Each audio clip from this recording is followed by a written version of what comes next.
Promise me. Promise me.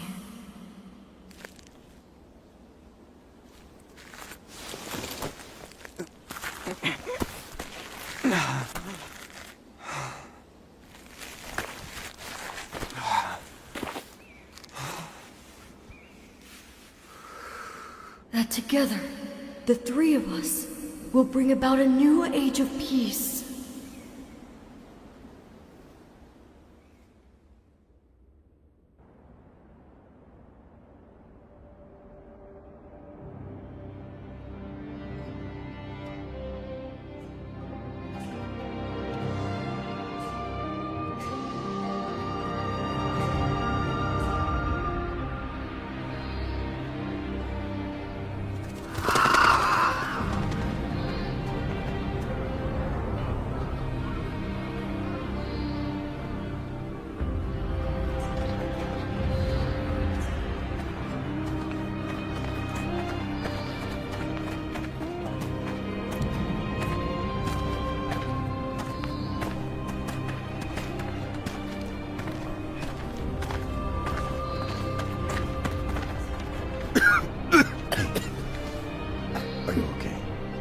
Drink this. Father, are you...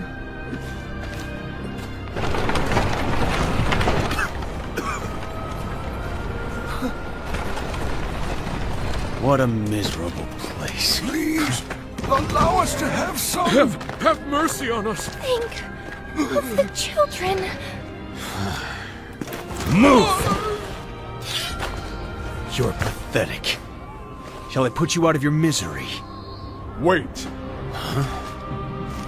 What you carry is a gift from the Emperor to starving people. What justification could you possibly have for ignoring their plight? Such insolence! How dare you speak to me like that? This merchant has confessed everything. You had him purchase goods from corrupt scholars and sell them for you in the city. In exchange, he offered you bribes and business favors. Scoundrels! Don't you know how hungry we are? Silence! Stay back!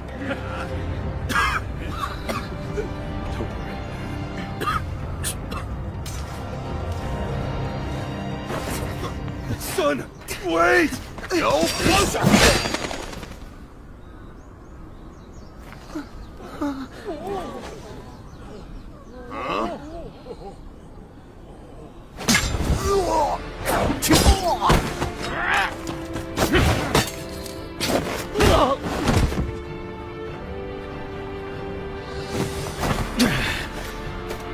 You!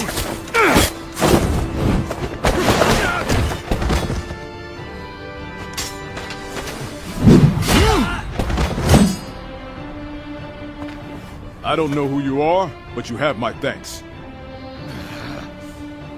Call for reinforcements! Even more are coming? More soldiers are coming! Hey, you two. This way.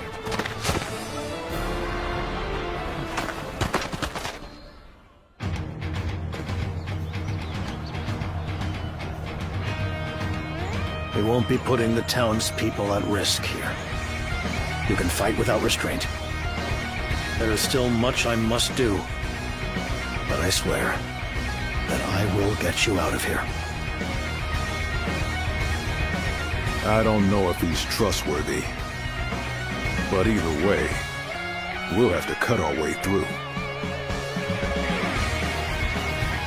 But there are no guards. This must be...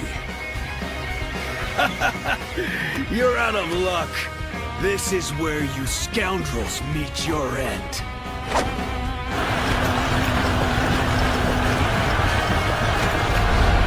So, they've cut us off. We may be outnumbered, but we must not falter. We must rise! That voice. I ask you this. Do you choose To continue being exploited until you die? No! Then tell me, do you have the courage to take back what was stolen? Yes! Then let us all advance and witness a new era of peace.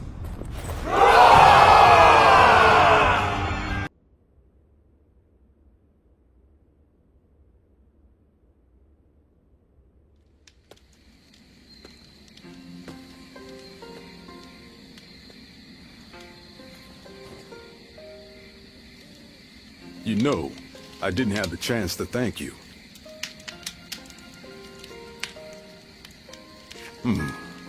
I am very grateful for your help. Though it was rude of me to accept it without even asking your name. Tell me, what are you called? I take it you are a warrior traveling the land like myself. From where do you hail?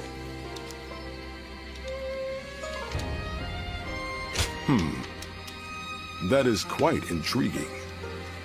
You fought with such effortless skill. I've never seen anything like it. I'm curious to know where you trained.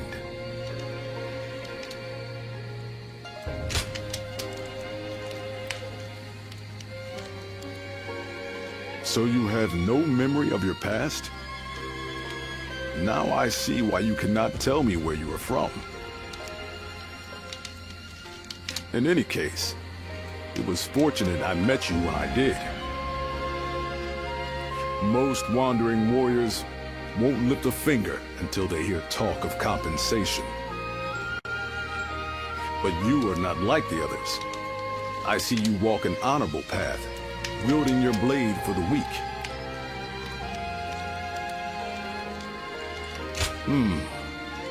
Then that is all the more evidence of your virtue.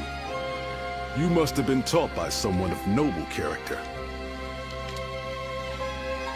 Are you aware that there have been many similar happenings of late? Soldiers and officials alike oppress the people for personal gain, and the people must turn to thievery for food. All the while, an endless rain has rotted the wheat, and the winds have brought sickness.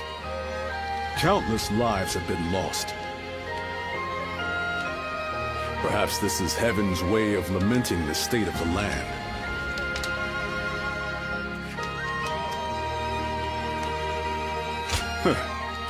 Is that where your doubts lie? You are an odd one. They are a cult that follows a great sage called Zhang Jiao. Recently, I've been hearing their ranks are growing rapidly. Their promises of a brighter future must be drawing in the powerless masses. I've spoken too much. It has already grown late.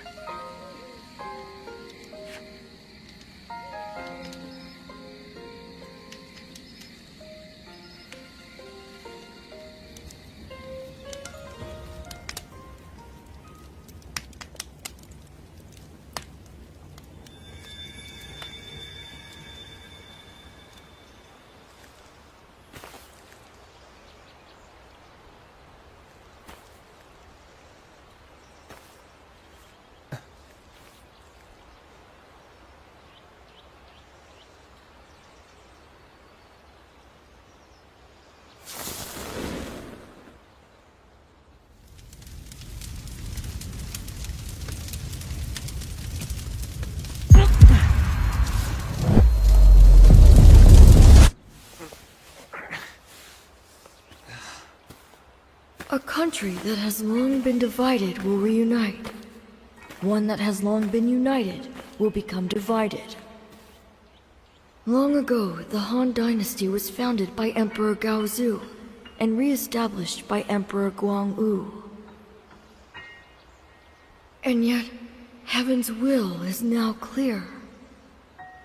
The coming age will inevitably be one of great chaos. That is why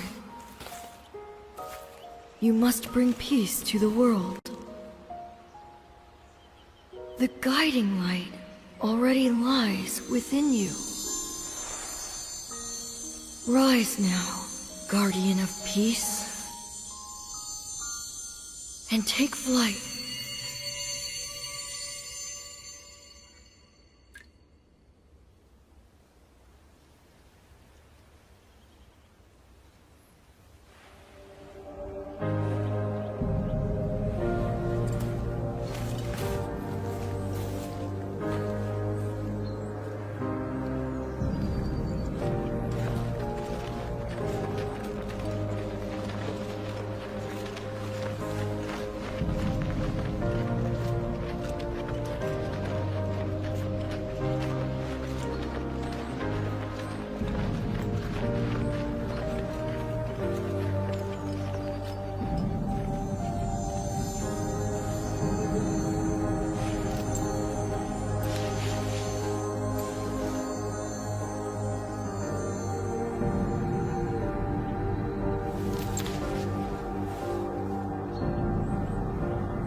In the second month of the Guanghe era's 7th year, a major upheaval began.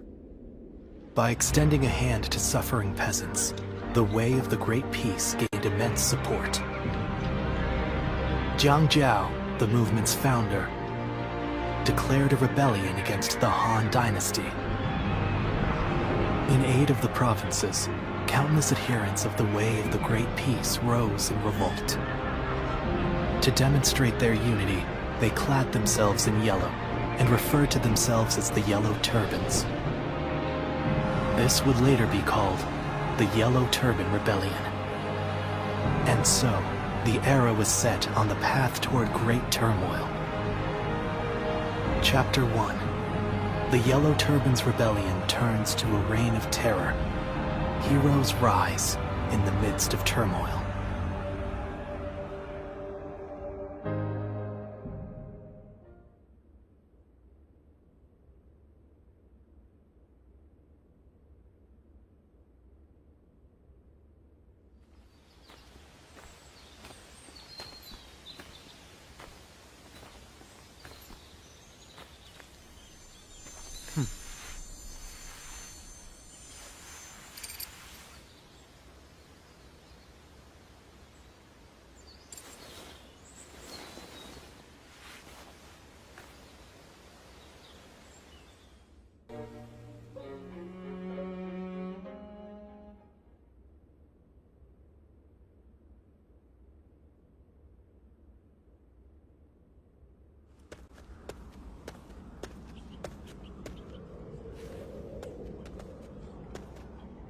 Here we are.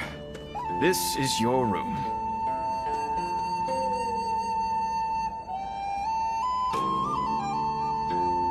But you're a bold one, if you don't mind me saying, to be traveling in such times. Trouble and strife everywhere, they say. Not to mention all the talk of thieves and bandits hereabouts. Oh, able to handle a blade, are you? A fighter, perhaps? Seems like that's the only way to survive in this world of ours. You are planning to stay here for a while, right? If you're looking to find work as a soldier, why not consider joining the militia force? This is the governor of Yo's domain. He's always looking for skilled warriors. Why, just yesterday, a volunteer force visited his lordship. But I shouldn't be gossiping about others' affairs. That said, I am a businessman, and I like to stay informed. So, if you have any questions, just ask.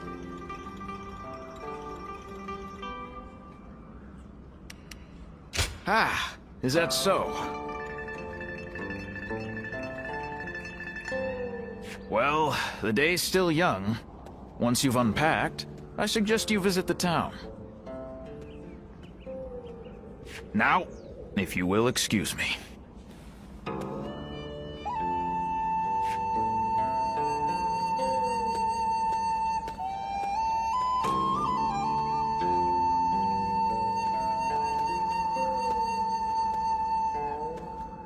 Peaches! Fresh, juicy peaches! Delicious and sweet peaches! You, sir, would you like a peach? Hey, you! If you're not buying, then you're in the way. Now, move along. You, how about it? Would you like a fresh sweet peach? Oh, hey, you! Wait! What are you? Cao!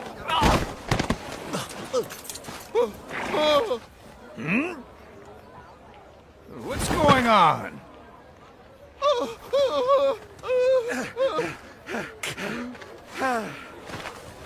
Thank you. Hey, just give up already. Forgive me. My family haven't eaten in days. And what of it? You're just another refugee who couldn't protect your land. If you don't work, how do you expect to provide for your family? I would work if I could, but... Shaki. Here. Huh?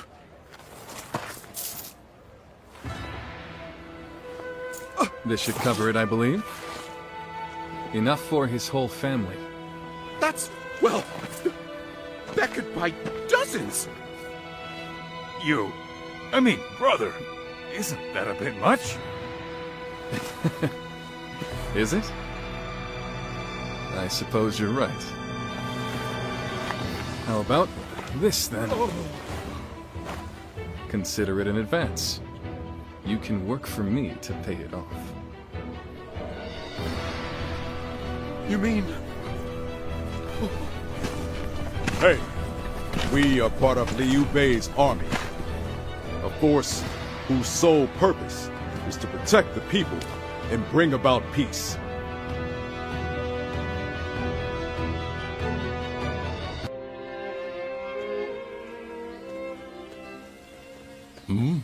Are you... Someone you know, brother?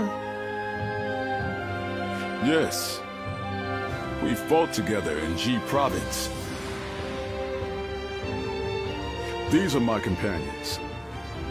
We swore a vow of brotherhood with each other just recently. This is Zhang Fei.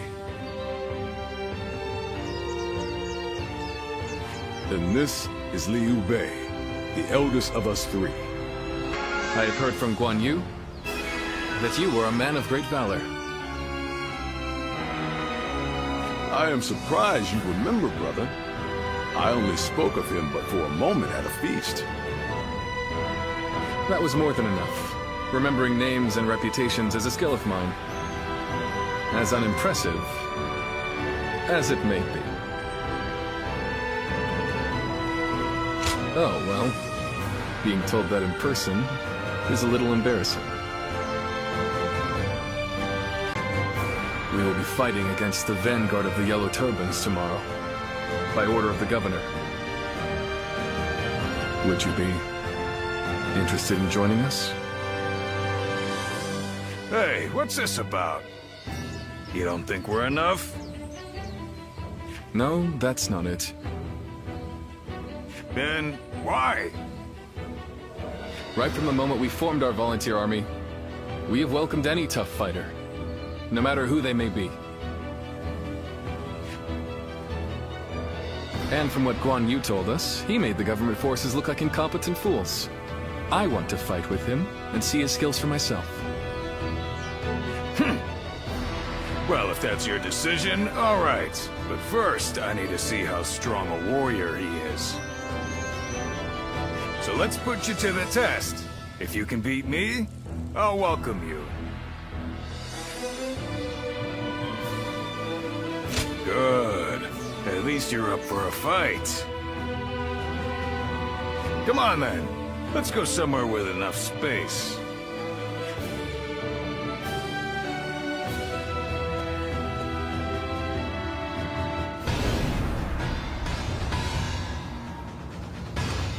All right. I'll give you something to swing at. Come at me any way you like. Maybe I should too!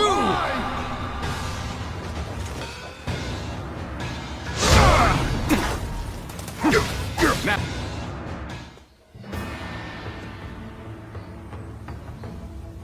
Do you see what I meant now, Zhang Fei? His skills are not lacking in the slightest. Well, that may be so. He's not a total weakling, at least. If you would be willing to fight with us, then please, come by the Volunteer Army's tent. You would be most welcome. I second my brother's request. It would be very heartening to have you on our side. I know you must have conflicting feelings after what happened in G. After all, we both have died back then without the Yellow Turban's help. However, we cannot turn a blind eye to them attacking and looting the homes of not only government officials, but even ordinary people. It appears that they no longer fight for justice. That is why I've decided to stop them. It will be my way of repaying my debt. I trust that you are driven by a similar desire.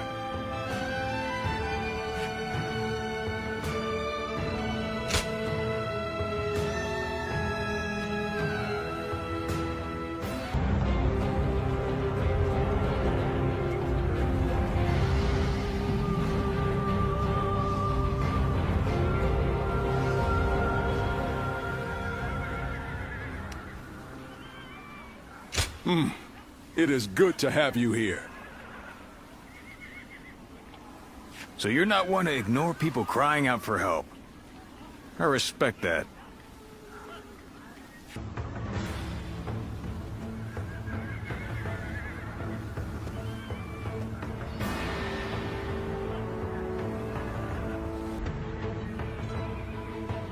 Soon it will be time to march.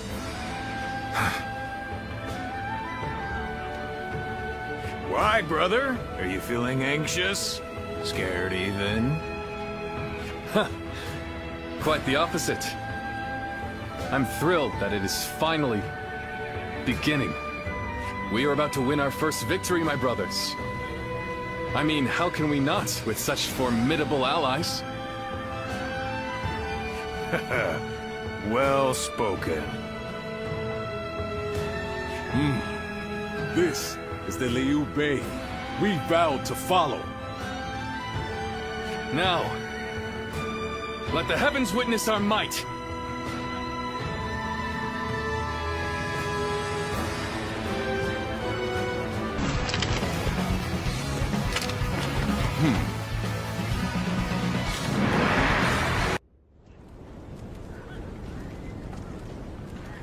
Thank you again, all of you.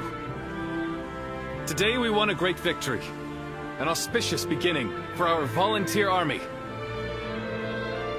I would like to rest. But first, I must report to his lordship, the governor. Indeed. Duty first, then we'll raise our cups in celebration. I'll go to the castle. You head back to the road, and I'll catch up with you. There is no more work to be done. Spend your time as you will. You'll find me on the road.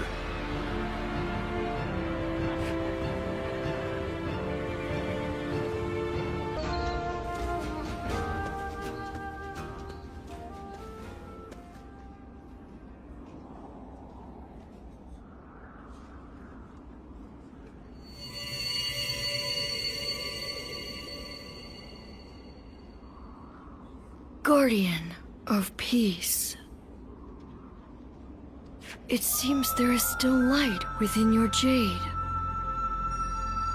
That itself is proof that the turmoil across the land has been eliminated.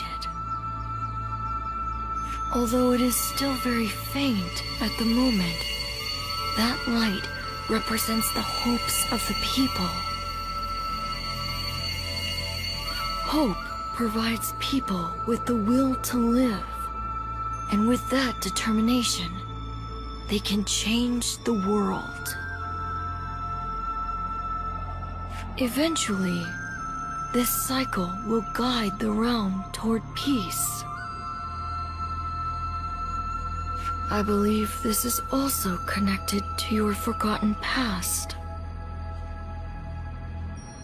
That is the very reason why you were entrusted with bringing about an age of peace. In the end, you will even regain your memories of me in this form.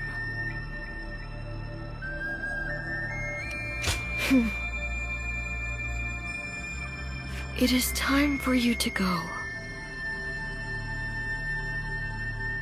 Your true journey has now begun.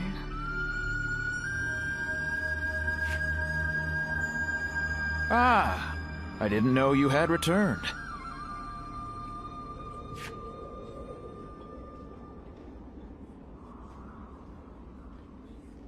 Are you okay? You seem a little dazed. I suppose you must be tired. We've just purchased quality incense from an herb seller. Apparently, it will help you get a great night's sleep. I'm sorry. I didn't mean to prattle on. Please, excuse me.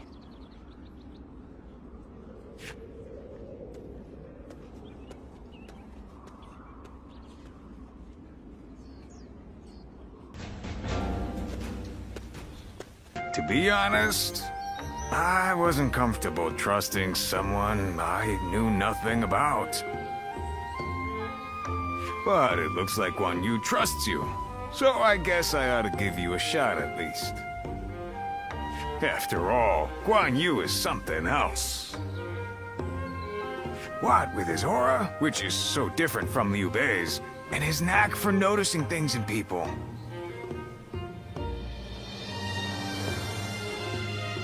Now, I've thought about it for a while now, but I take everything with a big chunk of salt.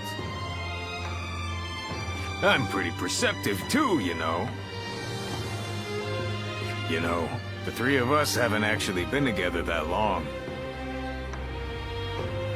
We met next to a recruitment poster when they were looking for people to hunt the Yellow Turbans, and we got talking. My peach trees happen to be in bloom, so I invited them over for a drink under them. Ah, what a time that was. We chatted a lot. That was when we became brothers. We may not have been born together, but I knew then I had found my family. To tell the truth, We've really only just gotten started. I have to work hard to prove myself to my brothers.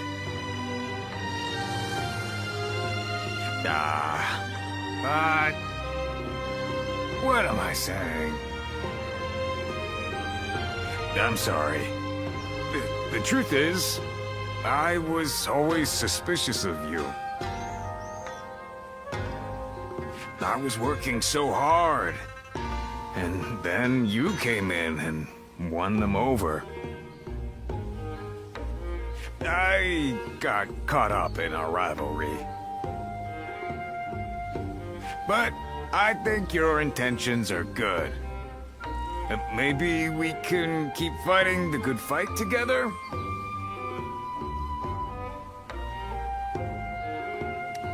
Don't take it the wrong way.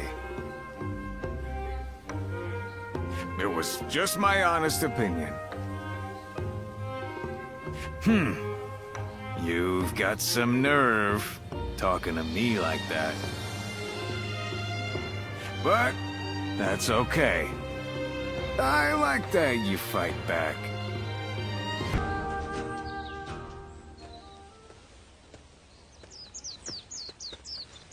Brother, welcome back. What did the governor say? He was impressed by our success, and has ordered us to go to the aid of government forces in Yingchuan. Yes. And what else? Nothing else. Why, you expected more? No, of course I did. Was there no mention of a reward? Ah, that.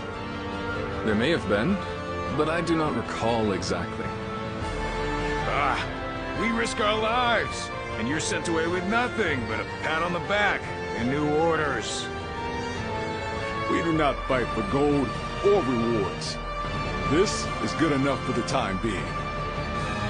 Yes, Guan Yu is right. But... Think on it, Zhang Fei. This is just the first step on the road to great things. We are turning our talk, our dreams into reality. I'm no match for your passion, brother. You were a great help to us. I'm glad we met back there. I like the way you handle yourself. Will you do us the honor of fighting alongside us?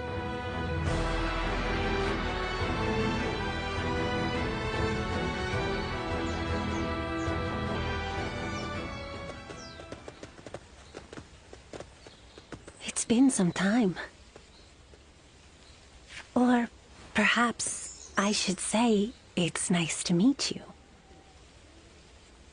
Do you remember? About the village?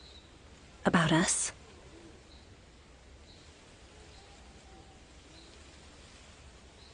So, you really have forgotten.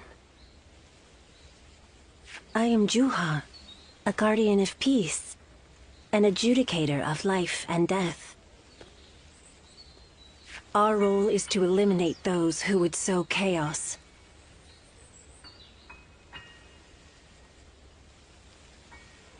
You don't remember even that? And yet... if you are really so intent on defeating Zhang Jiao, maybe you are still one of us. I can see your eyes haven't changed at all. And if you truly have not changed, then you may one day remember who you were. But until that day comes, you must survive. Live to see your task through. I will watch over you until then. The great sage Zhang Jiao, you wish to stop him, do you not?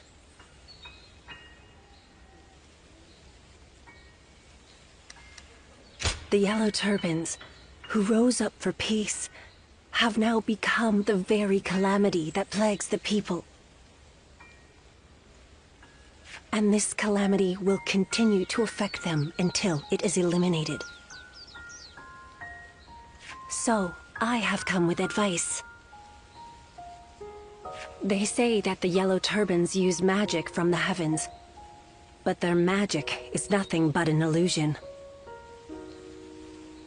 They simply burn incense nearby to cause hallucinations. Your eyes alone can see through their trickery.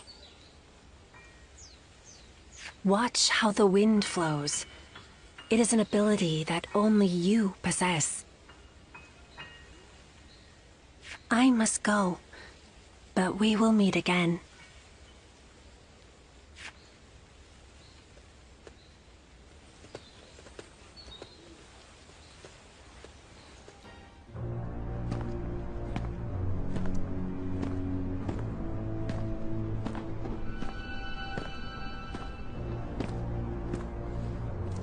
The heavens are on our side! That which the Han stole from us shall be ours once more!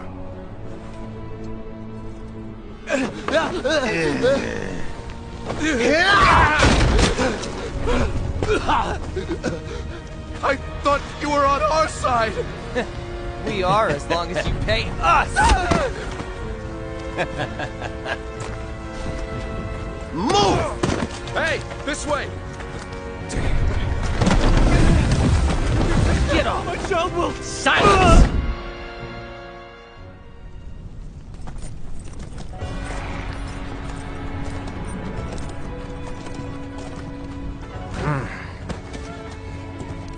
This just won't do. When a person has the power to defy order, it corrupts them. This is simply human nature. That's why the law must be applied to all equally. And all criminals must be punished. Now's no time for a lesson. What are your orders, Cao Cao?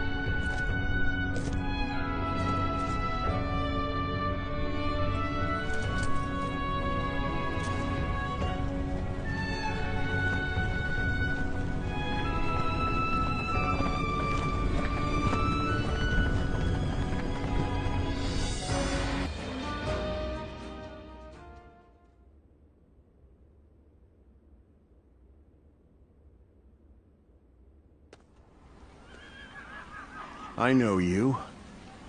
You are the ones who subdued the Yellow Turbans in Yo.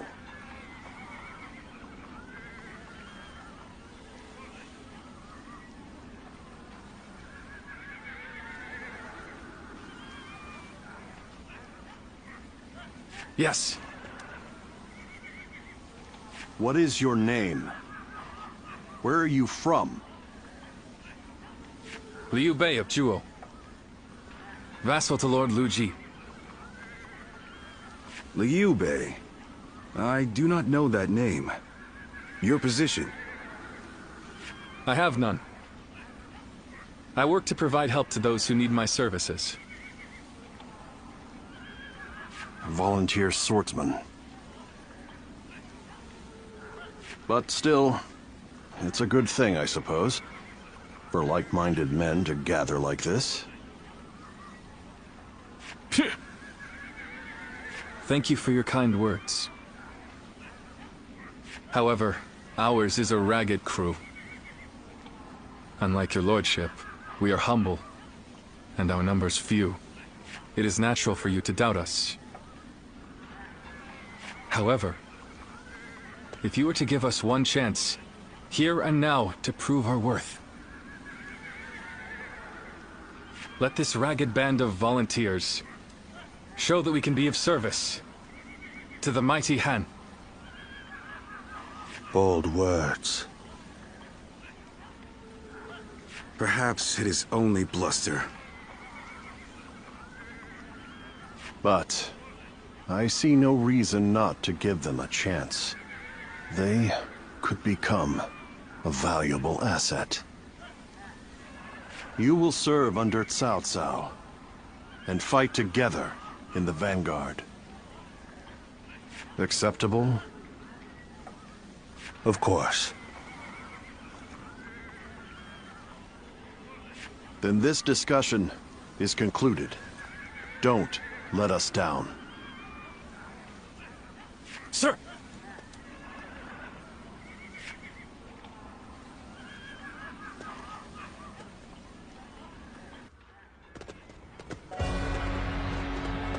My lord, you have returned. So, is the meeting over? Who are these people? I don't recognize them. They're a volunteer force, said to have crushed the Yellow Turbans in Yeo Province. They will be under my command in the coming battle. Oh? Allow me to officially introduce myself. My name is Cao Cao. I look forward to seeing what you're capable of in combat. Sir. So, I take it you're a lot more capable than the government forces. I am Xiahou Yuan. We welcome anyone who is here to help our lord.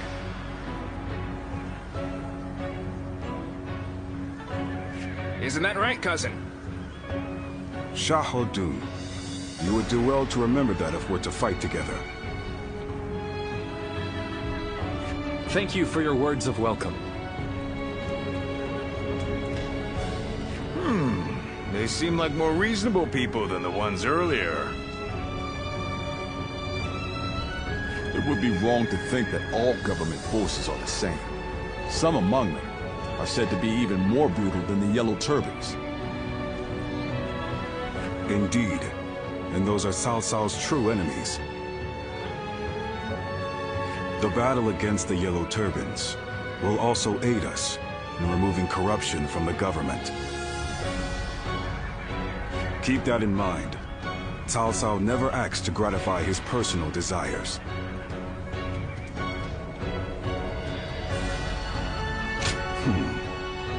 You're as bold as he is. It's about time we see what the volunteer force is really made of. Xiahou Dun, enough.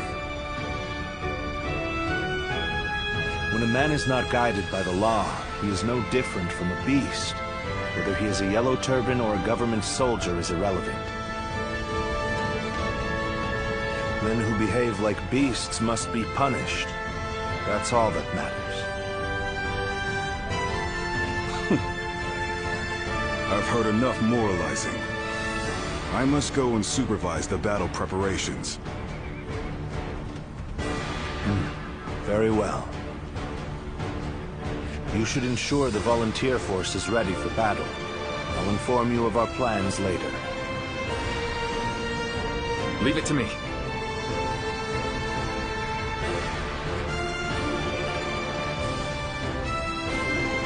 Hey, you! I didn't catch your name. We're done here. Show me what you're made of in the coming battle.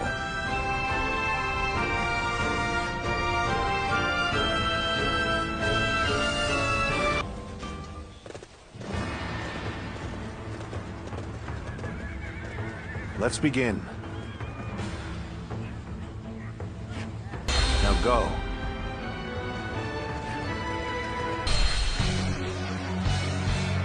Advance, Yellow Turbans! The heavens are on our... Show these Han scum that their villainy will not go unpunished! Guardian of Peace.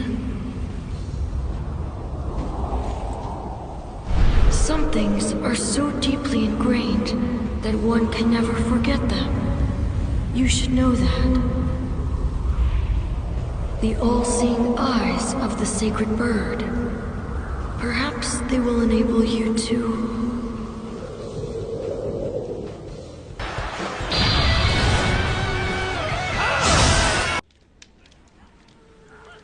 Hey, so... why weren't we invited to the War Council? Huh?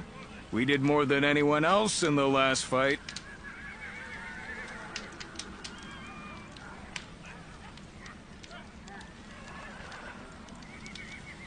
Zhang, remember our place.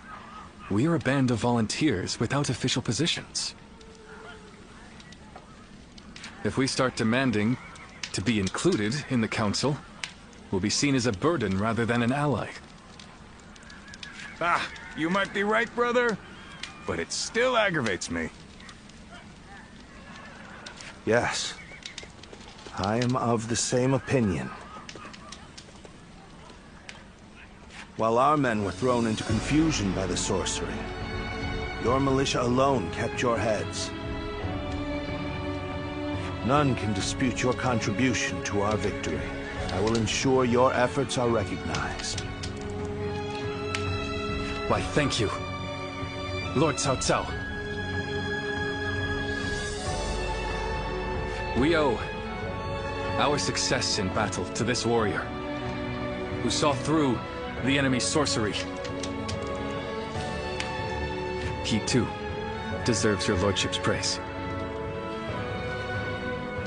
I see. So, that clear-eyed gaze of yours sees through sorcery, does it? You rise above the chaos on the ground, roam the length of the battlefield, find the path to victory. Like a bird of prey soaring in the sky. Luoyang, that should be your name. A winged omen that heralds the reign of a good king and condemns that of a wicked king, leading the world toward peace. Peace in the Luoyang. Cao Cao, stop warbling like a poet. You're just confusing them.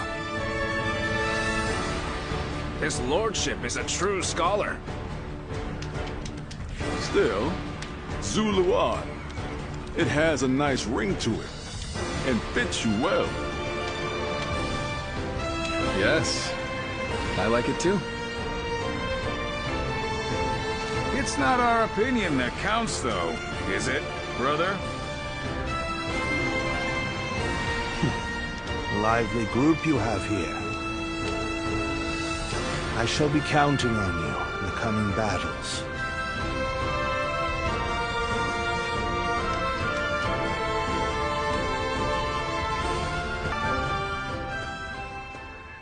Has your old ability come back to you? Your eyes can see things others cannot. That should help you in the fight against the Yellow Turbans.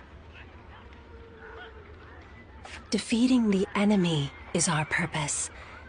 Placing yourself on the battlefield may help you regain your memories.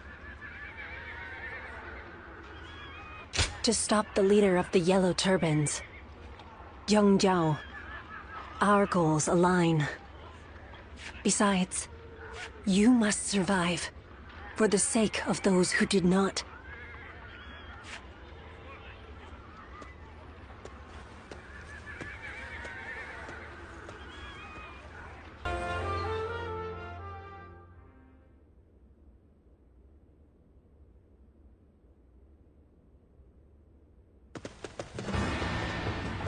Lord Chujin, you wish to see me?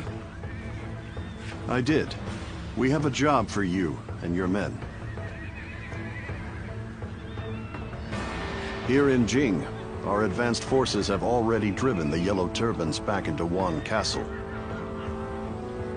We want your volunteers to rendezvous with the Vanguard and finish up... The Vanguard, you say? Very well, my lord. In our hands, the mission is as good as done.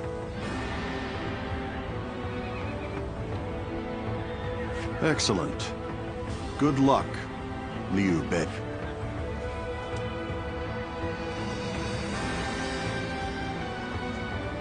A report, my lord. Lord Sun Jian has arrived. He asks for an audience with you, my lord. Oh, then send him in. We must thank him for his efforts in Jing. Sir!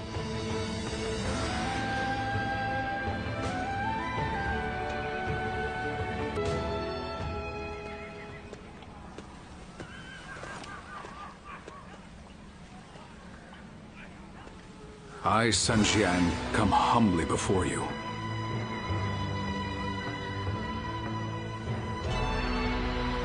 Very good. I have heard about your achievements. I am honored. I wish to see your strength under my flag. Let us slay these bandits who insult the heavens with their vile deeds. I see. So you wish me to join your command? Yes, I know I am asking a lot of you. But I only do so because I have great faith in your abilities. And you've come here in person. Surely my request is not too outrageous.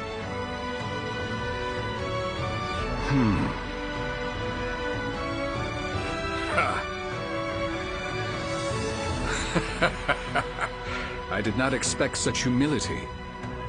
You need only tell me to follow your orders, Lord Zhujin. You are the general of the household. While I am but a regional official, why would I hesitate to accept your offer? The might of the House of Sun exists solely to serve the Han. We'll follow any order that helps bring peace to the realm.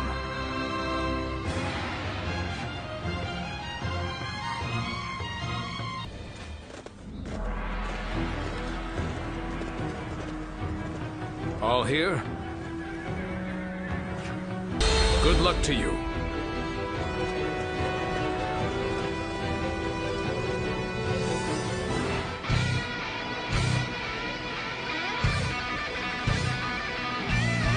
Stay strong. Hold the line. Show them what we Yellow Turbans are made of. The enemy has no choice but to hole up in their castle. Ready the attack! Give them hell! Follow me, if you can keep up.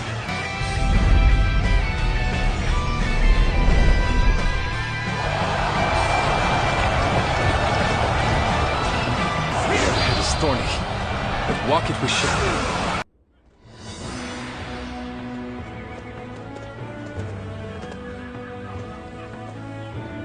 Ah, I recognize you. You fought well in the battle.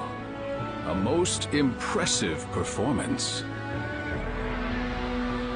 It was you who won the victory, Lord Sun Jian. Not with the sword, but with your words. To persuade the Yellow Turbans to lay down their weapons. Better that than suffering them to die in vain. The Yellow Turbans have their cause, right or not, and I understand what drives men to die for what they believe in. But they will not win their cause, nor feed their starving families, by throwing themselves on the swords of my men. I am an officer of the government, and though I know it sounds arrogant to speak this way, the Yellow Turbans make false promises to inflame the minds of those who would fight for life, and so lead them instead to death. I think I agree with you, your lordship. Those poor souls didn't join the Yellow Turbans just to be slaughtered on the battlefield. When I met you in G, they were not as fanatical as they seem now. Indeed. Yet I still remember the righteousness I saw in your heart. G Province? Are you talking about the disturbance last year? I heard 2 great warriors drove off an official's private army. It's probably best you don't know the details. Then I shall pretend I never asked. After all, I've no interest in arresting men of honor. You seem calm, yet I sense a fire burning within you. You're my type of warrior, truth be told. When officials turn to tyranny, it is a sign that imperial power is weakening. At such times, we must rise to the occasion. I am sure that we will have the chance to fight together again sometime. I, for one, look forward to it.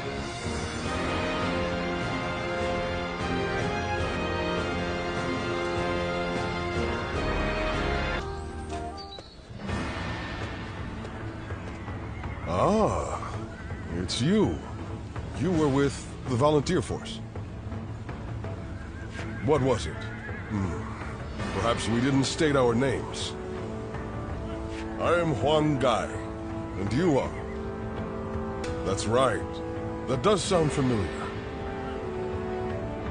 Those two giants stood out amongst the volunteer force, but I could tell you were something special. You acted of your own volition to take care of things, even when the enemy started using those strange tricks. When I saw that, I knew you were awfully level-headed, more than just brawn. You don't seem the type to go home and work the fields once the army is disbanded.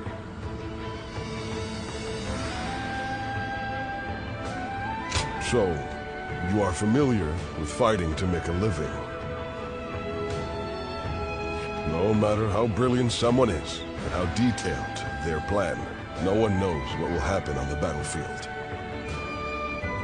However, having you among our forces will allow us to respond to a variety of situations.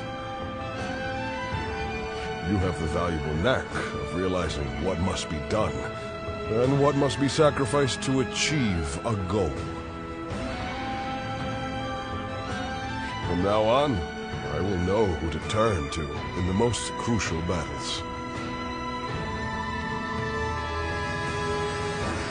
So you know how to be agreeable as well. Well, it is time we departed, but I'm glad we've come to know each other. Until next time, good health to you.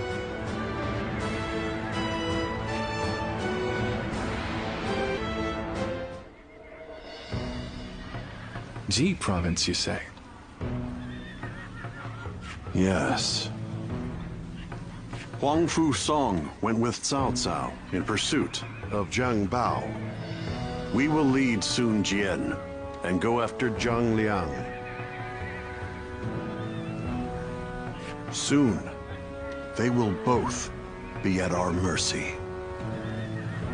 The survivors will try to regroup, combine their forces in one place. Of course. Ji province. The home base of the Yellow Turbans. Yes. Lord Lu Ji has already arrived in Ji and is taking control. I want you to provide him with support. Lord Lu Ji, my old mentor. Thank you for selecting us for this mission. Ah, yes, I remember that now. I am sure Lord Lu Ji will be glad to have you. Yes. Until I met him, I was a mediocre student. But he changed my attitude. For that, I owe him a great deal. We shall set off right away.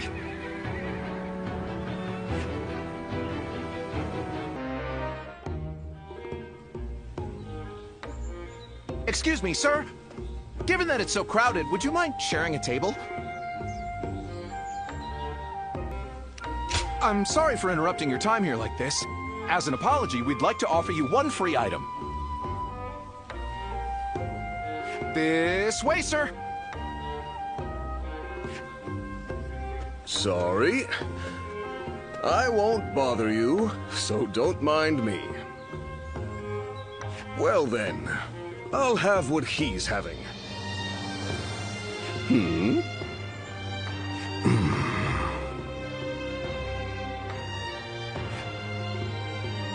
I remember you from before. I was wondering if you might remember me too. I'm Han Dong. I serve Lord Sun Jian. Do you remember fighting together in the volunteer army? No, wait. Don't answer that. It'll wound me if you say you don't, and I'll feel equally as horrible if you lie and say you do.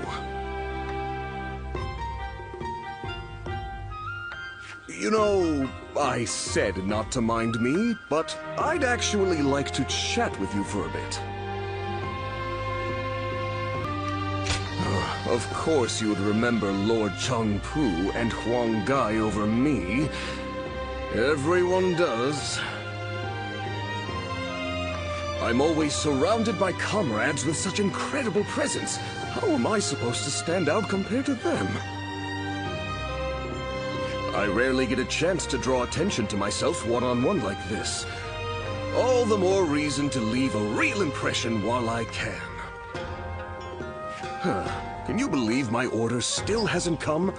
I made it so long ago. Rub salt in the wound, why don't you? Though I'd wager that you're right. And it's not like they're doing it on purpose. They're just all busy with their own tasks, that's all. Still, the fact that I risked life and limb out on the battlefield, and nobody even remembers me, is pretty depressing. My lord says that's its own sort of skill, but that doesn't really sound like a compliment to me. You think so? Odd how you saying that makes me feel similarly. Thanks for that. I feel like I can accept myself as I am now. Even if you soon forget our conversation here, it'll remain etched in my memory.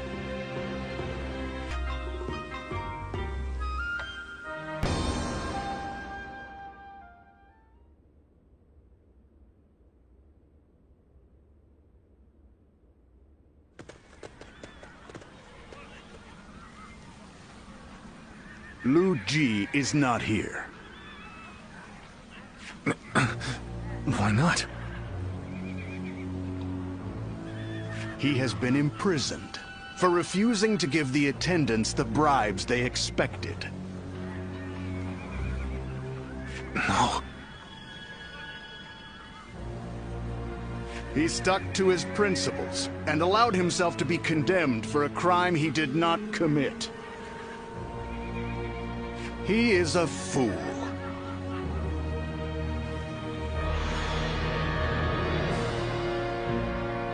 The corrupt officials are the ones at fault. There is no reason Lord Lu Ji should be blamed. Those with power live.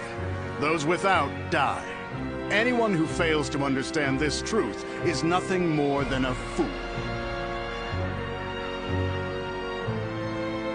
Cunning is but another means to power. Lu Ji failed to realize this, and now finds himself a captive.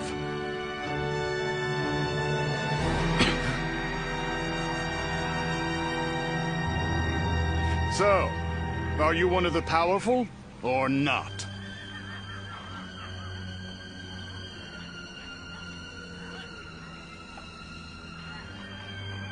I do not judge on status or title. Prove it during this battle. You may make a name for yourself if you are successful.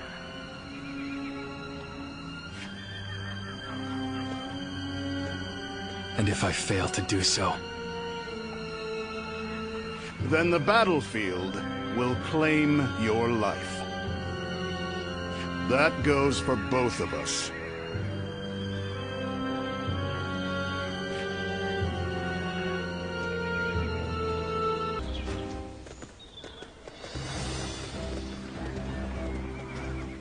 Shall we start? I'm counting on you.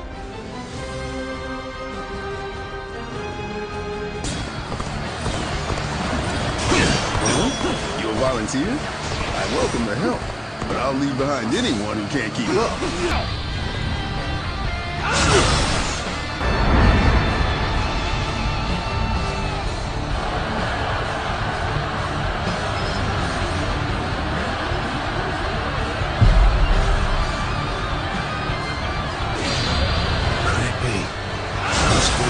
Him here as an enemy?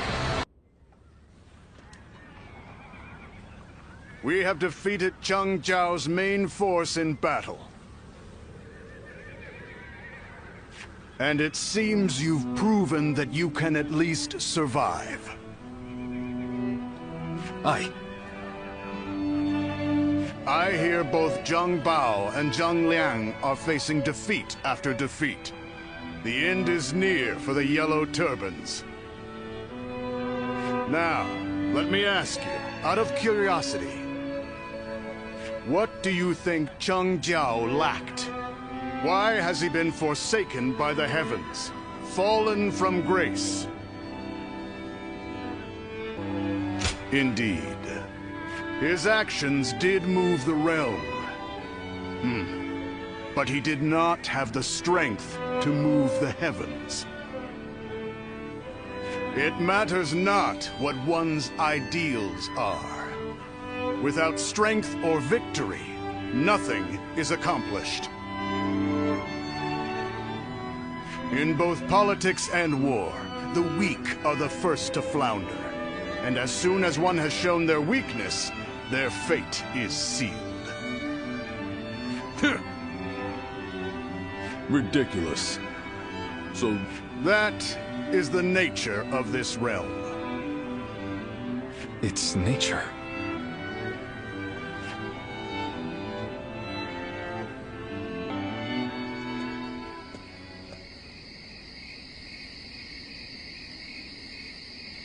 That's incense.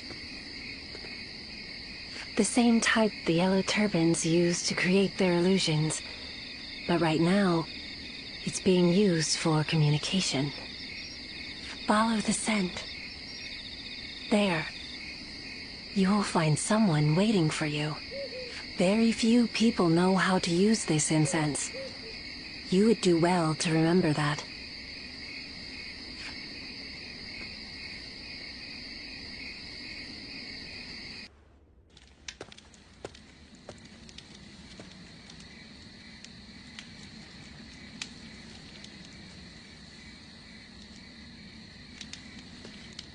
Ah, you figured it out. If you followed the flow of incense here, that means you are a guardian of peace.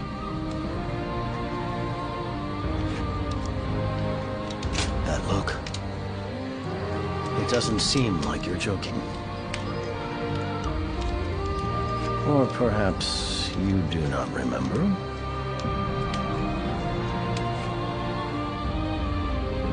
Ah, I see.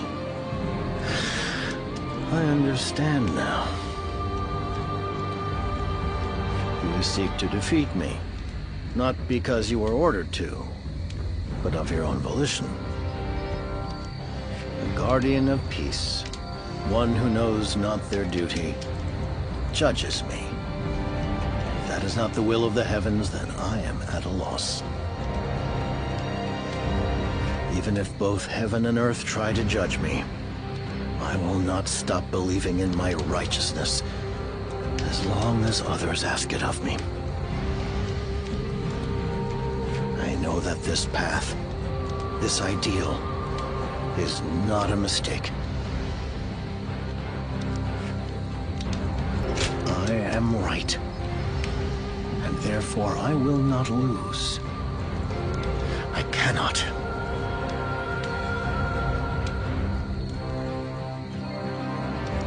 Our fates are intertwined. I shall await the day I see you in battle, guardian of peace.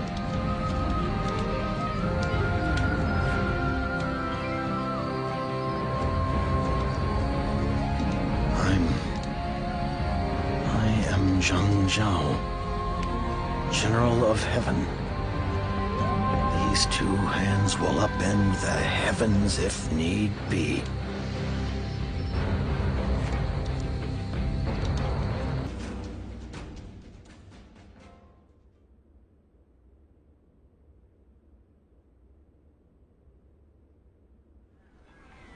Lord Huangfu Song and Lord Zhu Jin have arrived. The final battle will be upon us soon. It would be best to focus before we head into battle. I, for one, can't help but get excited. What's wrong, brother? No. It's just that it feels like I'm dreaming it all. We started out merely wanting to help those who are suffering. And now, we are fighting alongside the land's finest warriors. Think about that. We are about to make an incredible difference in this realm. Is that not amazing? A tad early for that, is it not? I am sure that sort of talk can wait until the victory banquet. Lord Sun Jian, it has been too long. Tales of your volunteer army's exploits have made the rounds. Quite impressive. Feels strange hearing that from you.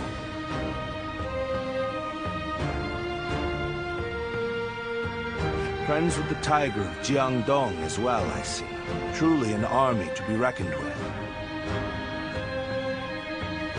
Lord Cao Cao, I've been told that you drove back Zhang Bao. Yes, but we haven't defeated him yet. It all depends on the upcoming battle. It will soon be time for us to depart. Be sure to make your preparations by then.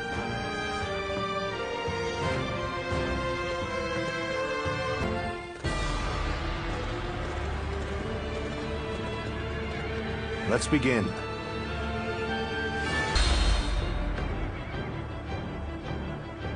Now then, I assume we are all ready? We have the Yellow Turbans cornered. This battle will likely decide their fate. We have achieved victory against them time and again. There is nothing for us to fear. Believe in one another and march forward, and we shall be unstoppable. I also look forward to seeing what the volunteers can do. We came here to put an end to the turmoil. Ha! I see no need for further discussion, Cao Cao. All that's left is to hunt down the wounded beasts. Very well. Let us go.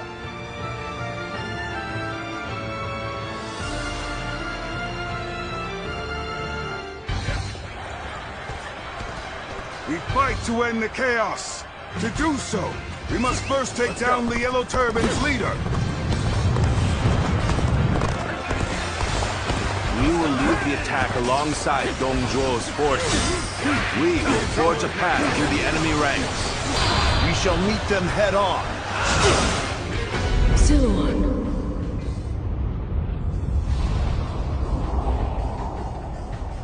Go. They are calling for you. You are guardian of peace. You've come. That must mean my brothers have failed. My brothers fought to buy me time. But there's no escaping it. We must end things here. Guardian of peace. I, General of Heaven Zhang Jiao, shall defeat you. The gods themselves will not stop me. I cannot be stopped. Together, we shall bring peace to the land.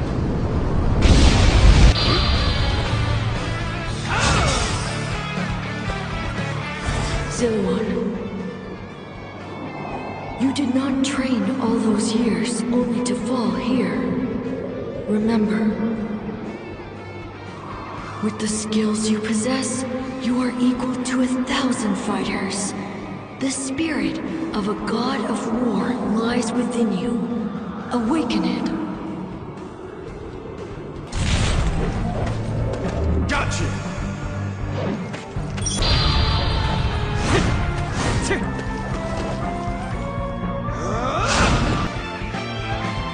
For Cao Cao! We will never abandon you!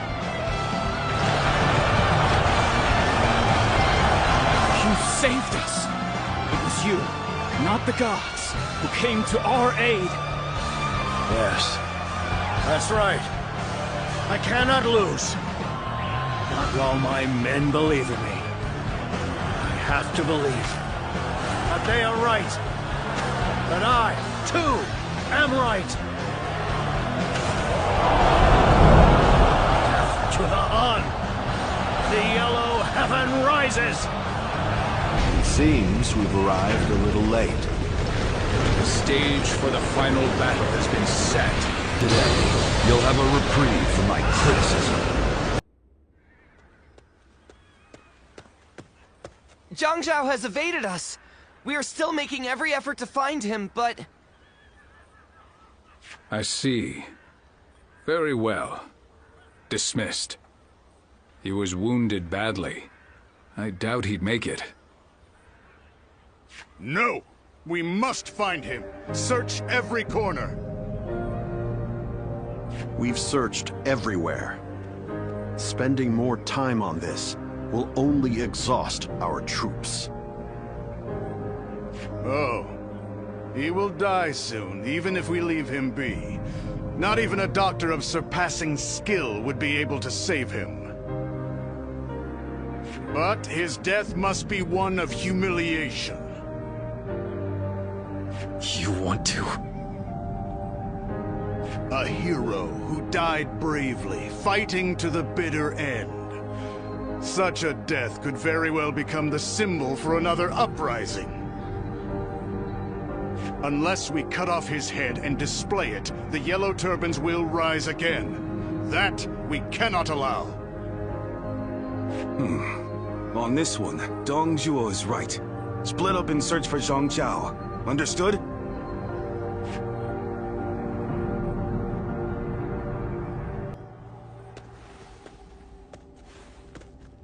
Congratulations, Ziluan.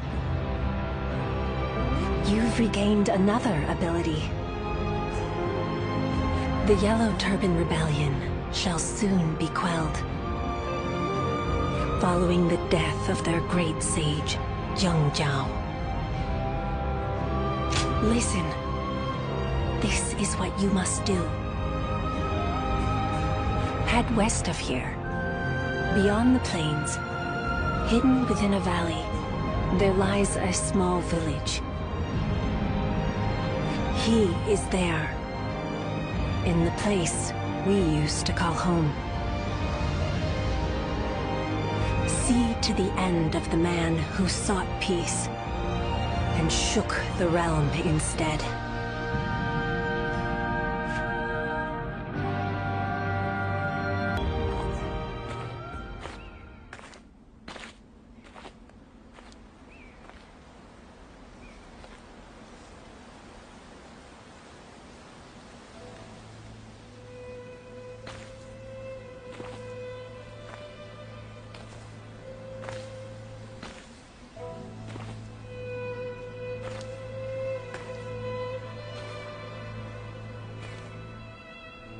Once,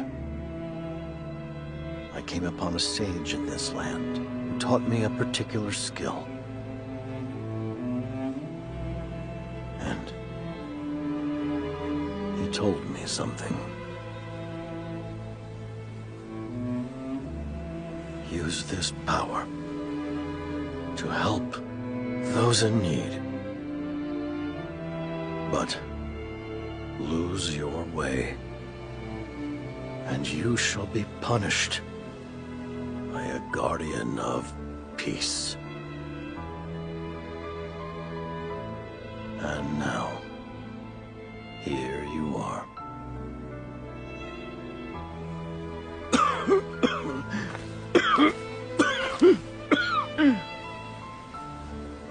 Tell me, where did I go wrong?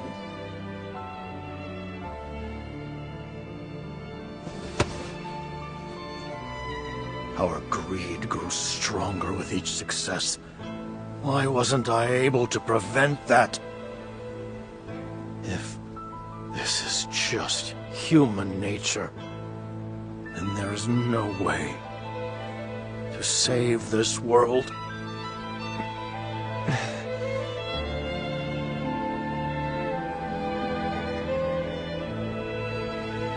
The question we humans are not ready to have answered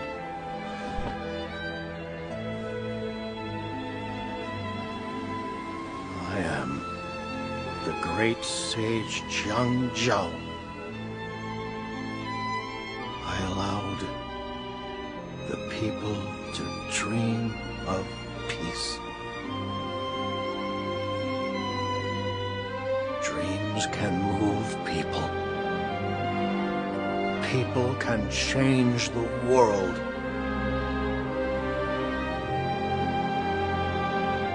Though I may die here, the world will go on. In the end, there must be.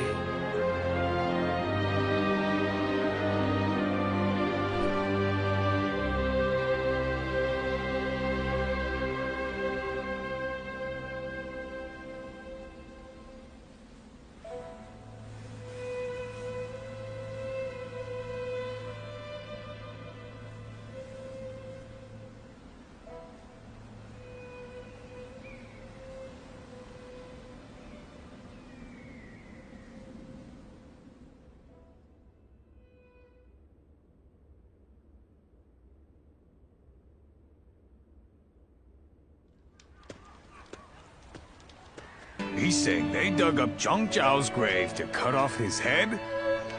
As if anyone even knows where his grave or body is. Although it is Lord Huan Fu Sung who has been saying such things, apparently he was put up to it by Lord Dong Zhuo. That makes me sick to my stomach.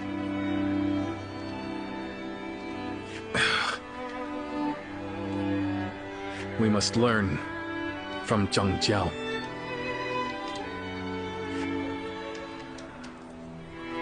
Ever since we first fought against the Yellow Turbans, I have been thinking. I believe Zhang Jiao was a man of dignity, who stood up to... But he grew too hasty in working toward his goals, and lost something important along the way. Who is to say that we will not make the same mistake? Brother. That is why I've decided to wait for my opportunity. I still need to think calmly and thoroughly about how we might best serve the people. Besides, we have plenty of time now that the battle is over. You know, you are much too patient, brother. But you know what? I agree that rushing won't do any good. Indeed. As your sworn brothers, we walk the same path as you. That's right. Oh, wait a minute. What are you gonna do about the volunteer army? It is disbanded as of today. Each of us must now go to our own battlefields, wherever we are most needed. But of course, I expect we will see each other again. In the meantime, we are going to do what we can here in Ji. Come by at any time. We'd be happy to welcome you.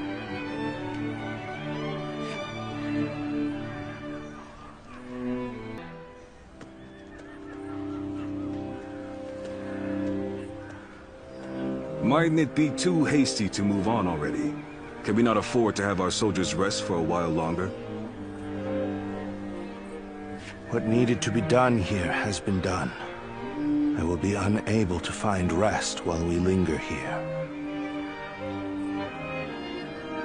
Impatient as ever. And where is it you intend to go in such a hurry? Luoyang. Cao Cao. You can't be. Justice has been dealt to Zhang Jiao, the renegade, but not to the traitors in the capital. That is not righteous. Let's go, Xiahou Dun. Our next engagement will be a difficult one.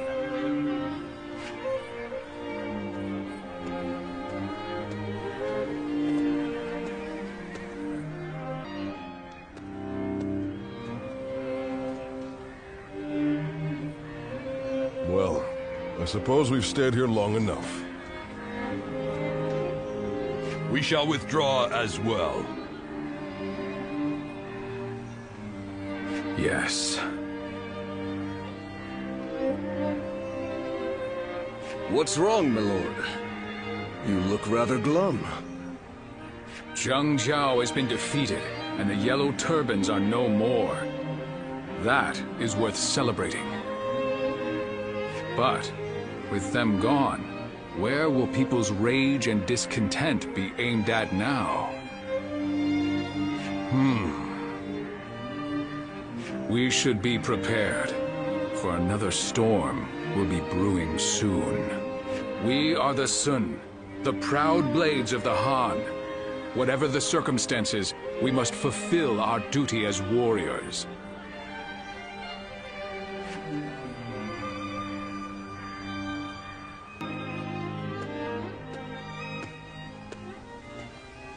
Welcome back. So, you saw to his end in that village. But your memories have not returned, have they? You cannot remember who you are. Ah, so he told you, did he? Once, there was a group of people with honorable intentions. They aided Emperor Cao Cao and assisted with the founding of the Han. It is said that they excelled in combat, that they could read the winds and manipulate incense. They were the guardians of peace. Those who upheld tranquility from within the shadows of history. You used to be one of them. So, you must have seen it.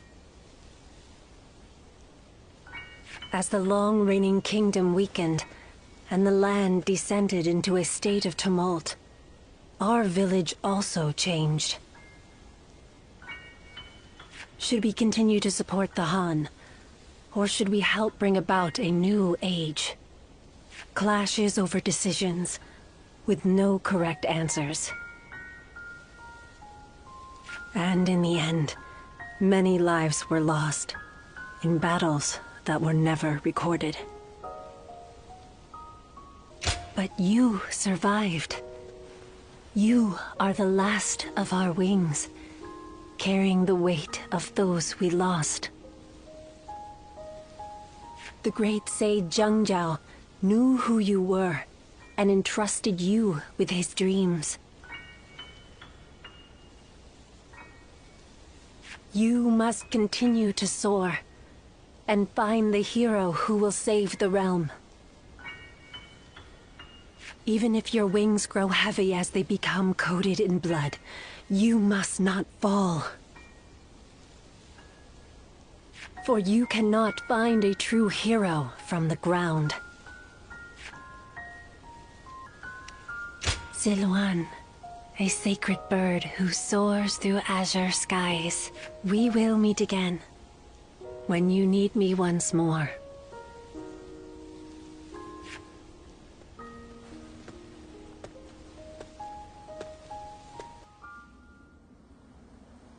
Lose your way, and you shall be punished by a guardian of peace. And now, here you are.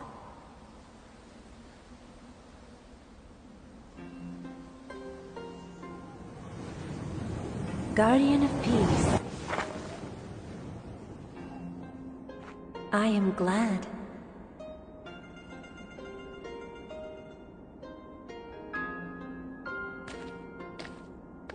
Congratulations, Ziluan.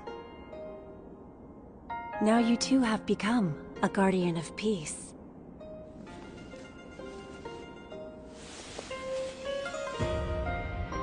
When you first arrived in this village, I didn't know what would happen. But I am glad to see how you have grown.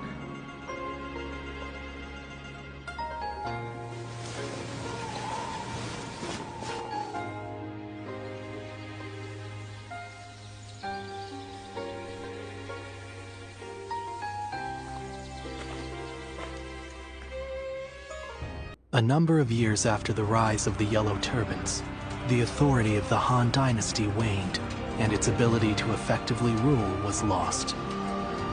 Throughout the land, Yellow Turban remnants continued to resist, while a number of clans which had grown in power carried out insurrection after insurrection. The chaos set into motion by Jiao continued to grow. Chapter 2. Dong Zhuo's Treachery in the Capital. The lords answered Cao Cao's call and assembled.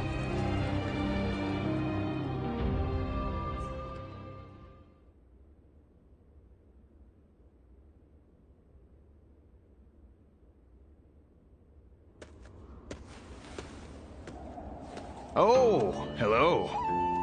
You're back a little late today. The Yellow Turban Rebellion was starting to settle down, but now new uprisings are springing up all over. The world is becoming a dangerous place. Professional soldiers have been kept busy, to say the least. We appreciate your service. I almost forgot. I came to bring you your letters. Who knows? Maybe some wealthy lords have need of your services. Well, if you have anything to ask me, now's a good time to do it. Is that so? Then I'll be on my way.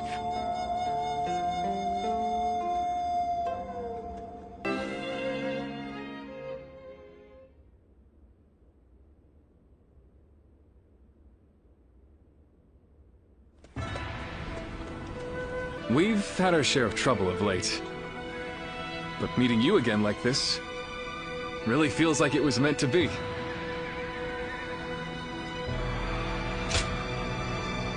After suppressing the Yellow Turbans, we were given a position in Ji province.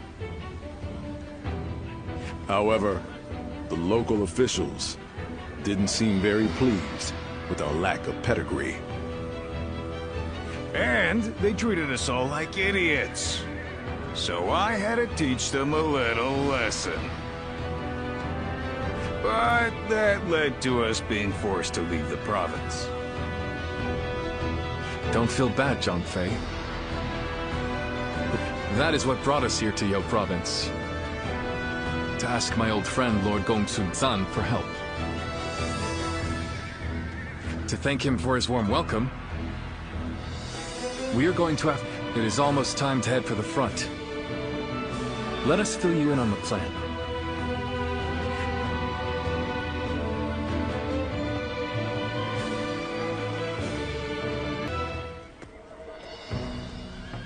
All right, before we start the meeting, Guan Yu, I believe you had something you wanted to discuss. Yes. In the coming battle, the enemy will have a positional advantage. It is also likely that they have set traps at strategic locations. Not being bound to the main force would allow us to move freely across the battlefield and better adapt our strategy to any situation. The last time we fought together was in Ji, was it not? Feels like old times again.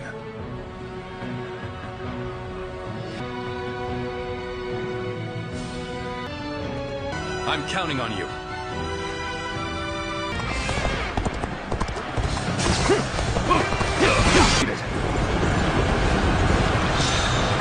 The time is now. Make haste! We'll make those worms regret invading our land.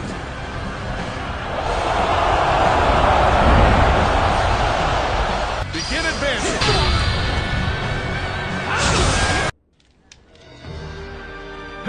I don't know if those were rebels or what, but they were no match for us. Yes. Yao province will enjoy peace for the time being. Even so, I've heard that these rebellions are springing up one after the other all across the land. Suppressing the Yellow Turbans did not put an end to the fighting. You're right. It may just be that the chaos itself has grown into an unstoppable force. However, the chaotic state of things also presents an opportunity to change the world. But, brother, We don't even have titles anymore. What difference can we actually make? That's not like you, Zhangfei. What will we do? What can we accomplish? Now is the time for us to search for our purpose and test our limits. So we must simply succeed where we can, one step at a time. If you ever feel like you want to be a part of our vision for the future, I want you to come to me. We welcome anyone who has ambition. The door will be wide open for you.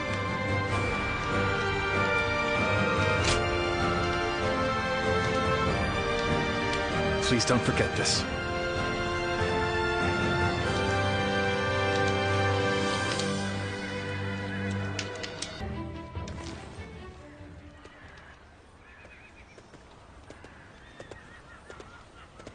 I heard that you might depart tomorrow, so I came to say hello. Might you have time to talk? I'm glad to hear that. Then I shall speak freely. There is something I want to tell you while we still have time. Wherever we find ourselves, as long as we wield our blades with integrity, I'm sure our paths will cross again. From the moment we first met, I felt your heart was truly pure. Yes. Perhaps among your lost memories, there is one of whoever passed that on to you. It could just be my imagination, but there is something about you that makes me think this way. In any case, we must first focus on how we are to live in the present. As the world descends into chaos, it is essential that we keep our hearts firm. I aspire to be a man of honor, who strives to do what is right. Therefore, I need a great leader to whom I can dedicate my efforts. And that, I am lucky indeed to have Liu Bei. My only worry is that his ambitions are so great that they might overpower my imagination entirely. Ah, so you see it too. A glimpse of Liu Bei as the true ruler of this land.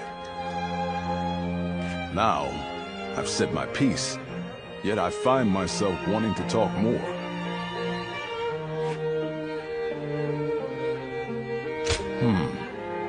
You feel the same way? Then let us find somewhere to sit and relax before we continue. Tonight, I wish to etch the features of your face and the sound of your voice into my memory.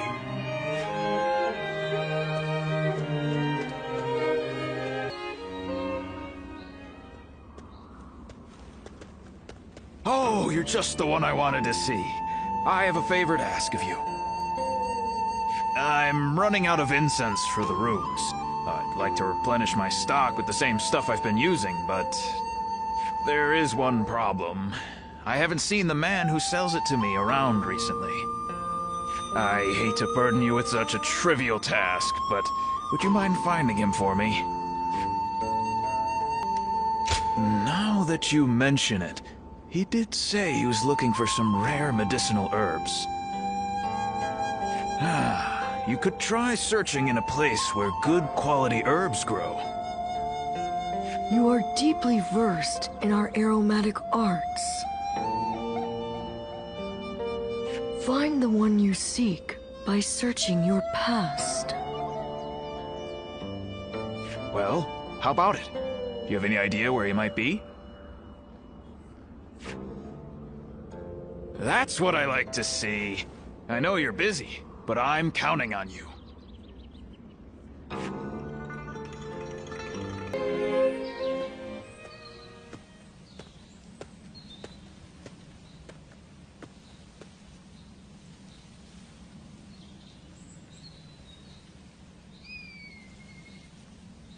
Siluan?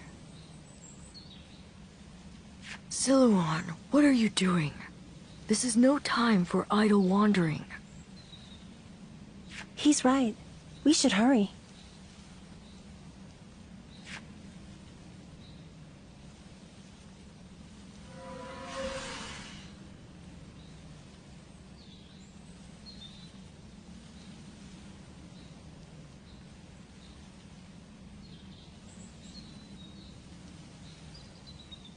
Huh? There's someone here?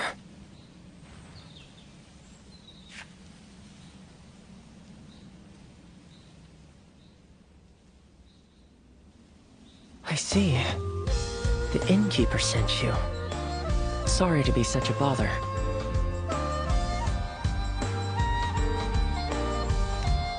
Yes, specifically the herbs used by Zhang, the leader of the Yellow Turbans.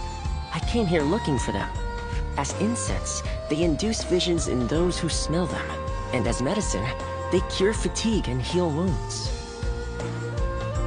You could even say that most of Zhang Cao's miracles were made possible by the power of those herbs. But this is surprising. I never expected anyone other than him to know about this place. You wouldn't just wander over here by mistake. Was this once your home, perhaps?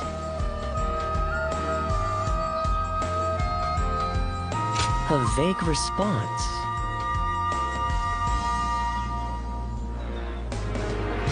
It is only natural that some past events escape our memory. But your case is very unusual indeed.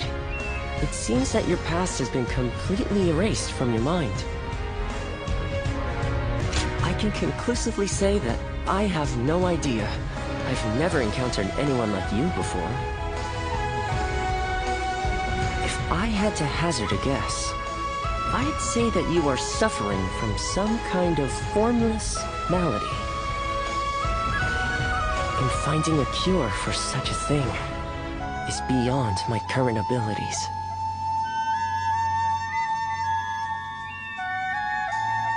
This is quite humiliating. And intriguing. Would you mind if I traveled with you for a while until I find a cure? It may surprise you, but I am a skilled doctor. I can treat you if you are injured, and even earn us some money for travel. I thought that may have been asking too much, but you didn't even need any convincing. Thank you. Now, let us strike while the iron is hot, as they say. Let's go back to the inn and start by sorting through your experiences and everything that has happened. Oh, I haven't introduced myself yet, have I? My name is... Well, you can call me Yuan Hua.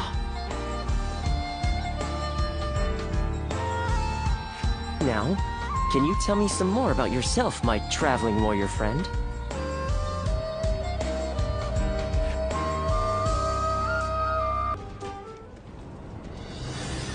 We last met during the rebellion, did we not? It was I who summoned you, but I never expected you'd be eager enough to come all this way. The cavalry of Western Liang are vastly superior to the feeble armies of the Central Plains. Disorganized rabble of traitors that they are. If you're starving for a fight, you will find no better place to satisfy your hunger. Ensure your weapons are sharp for the battle ahead. We will deploy soon after the War Council.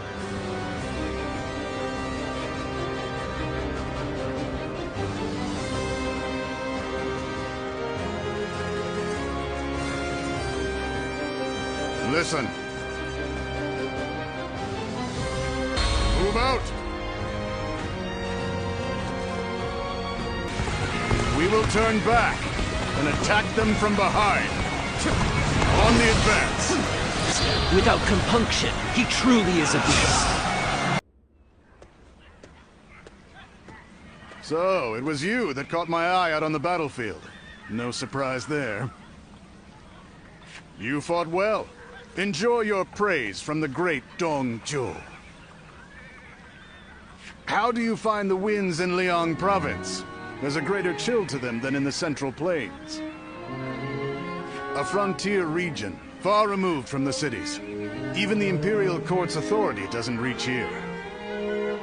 Its people simply live as they wish, without a care for the state. It's been the site of countless uprisings. Yet, I prefer being posted here. The geography and climate are harsh, and so the people here seek the power to devour others, and to avoid being devoured themselves. Though the weak masses may also devour the strong. The fallen become sustenance. That is the essence of life. Do you not think it more agreeable than stagnating in some boring administrative post? I'm surprised to hear that from you. Indeed, it is. But falling into stagnation is the same as death. The capital has become stagnant. There's no understandable battle of strength, just deception and cheating. It's not life. It's a slow death, and I detest it. The Chung tribe and Yellow Turban rebels are both just struggling to survive. But these people in the capital, they haven't even realized that they're already dead. A kingdom of death, where the deceased stride around, devouring the living. That's the reality of the Han Dynasty. If that is the case... this conversation's gone on too long. Off with you.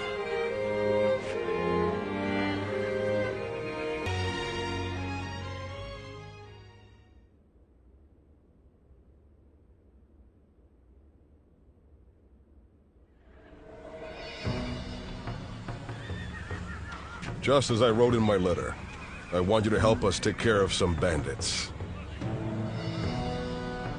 Our lord has been appointed governor of Changsha. This is one of his responsibilities. We're more than ready to do whatever needs to be done, but having you with us really tips the scales in our favor. Huanggai, I have something I want to ask you.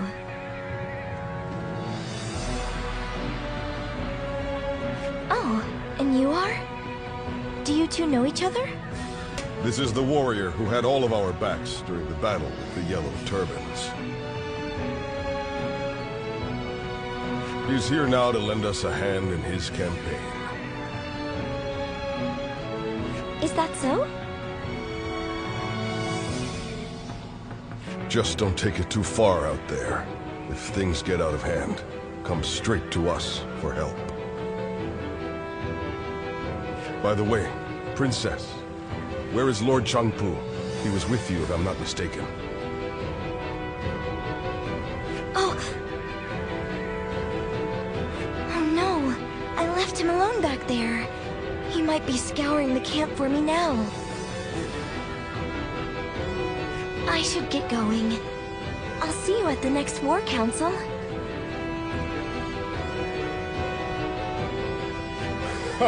Evading Lord Changpu is no mean feat. The princess is an incredibly skilled warrior, but the battlefield is an unpredictable place. I want you looking after her too, just in case.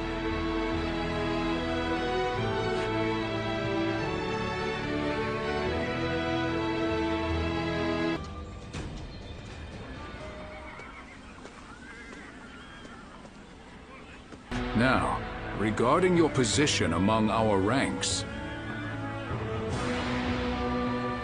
feel free to do as you please. You didn't expect that, did you? While fighting the Yellow Turbans, you followed your own intuition and greatly influenced the outcome of the battle. It is our hope that you can achieve similar results in our service. But it wouldn't be right to put all the pressure on you. That's why you and I will be working together. Huang Gai, wait. I think it would be better if I went with him. After all, none of you expected me to be here anyway, so it shouldn't make much of an impact on our main force. As for which of the two you will accompany, the choice is yours. Don't worry. I won't force you to choose me. I would be very happy to have the chance to fight by your side.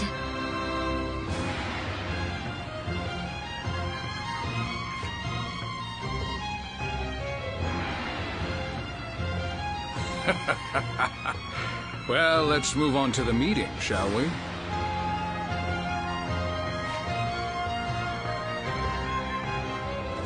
Good luck to you.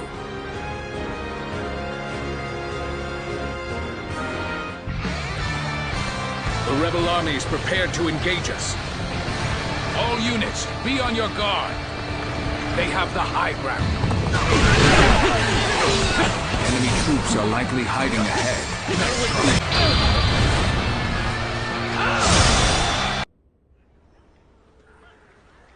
Well, that just about does it for now. We managed to pull through with very few losses, either due to everyone's hard work or the bravery of our lord and the princess. One thing's for sure, chasing after you scared me half to death. Sorry for making you worry. I'll try to become strong enough that you'll be able to follow me without fear. All I ask is that you don't get carried away. Lord Changpu and I aren't exactly spring chickens, you know. Now that we've dealt with their leader, the bandits of Jing won't be causing any trouble for a while. The people will be able to return to their normal lives as well. How lucky they all are to have such a wonderful governor like our lord. Huang Gai? You and his lordship are incredibly brave, but I suppose that must be said of all the Sun. It's quite a challenge just keeping up. We should fight together again someday.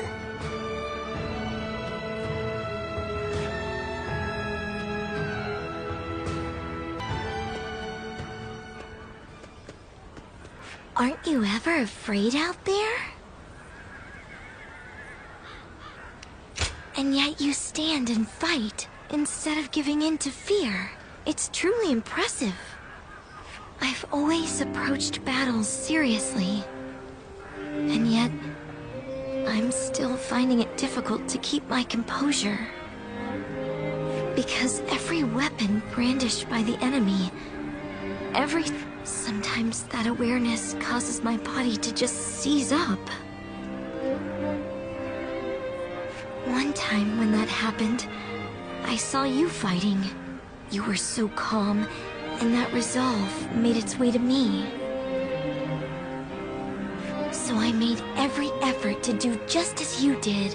I didn't take my eyes off of you, even for a moment. And then, my body began to move freely, like during training. It was thanks to you that I was able to continue the fight.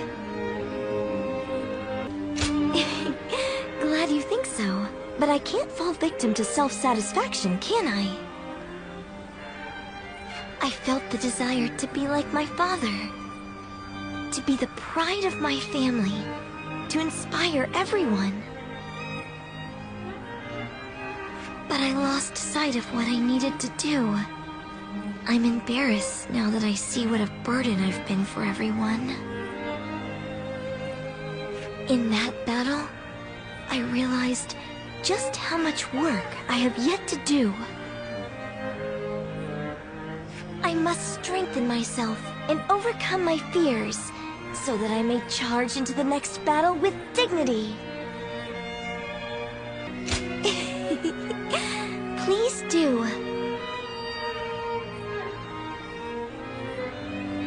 Next time we share a battlefield, I'll put on a performance you won't be able to look away from.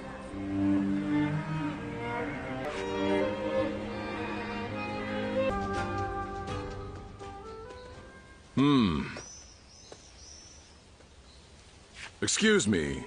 Might I have a moment?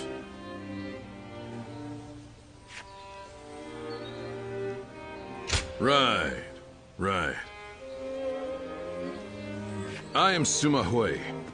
Some call me Shui Jing, or Water Mirror. I wander the lands, seeking joy in seeing the world, deepening my knowledge, and connecting with others.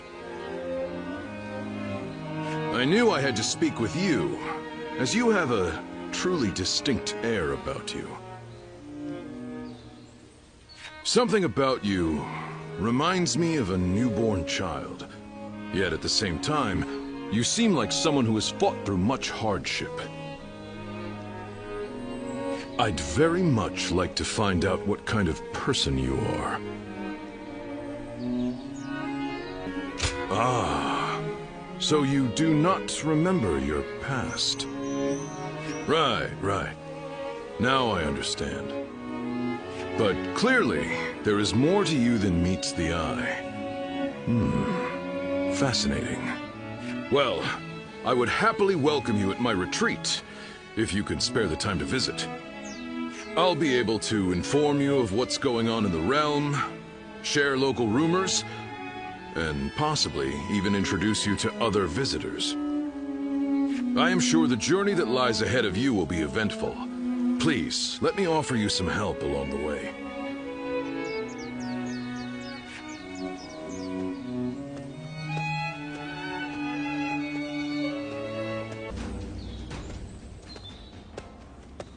Oh, Ziluan, welcome back.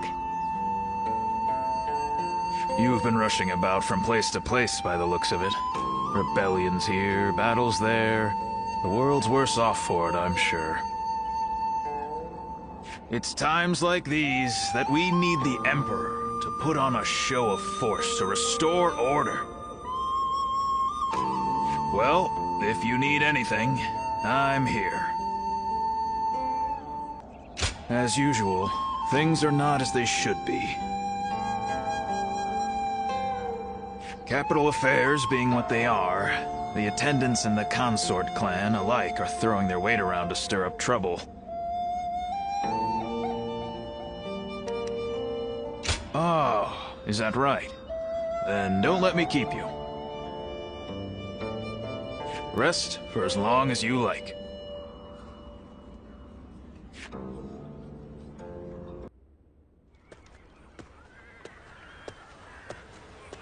Hey, I know we had orders from Lord Hejin, but do you really think letting them go was the right choice? How do we know if roughing them up was enough to put them in their place? Next time, they might attack innocent travelers. That might be true, but we can't just go against the Grand General's orders, can we? Yeah, I know that, but still. Suli is right on the Emperor's doorstep, and yet the whole place has gone to hell.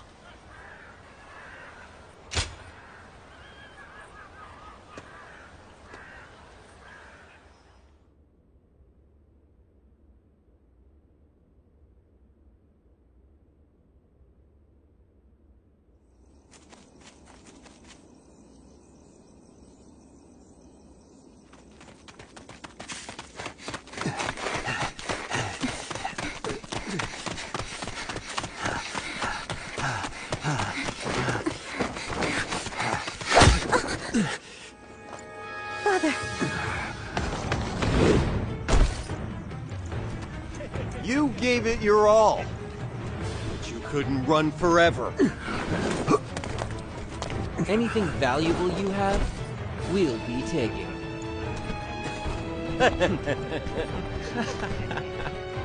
Oh, hey, you! So beautiful. Hey, over here. Cut that out. Focus on the job at hand. First, the old man.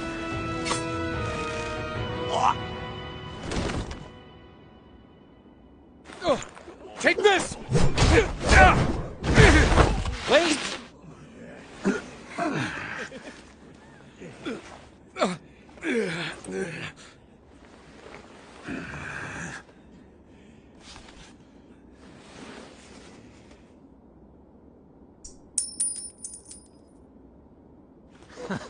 Yes, that's it.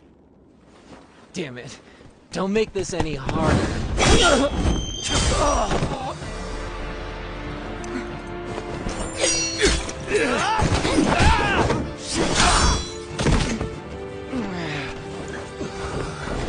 You bastard!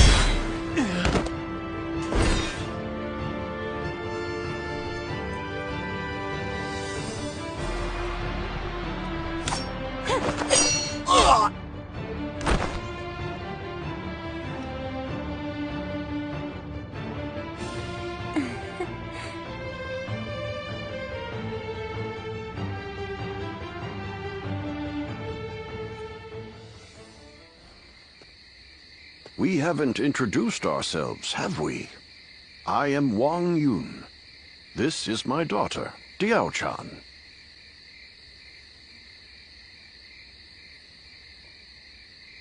You have my thanks, Zluan. Ah, so it really is you. I heard the name mentioned while the Yellow Turbans were still running amok. Black clothes with a crimson sash. You looked the part, so I went with my gut. So you were the one that turned the tide during the rebellion. That explains your impressive skills on the battlefield.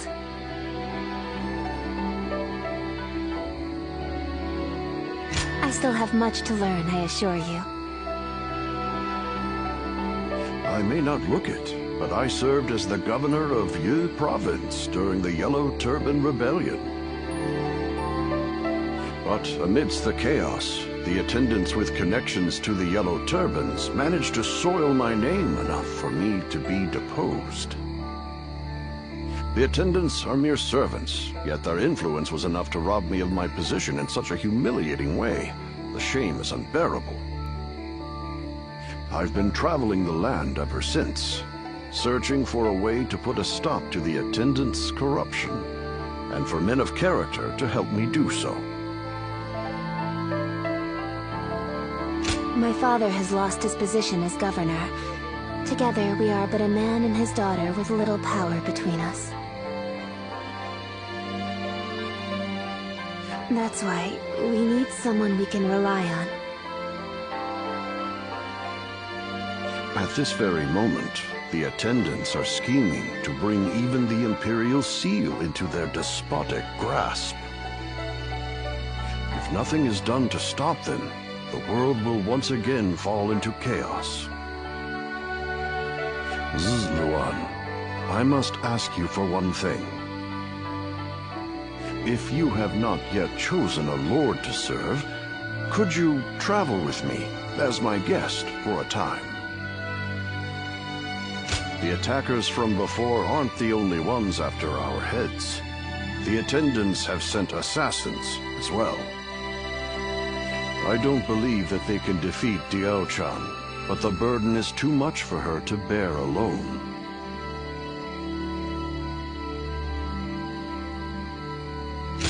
You will? Then you have my thanks. Once again, we are in your debt.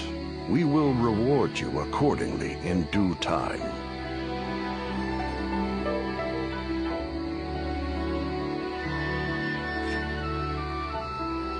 Very well, then. You can start by escorting us back to the inn. I will tell you more about our plans later.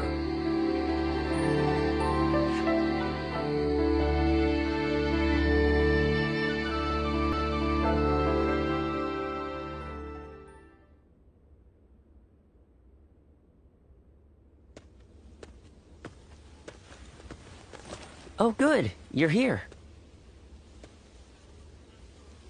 I just took a message for you from someone who said they were with Wang Yun. They said Wang Yun is waiting to receive word from a collaborator, so he wants you to stay here in town for the time being.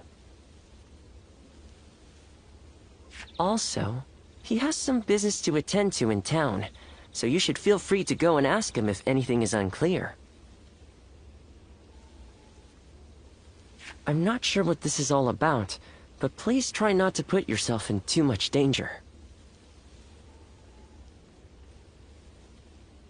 I can't cure you if you're dead.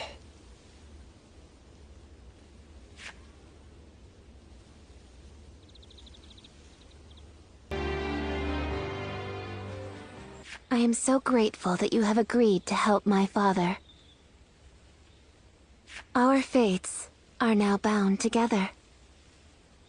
If you have any worries or misgivings about what lies ahead, let's talk them over now. He took me in as his daughter, but I am also his student, and a loyal servant. My father is trying to root out the corruption that the attendants have inflicted on the world. I am merely the sword that clears the path to his goal. If you wish to know the whole truth, perhaps I should first tell you how my life began. I was born in a small mountain village. It was decided that I would become a spy, so I underwent training. But one day, a large fire broke out in the village. That was when I met Wang Yun. I had nowhere to go, but he took my hand and led the way. He trained me to be the weapon that would rid the world of corruption. When my father first met you, he saw something in you. The way you walk, the way you fight, he could tell that you were different from the others. He saw it in me, too. Is that so? Then I will not inquire further. In this world, some things are best forgotten. Did you hear? Word is that the Emperor has passed away. Is it really true? Then who will rule the land now?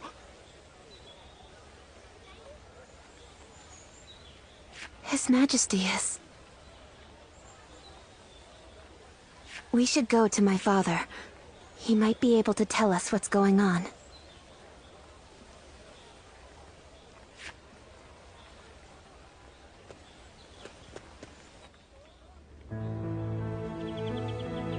I see. So the news has already made its way through the city. I've just received word from Lord He Jin in the capital. It seems that the rumors of the Emperor's death are in fact true. The world is still in disarray. The death of the Emperor will only make things worse. Lord He Jin's letter also included an invitation for me to join him in the capital. I suspect that he may take this opportunity to eliminate all of the attendants in the capital at once. Yes, it is none other than Lord He Jin, Grand General and elder brother of the Empress. As such, he is essentially the head of the consort clan. He wants to rid the world of the attendants as much as we do. The enemy of my enemy is my friend, as they say. But if the Grand General has already taken action, then the attendants will be making moves of their own.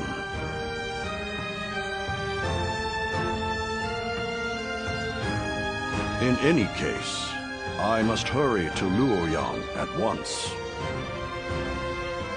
Yes, Father.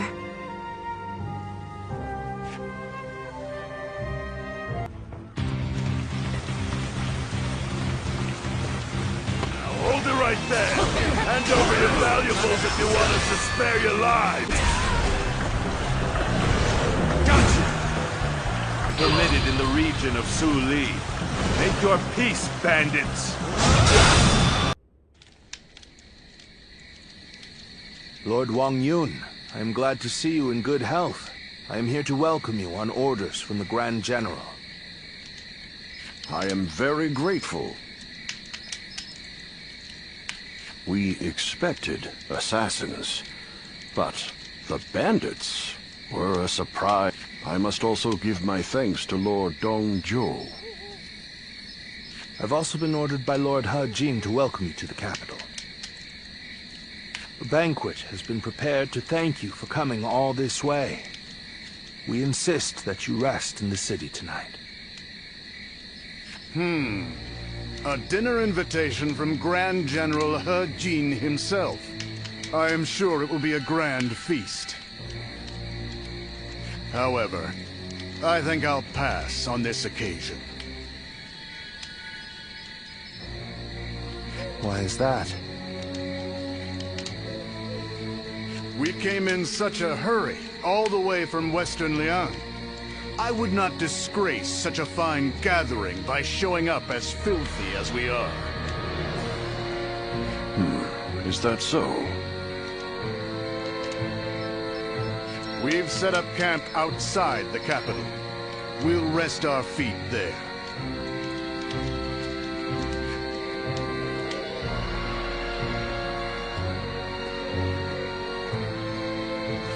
So, that's Dong Zhuo. He's a brazen and cunning man with the manners of a beast. Judging by his reluctance to enter the capital, that snout of his must have caught the scent of danger. What did Lord He Jin have in mind when he chose to bring him here? For now, we can only trust his judgment. The attendant stronghold is very heavily guarded. It might take the power of a beast to break through its defenses. The power of a beast. You should rest for tonight, Lord Wang Yun. We will discuss the future with Grand General He Jin later.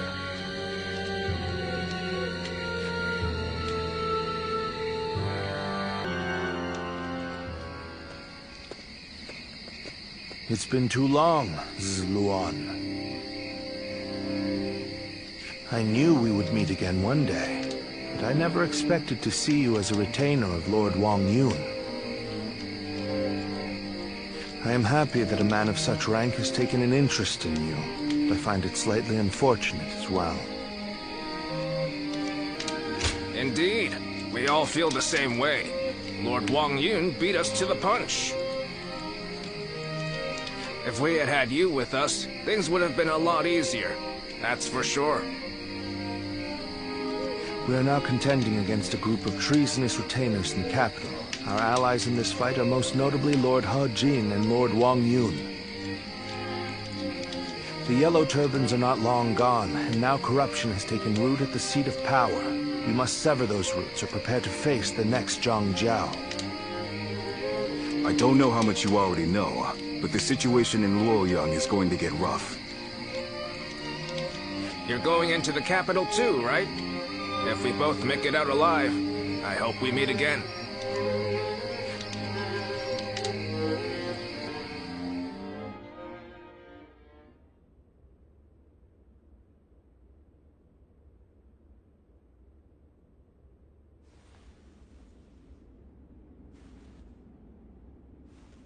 It's getting hard to keep up with everything that's happened. Or shall I keep you company until you go to sleep?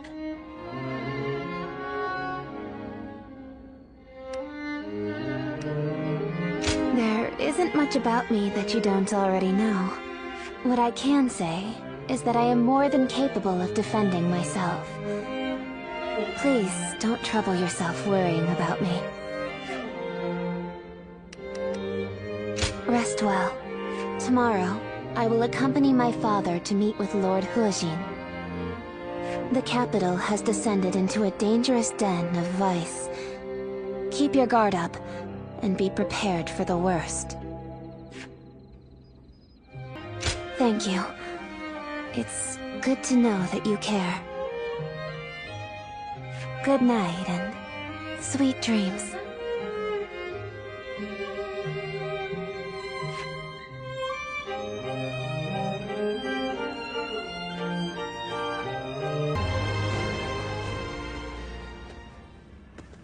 Lords from every corner of the land are answering the call from Grand General He Jin to gather here. Our chance to get rid of the attendants once and for all has finally arrived. This also makes for a grand opportunity to show the world our power. Wouldn't you agree, Cao Cao? Delivering justice does not require a show of power. Simply exposing the crimes of the attendants and imprisoning them will suffice. A fire set to burn away corruption can quickly grow into an untamable blaze. Yuan Shao, are you really too much of a fool to understand that? You've never wasted words on courtesy. I know that we are old friends, but could you at least show a modicum of respect for once? I'm telling you this because we are friends. Anyway, it matters not. Where is the Grand General? We are here to meet him, but he is nowhere to be seen. Gentlemen, please excuse the interruption. I have a message for you from my father, Wang Yun. Lord He Jin has been summoned to the palace by imperial decree. Please, make haste to the imperial court. What? To the imperial court? We are to dive into that snake's den with those attendants? It may well be a trap, but one cannot refuse a decree.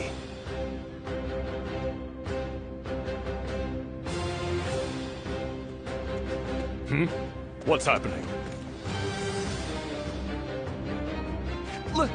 Lord He Jin is in trouble! He's being held captive by the attendants of the palace!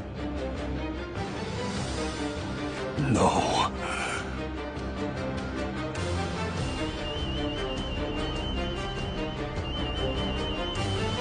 Well, these truly are the worst conceivable circumstances.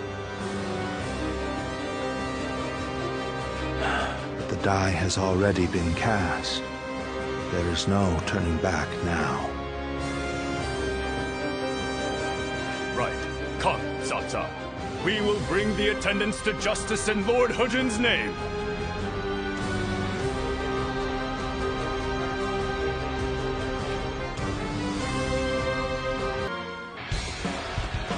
The 10 attendants, consumed by greed, have misled the Emperor. We must hunt them down and set things to rights. The way is barred. The throne room is just on the other side, and yet... My father told me the castle was fitted with secret passages for emergencies. Castle guards are taking orders from the 10 attendants. They may hamper our search for the Emperor. Let us first focus on defeating the attendants. We should split up. Agreed. Cao Cao, you head west. I shall handle things in the east. Let's start the advance. Seeing as you located the scene. All my might!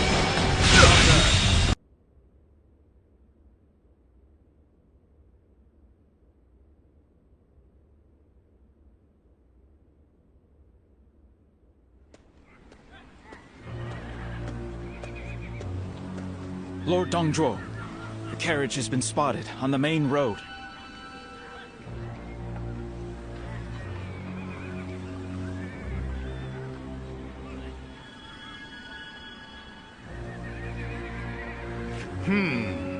Just as I expected. Looks like we've caught something valuable this time. The Emperor is coming. We must welcome him in the proper fashion. Yes, sir. Let us begin. This will be a feast fit for royalty.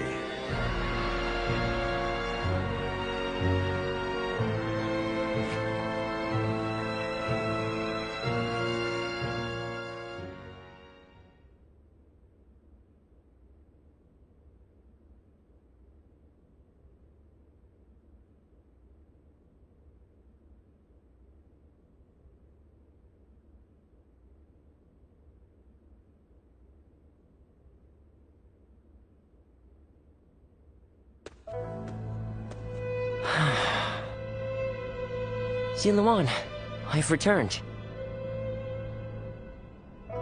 The number of wounded and sick grows each day. The majority of local doctors must have already fled. No, don't worry. I want to do this myself.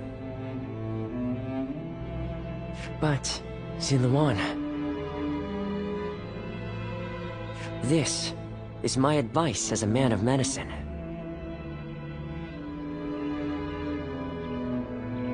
Lord Wang Yun may have ordered you here, but I think we should leave Luoyang. To stay is to invite death itself. Luoyang has become a battlefield. One wrong word could mean the end for you. Excuse me.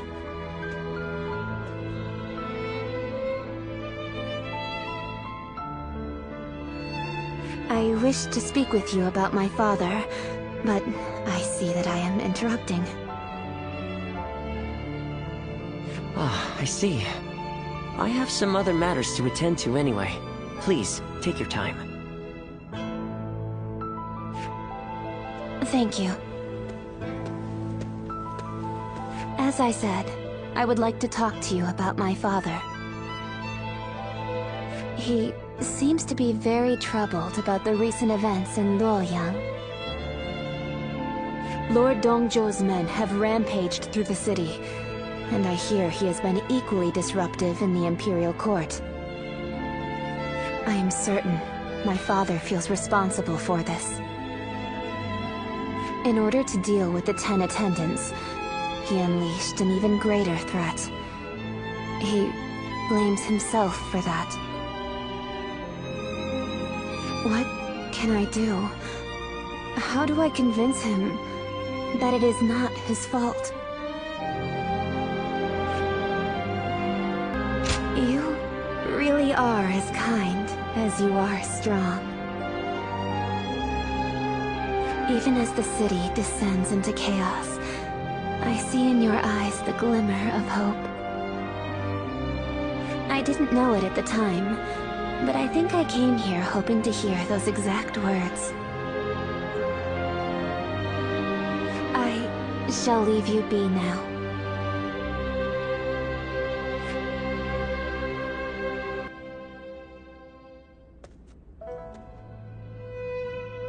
Even if we eliminate one source of unrest in this world, another will soon take its place.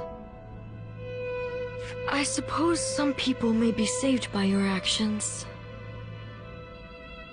However, the realm is too vast, and the state of things too complicated for a single individual to make much of a difference.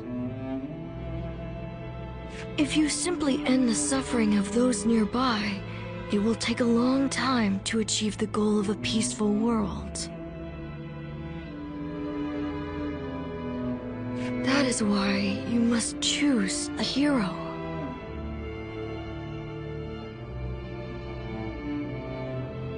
Someone who can strive to create a new world beyond the chaos. By walking alongside such a person, you will be able to realize a true age of peace. Eventually, you will need to determine which hero is worthy of walking alongside you.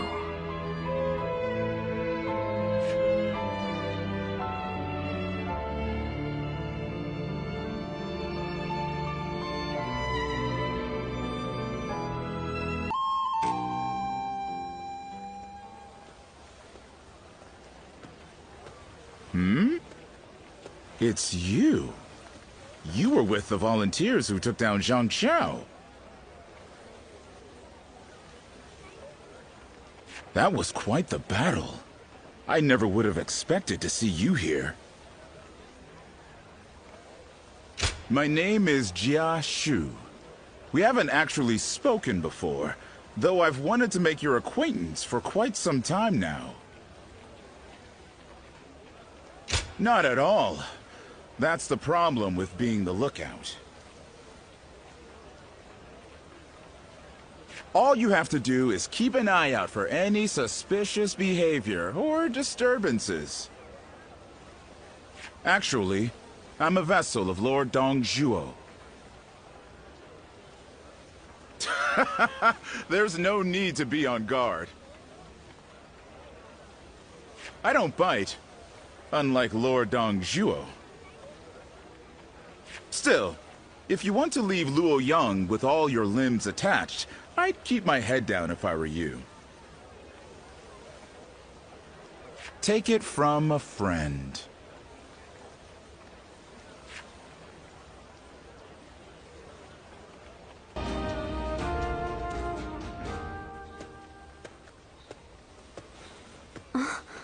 Just the person I wanted to see. I could ask you to give me your heart, or to perform any number of daunting tasks. What would you do then? The truth is, my father came to me and said that I should take a little walk around town. But I've never really just walked the streets before without a destination. So, I have no idea where to go or what to do.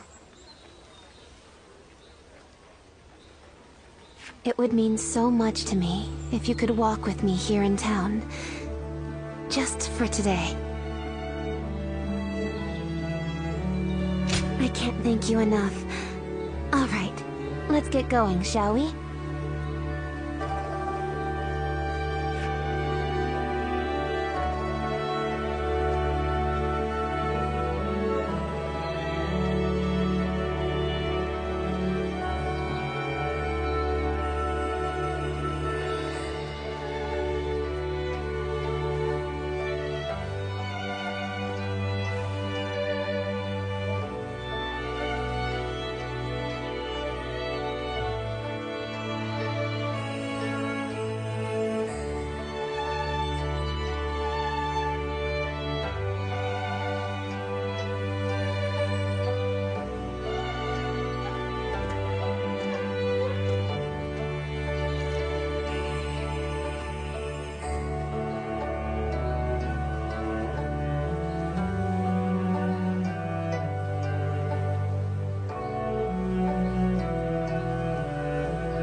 Thank you so much for coming with me today.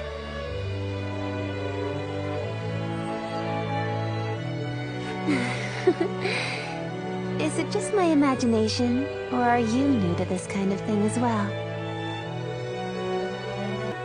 I had a feeling we were both a little lost out there. But I think that may have ended up being what made our time together so much fun. As long as I have this memory, I'll be able to go on fighting forever. No matter what hardship might come my way. I would like to be able to go for another walk with you sometime. I hope with all my heart that such a day will come.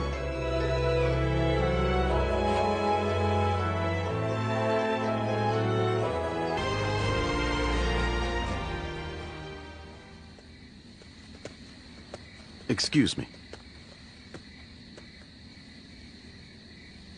I presume that you belong to this household. Where might Lord Wan Yun be? My name is Shunyo. I have an appointment with him. I have the proper documentation, if you'd like to see it. Thank you.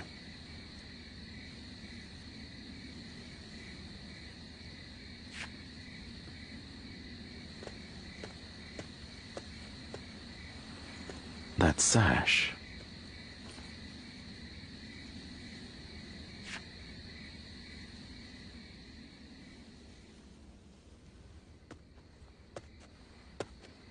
I've been waiting for you, Lord Shunyo. You had something you wanted to discuss. I'll get straight to the point. Lord Wan Yun, you must act now. You mean eliminate Dong Zhuo? Yes. Dong Zhuo's tyranny has indeed become intolerable of late. But just how do you expect us to stop him? He's expanded his forces by taking in the soldiers Lord He Jin left behind. There is even talk that the powerful soldiers trained by the recently deceased Governor Den Yuan joined him as well. It may be too late for anyone to stand against him now. It is likely that Lord Yuan Shao left Luoyang upon realizing his forces were outmatched.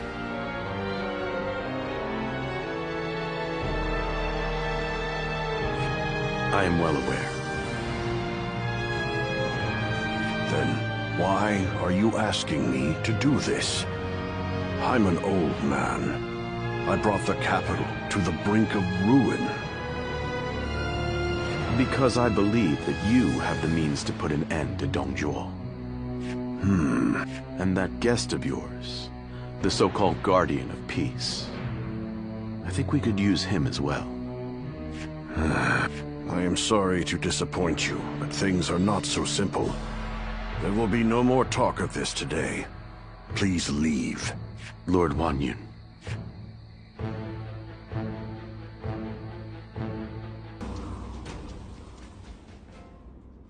There is something important that we must discuss.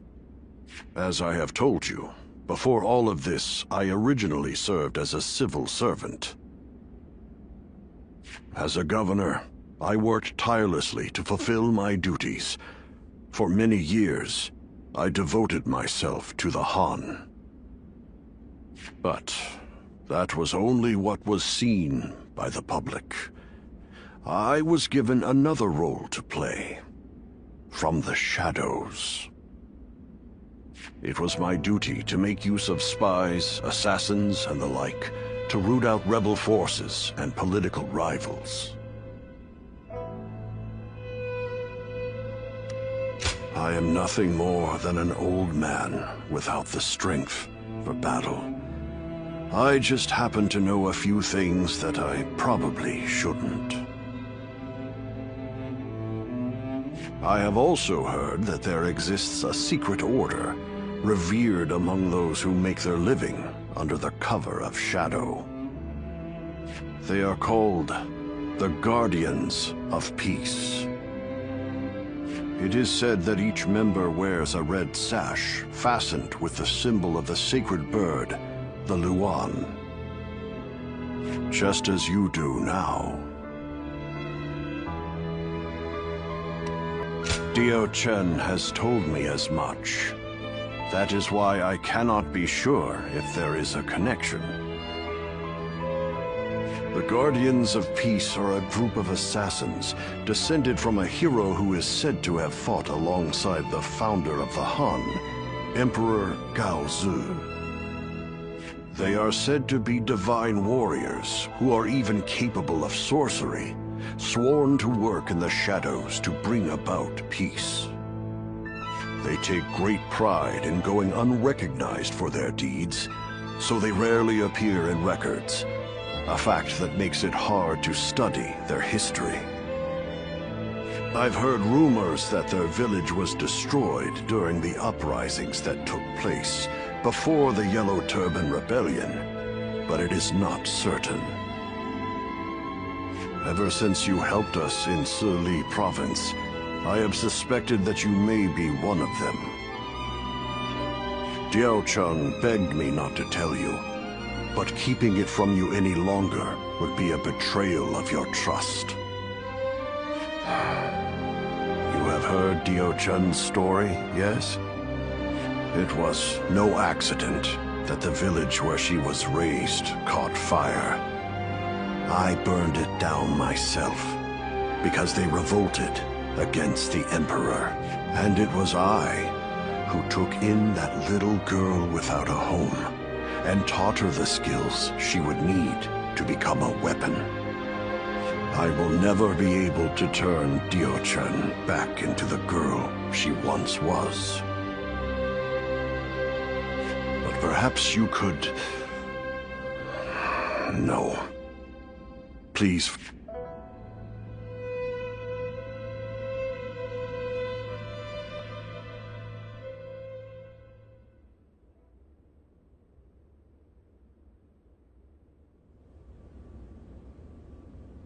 We've just received an urgent message.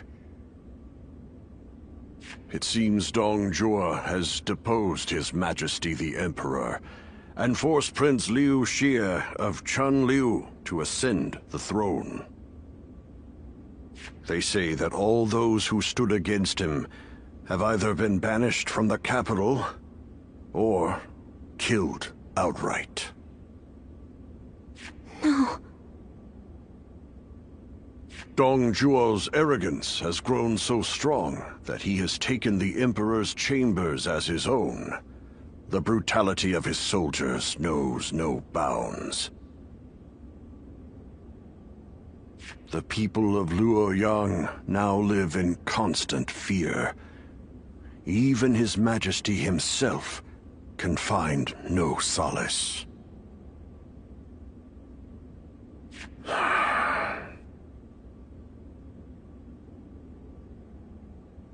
I must kill Dong Zhuo. And I'm going to need your help. I've been waiting so long to hear you say those words. Father, leave the hunting of the beast to me. I will see this through to the end, even if it's the last thing I do. It's the only thing I could possibly do to repay you after all you've done for me. But I am obligated to do this, but you are not. You can walk away. I am sorry, but you're our only hope. Eliminate Dong Zhuo and bring peace to our world.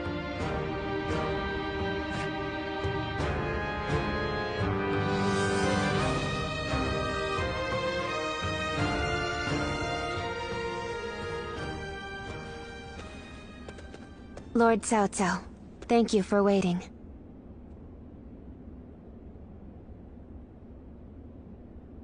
Where's Lord Wang Yun? He is not in right now, but he should be here shortly. Then, I'll wait here for him.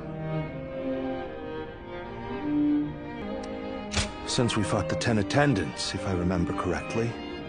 Now that I think about it, all this mess with Dong Zhuo began there.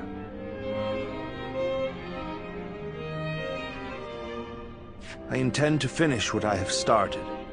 That is why I made a suggestion to Lord Wang Yun about the assassination. I hear that Lord Wang Yun lent you his prized sword.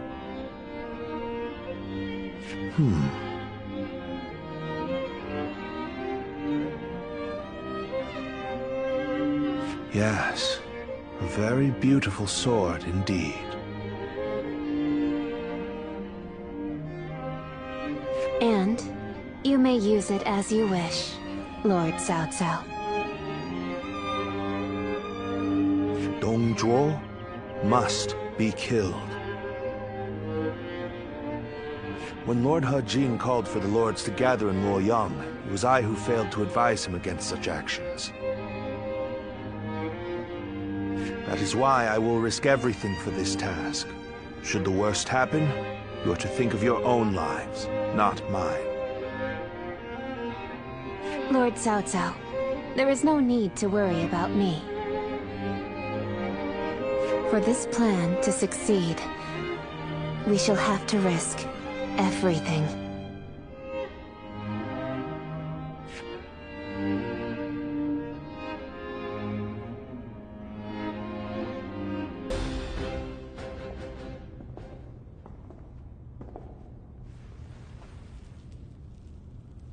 I, Cao Cao, come humbly before you. I have but one question. Are you loyal to the Han? Or to Dong Zhuo? You are very forthright. I feel many men have lost their heads for answering wrongly. Answer already.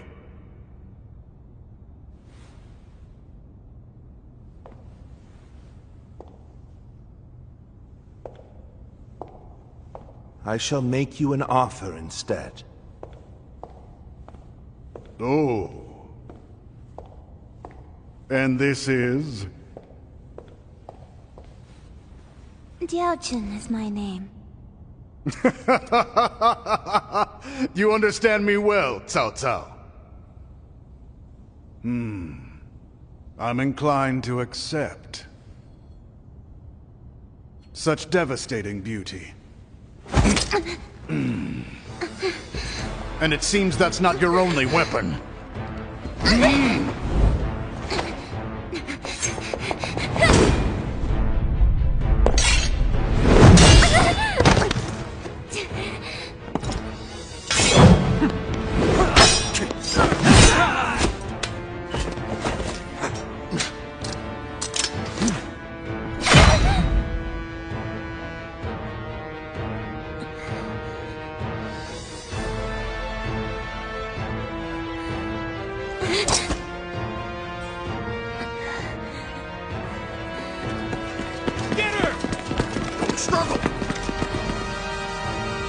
I'm glad, Cao Cao. I like your answer. Zuluan! Lord Cao Cao! Run!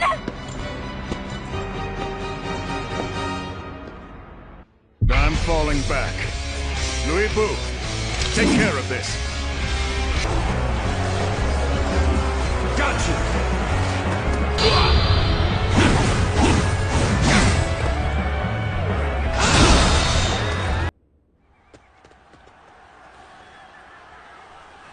It's no use.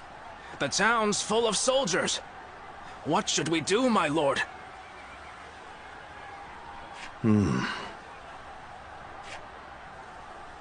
Zilon. Come, this way. What? Very well. I trust you.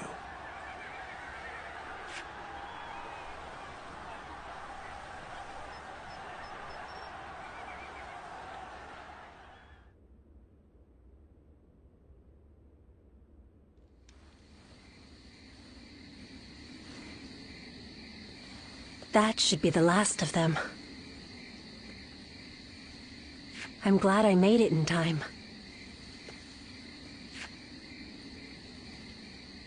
I told you that we'd meet again when you needed me. Well, that and Dong Zhuo. If you plan to kill him, then our goals are aligned. My duty is to eliminate anyone who threatens the peace. You remember. That's good to hear. Some time ago, I asked you to find a hero who could save the land. I wonder, could that man be that hero? I see. But remember, whether or not he's the hero we seek, you must stay alive. And I will make certain that you do. Ziluan. Understood?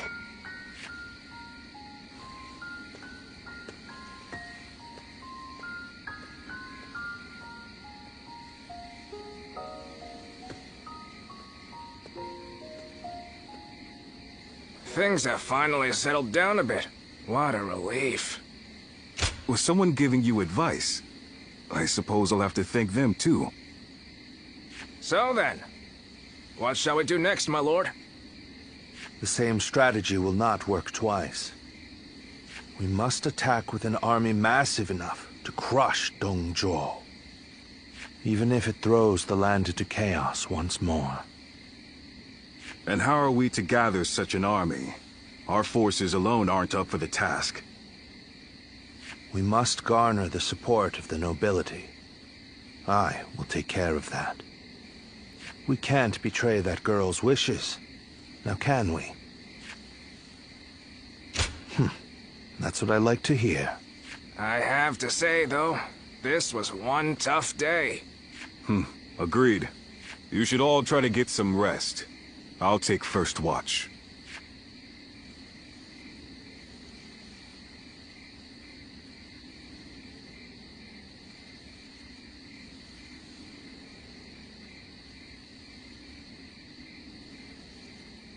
Run!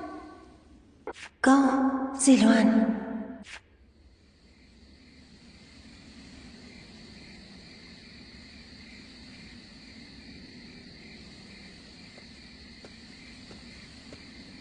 You're a little early to take over guard duty. What? You have a nightmare or something? You should go back to sleep. A tired body will earn you no valor.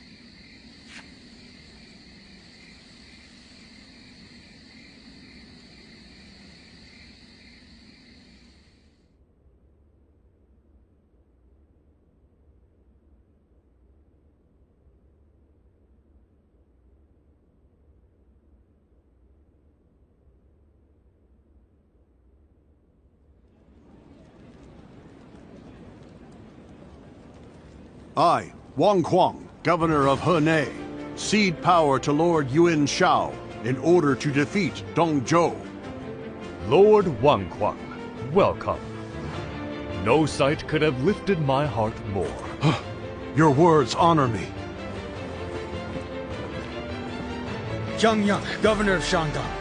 I have come to join the alliance against Dong Zhuo. You are most welcome, Lord Zhang Yang. Show us what you're capable of. By all means, I shall do so. Lord Yuan Shao, I have come from Yong province. Allow me to be of service. Lord Cao Cao. That was a splendid manifesto. Yes. Having the illustrious Lord Yuan Shao become the leader of our alliance was a stroke of genius. Having felled the 10 attendants, Dong Zhuo's occupation of Luoyang is our responsibility. If Yuan Shao can make up for that by leading the coalition, it's a small price for him to pay.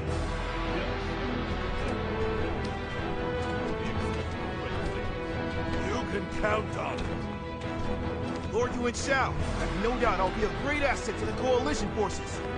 Is that so? Your spirit alone finds support indeed. Dong Zhuo is all but done.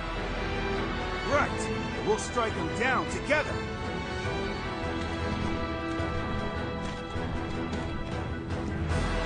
The die has been cast. All that remains is to see this through.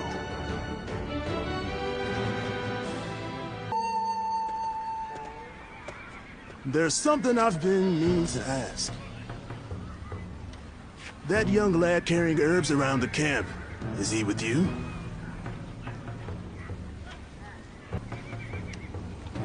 No, I'm sure that he was with you when you arrived.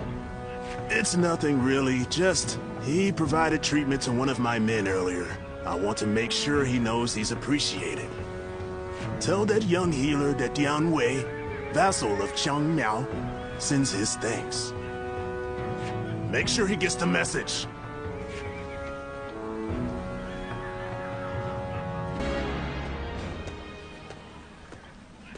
Li Dian and Yue Jin, both dependable warriors. The name's Li Dian. I got a feeling we'll get along well. And I am Yue Jin. I'm quite eager to head into battle with you. We've had quite a few newcomers like these two lately. I'm quite thankful for it.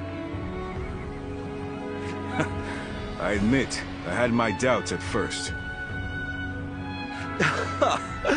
What an impressive gathering. Do you mind if I join you? It really is you. Do forgive me. My name is Chen Gong. I am but one of the many who answered Lord Cao Cao's call to arms. This man used to serve Dong Zhuo. But he helped me in secret during my escape. I will not ask you to place faith in a traitor, but I will say that you can depend on me. And if you would allow me, I will expend every sliver of my strength in the coming battle so that I may earn your trust. These are just a handful of the volunteers who have arrived from all across the land.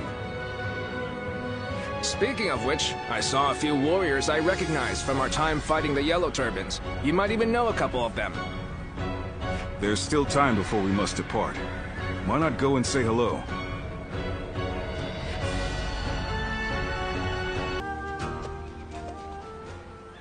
Come to meet everyone here, have you? He was just summoned to a meeting. With a gathering of this size, discussions are sure to take considerable time and effort.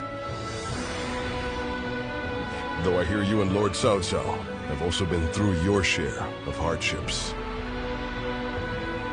It is through such hardships that we grow as people. I look forward to seeing how you've grown.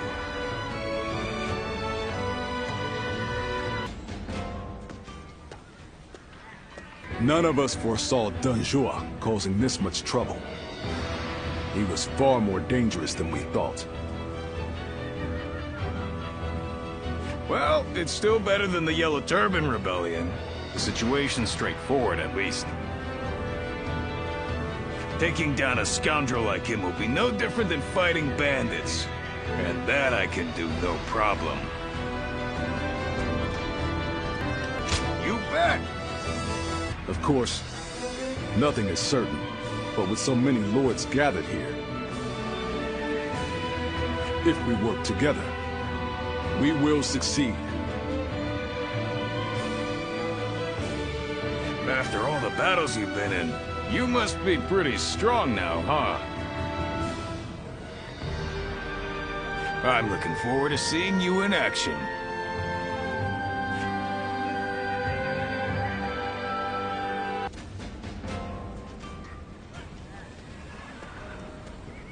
Most of the troops in our coalition directly serve lords of their own. But now, we've gathered volunteers who do not belong to any particular leader. Those are the ones I wish to speak to you about. They have given me free rein over how to organize them. You have eyes that clearly assess the battlefield and the skill to make the right decisions. And most importantly, you're beyond the schemes of the nobility. You are more than capable of this task. I have faith in you. I'm counting on you. Now, let me introduce you to your troops.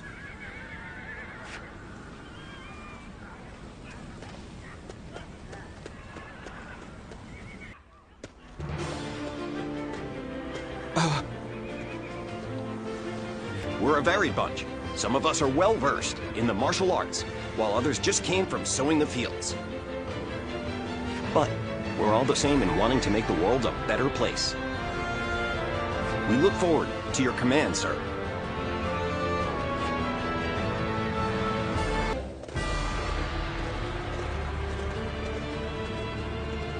Let's begin.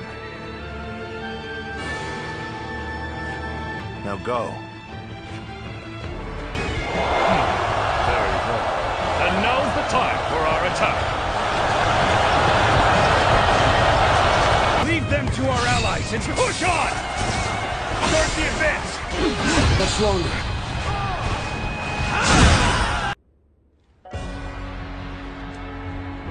We finally made it through Se Shui Gate. It was a tough fight, but you all fought bravely. Thank you, my lord. I have learned much through this ordeal. I had a bad feeling before the fighting started, but we turned it around in the end. I've been meaning to ask. Are you sure the army is ready to move out? We've run out of other options. If we can't agree here and now, then the whole coalition could fall apart.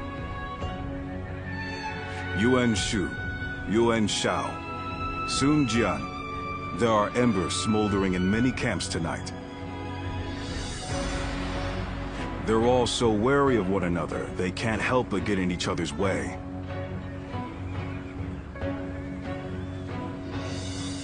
And we're guilty of it too.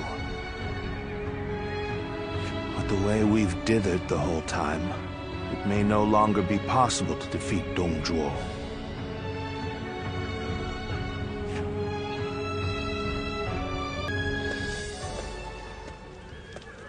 Don't you think Yuan Shu crossed a line back there? Lord Sun Jian has every right to be furious with him. He has brought shame upon the House of Yuan with such conduct.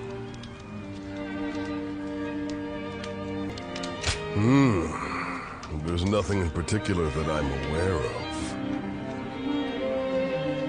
There may be a simpler explanation. For instance, perhaps he feels he was deprived of his moment of glory. If that is the case, then his actions are even more unforgivable. All of us almost lost our lives. Lord Sun Jian is fuming about this incident. He said he was going to bring it up with Lord Yuan Shu himself.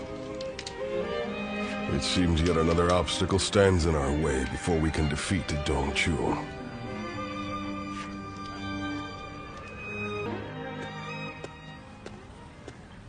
Lord Yuan Shu, what were you thinking? What do you mean? Oh, you mean my actions in the battle?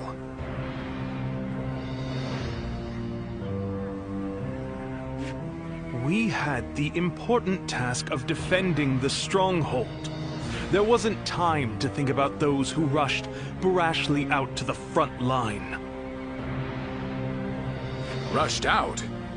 We may have pushed the vanguard, but we didn't plan to go that far from the stronghold. Is that so? Then I must have been mistaken. Lord Yuan Shu, let me be very clear. I apologize if you think I overstepped my mark.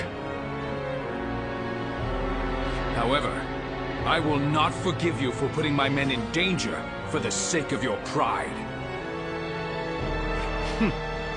For my pride, you say?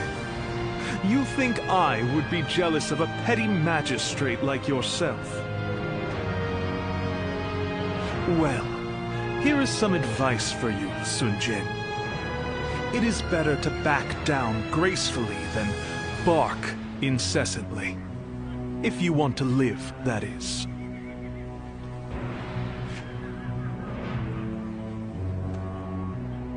You...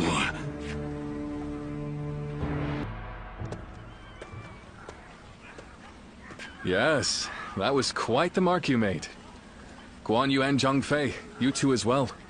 Although, I am a little concerned about the coalition forces.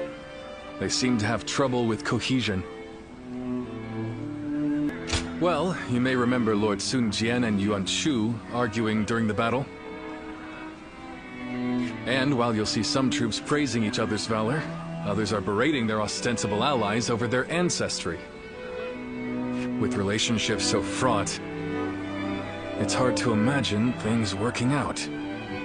It is easy to say we're fighters united for a cause, but we must remember that we each have our own motivations.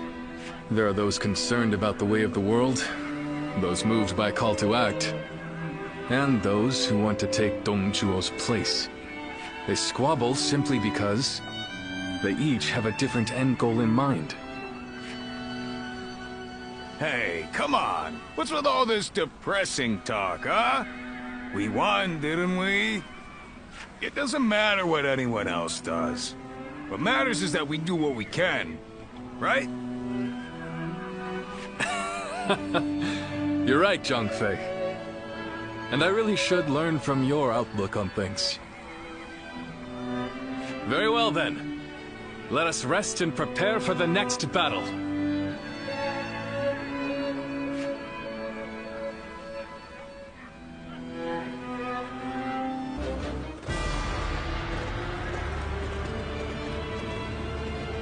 Let's begin. Now go.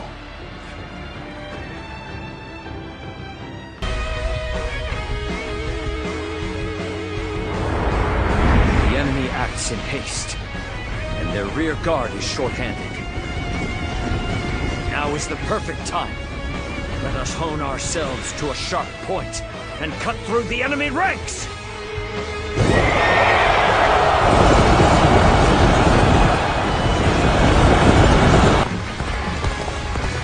Victory in this battle will come down to the number of our troops that arrive at the gate.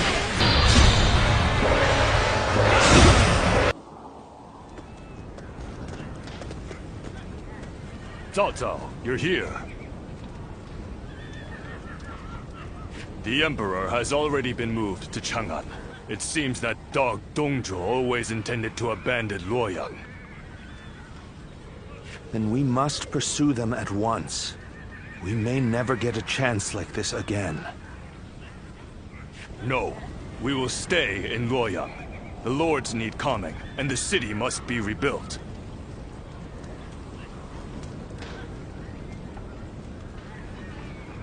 You fool, Yuan Shao. Have you forgotten that our top priority is the death of Dong Zhuo? You are as cold-hearted as always. Do you not see the city in ruins? People don't even know where their next meal will come from. The Coalition forces are still exhausted after the battle at Hulao Gate. They've not the strength to continue fighting. Enough pretentious talk. What are you after, Yuan Shao? Isn't that obvious? The Yellow Turbans and Dong Zhuo have driven the world further into chaos. A worthy individual must step up and fix it. To restore the capital and the entire land. And you believe you are the man for that task? Yes. History will prove that I am right.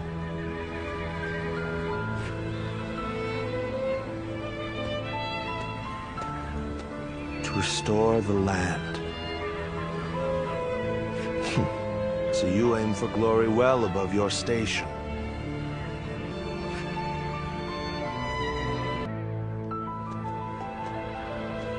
To have set fire to Luoyang. The lives of the citizens mean absolutely nothing to that foul man. No soul should have to face the loss of their family or home in such a way. We should prepare to enter Luoyang. There may still be people who need help. Even if no one else goes to their aid, we must do what we can.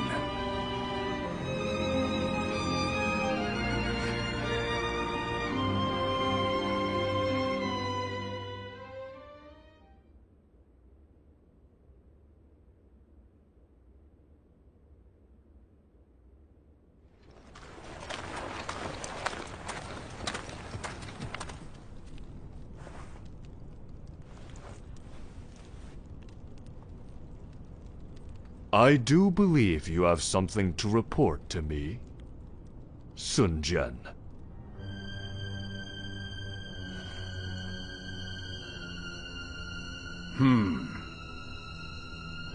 Nothing comes to mind.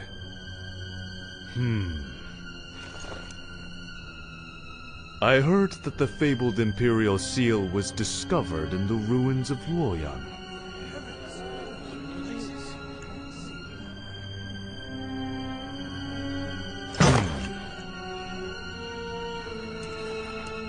Such regalia should be relinquished into the safekeeping of myself, the leader of our alliance, should it not?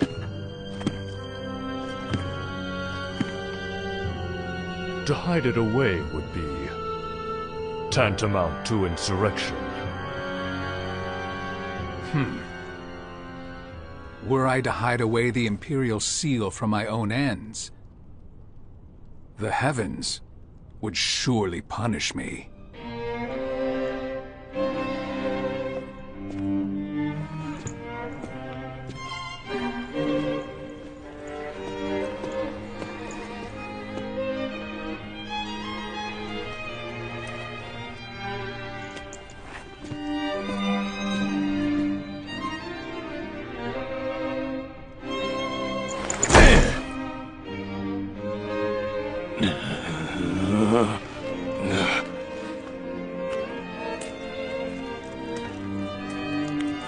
Well now, time to see which of us is worthy.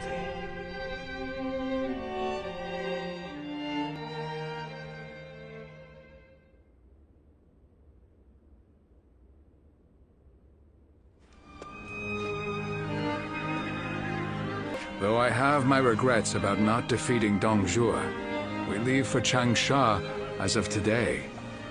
Farewell, my friend. So you too have heard the rumors. Do you wish to know the truth?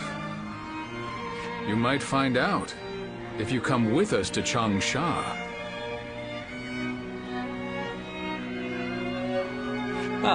Trying to recruit him before we do, Lord Sun Jian.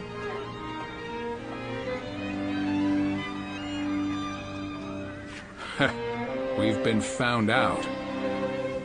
So much for my plan of dragging him along by force. In all seriousness, Lord Sun Jian, I understand you are leaving the Coalition. Is that because of last night?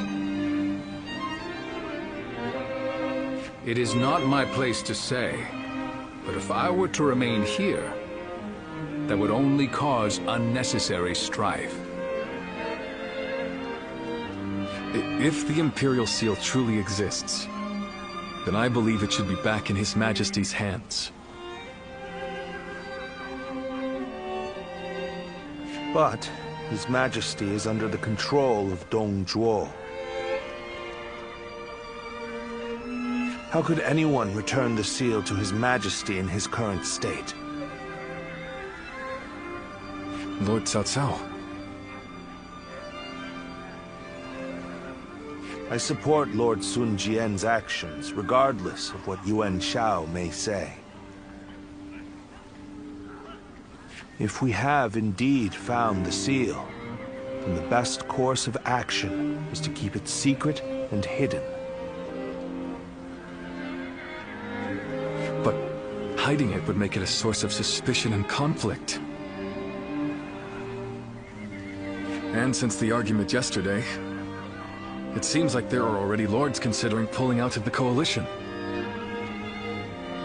We came together to stop Dong Zhuo, and yet it's internal bickering that may prove to be our downfall. That is why I said Lord Sun Jian's response was the correct one. If the Imperial Seal were to fall into the hands of a man of lowly character, the embers of war would burst into flames. So, we may as well leave things the way they are. Let the nobles keep each other in check. You're saying we should take advantage of their feuding? Lord Cao Cao, I too am a man of, as you put it, lowly character. That is why, even if it's only a small fire that burns before us, is it not better to extinguish it here and now before it grows? You both make compelling points, but let us cease our arguing for now. I'd like to ask you both what you intend to do next. Will you remain in the coalition? As much as I would like to, defeating Dong Zhuo will be no easy task if we are divided in purpose. I will follow Lord Gongsun Zan as he leaves the coalition. I wish to help be of service to his territory. That is a role suited to a man of lowly character like me. I too intend to leave the coalition, so that I may consider what I should work toward achieving. I realize that I was the one who called it together, but this army no longer has the ability to slay Dong Zhuo. This is not how we accomplish Lord Wang Yun's goals.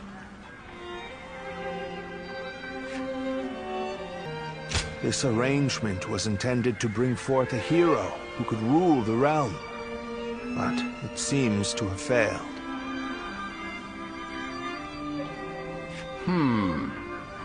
To me, though, both of you appear to have the qualities needed for such a task. That's quite interesting, coming from you.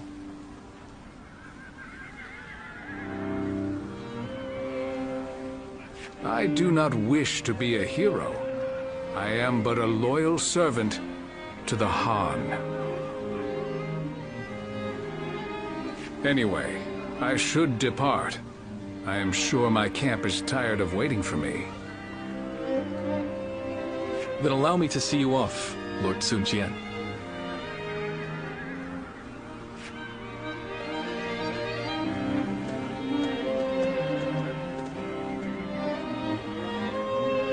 The ways of the beast are not fit for men, yet they have not the will to provoke change.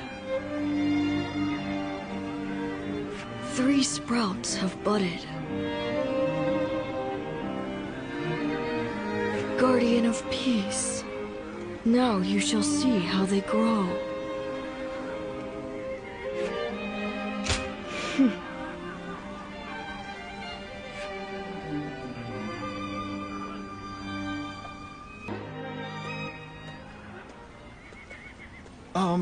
Captain! I heard that the coalition is being disbanded. What are we supposed to do now? I know this might be too much to ask, sir. But may we continue serving under your command? Through this battle, all of us feel that we have discovered the place we are truly meant to be. Although this may be presumptuous of me to say, that place is by your side. And so we beg of you, take us with you. Thank you. Thank you so much. We won't let you down. We appreciate it, Captain. Each one of us will put forth every effort under your command.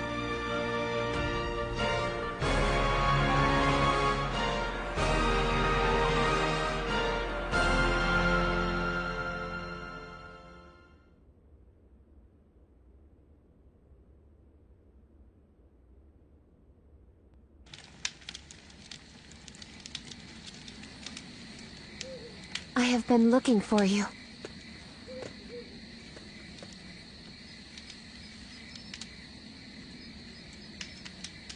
I'm glad we were able to meet like this.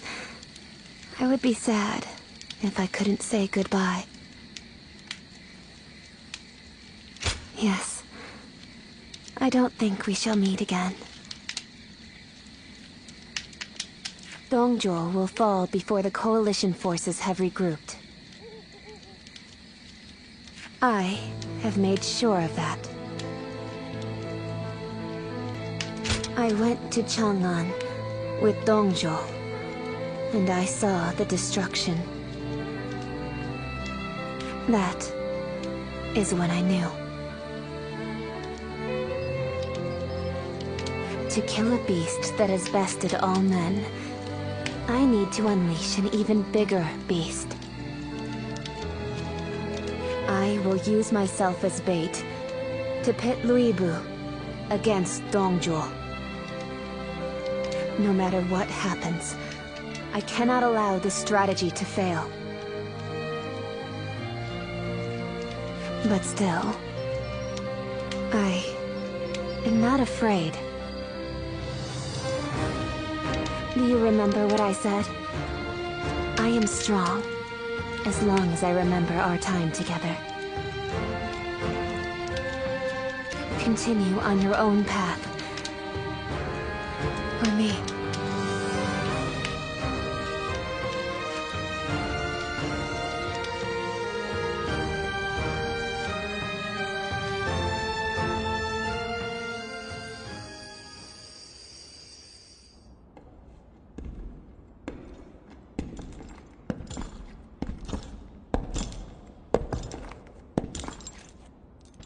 Lord Luoyang. I'll make your dream a reality.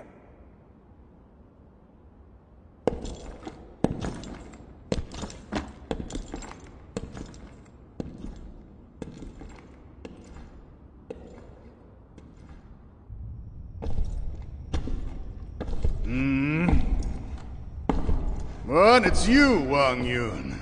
I don't remember summoning the likes of you.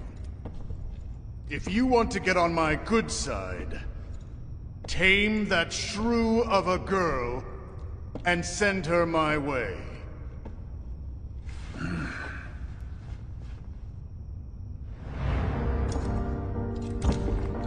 What do you think you're...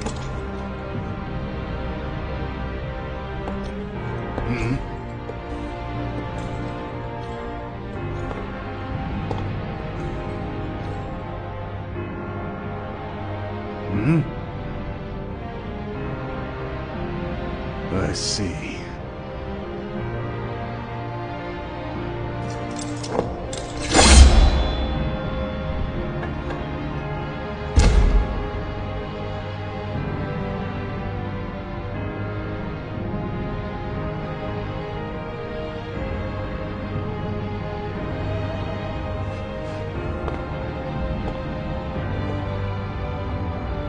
The coalition against Dong Zhuo collapsed. Although they gathered because of a shared objective, their individual aims began to take precedence. Some wished to dominate others, and some to defend their domains. Others struggled to simply keep their bearings amid the tumult. The actions of Zhang Jiao and Dong Zhuo had undoubtedly led to a great upheaval, and now, the long-enduring stability under the Han Dynasty was about to fracture into thousands of pieces. Chapter 3. Rival warlords clash over territory. Cao Cao shelters the Emperor.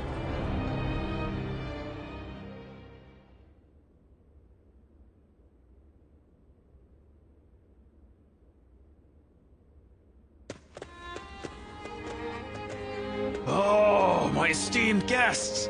It has been ages since you last graced us with your presence. I'd heard there was a dreadfully large battle over at the capital, and assumed you hadn't made it out alive. Is that any way to speak to a guest? Oh, heavens me, do excuse my manners. I'm of course always happy to see you return here in one piece. The long journey must have exhausted you, so please, rest for the day. And if there's anything you need, please feel free to ask.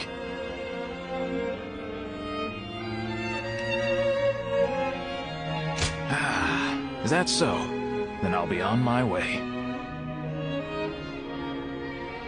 Get some rest and enjoy your stay.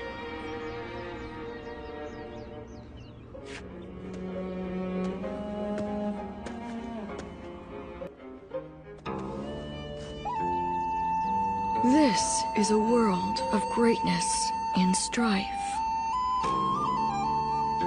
Heroes once bound by friendship are set against each other by fate. You must find your own ambition. Discover a way through the chaos.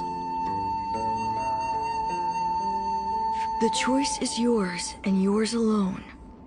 Only your will can guide you.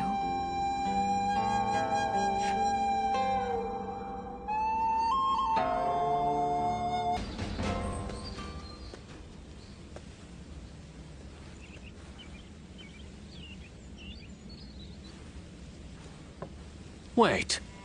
Those clothes. Those eyes.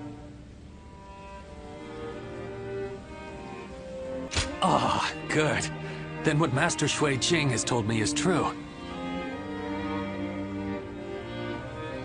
I am Pang Tong, apprentice to Master Shui Jing. Master has suddenly left the retreat in my care. I was just in the middle of agonizing over what to do while he is away. Clearly he wasn't concerned, as he told me to run the place the way I see fit. But he also mentioned that you were a special guest, to be treated with our utmost hospitality. Well, he can be a very free spirit at times, going here and there on a whim. Wherever he's gone, it's where the wind's taken him. But look at you. You are exactly as I was told you would be. Right down to that air of mystery about you. You are an intriguing man. Well, at any rate, until Master returns, I am the proprietor of this establishment. Allow me to be of service.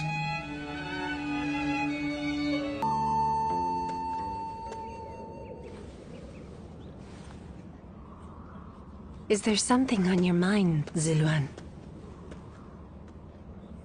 I haven't seen you since the incident with Dong Zhuo. I'm glad you're doing well. Have you found the hero, then? Someone who can bring us all peace. I see. Among the likes of Cao Cao, Sun Jian, and Liu Bei, is there anyone worthy of being called a true hero? In time, they are certain to clash with one another. When that happens, with whom will you side? Your decision will set the course of our future. And those who take the wrong path, just as Zhang Jiao and Dong Zhuo did, must be eliminated. So, choose wisely. The next time we meet, I want you to show me the choice you've made.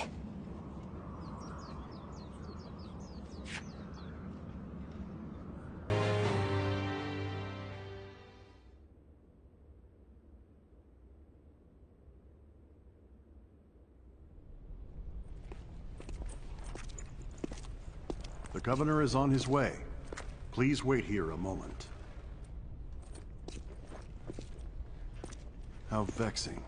Treating everyone like an honored guest. My apologies. Sir! You seem quite taken aback. I admit, I haven't gotten used to this either. Now that you're the governor, you must look, and more importantly, act the part, sir. Indeed. I am Liu Bei, governor of Ping Yue. Ah, knock it off already. This is creeping me out. Seeing a man of your caliber nonplussed over such matters is quite funny, Zhang. That's enough of pleasantries. Let us attend to the matter at hand.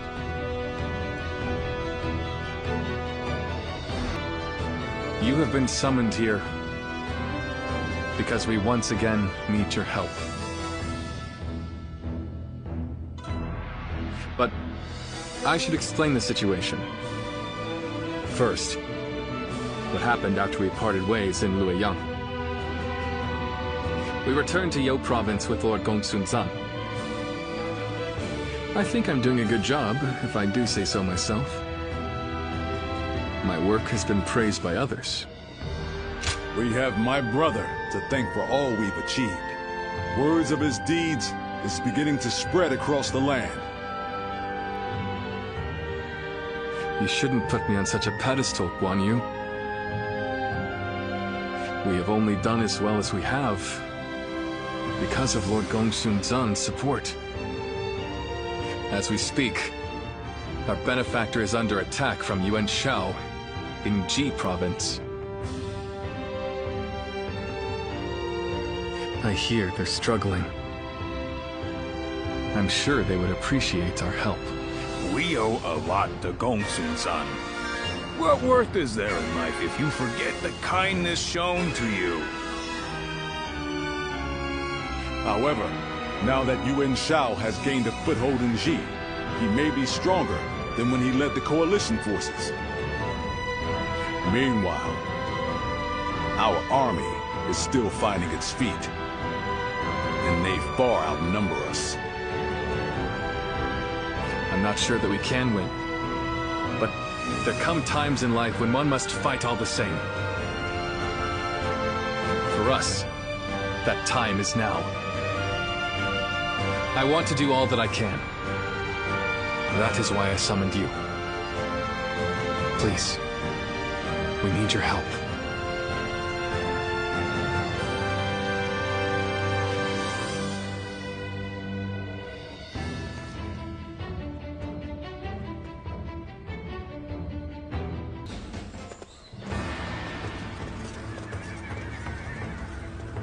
Shall we start?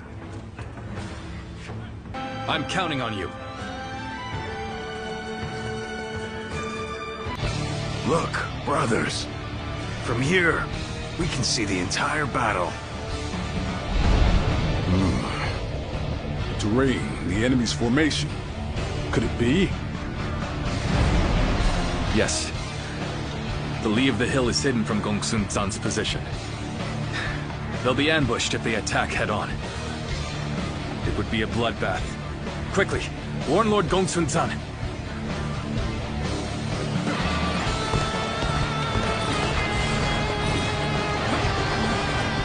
So they are preparing a trap for us.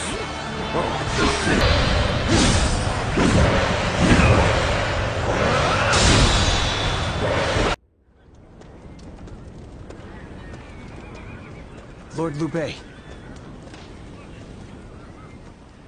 Ah, I remember you. I did not tell you my name before. Apologies. I am Cao Yang of Changsan. I serve under Lord Gongsun Zan.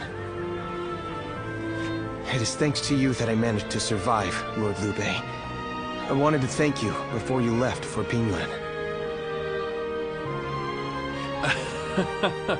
How very proper of you. We were comrades in arms with a common purpose. I only did what any soldier would do. I am simply happy to know that I managed to assist a man of such valor.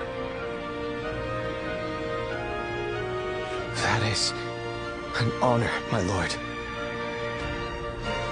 Take care on the road to Pingyuan. I look forward to the day we meet again. As do I. And if you don't mind my saying, please ensure you rest up today. You've earned it after such a battle. Farewell then.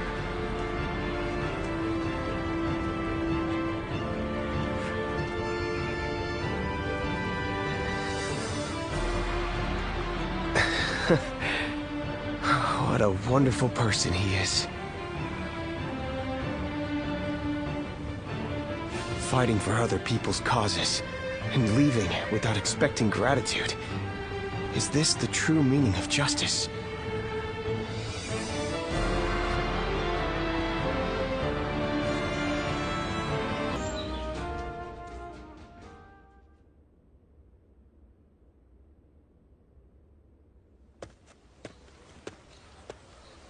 Ah, what perfect timing!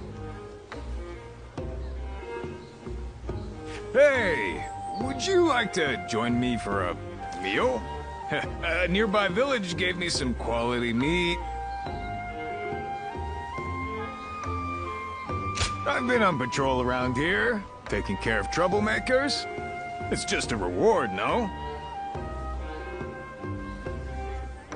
You know, it's nice to feel appreciated after all the work I've done. Excuse me, you two. I am Taishitsu of Donglai. I take it you serve the governor of Pingyuan. Would you be able to secure an audience for me?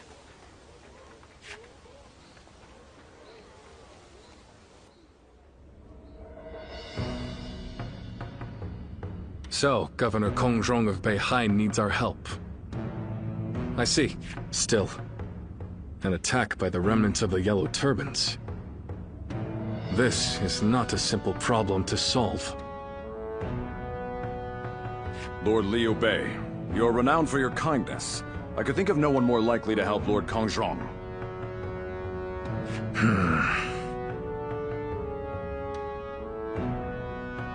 We have only just come back from aiding Lord Gongsun Zan. We need time to recover. If we mobilized immediately, we would suffer severe losses. And there's reason to that. However, you would discard all compassion when faced with logic. And if I said I would? Well then, Lord Kongrong and the others are doomed to die. I came to Pingyuan believing that you were a man of virtue. Sadly, I seem to have been mistaken.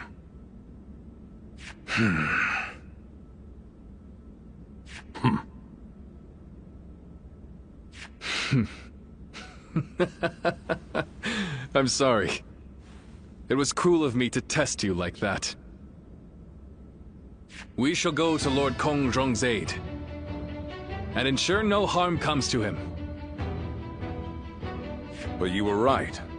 There is no benefit to you in this. You will go regardless. You misunderstand me. It is precisely because there is no gain to be had that we will go. I raised this army to help those in need. I have no intention of turning away from that goal. Is that not itself a reward? You're an interesting man. You have impressed me, Lord Liu Bei. I feel assured that Lord Kongrong will be safe.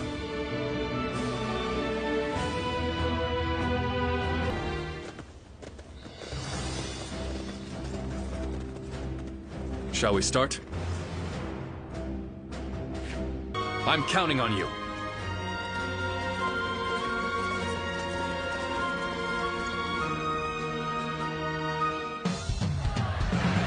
The enemy encirclement is solid. It won't be easy to break through. Let's go. We'll just take them out, bit by bit. We're in danger here. It won't last long like that. We better take that thing out, quick!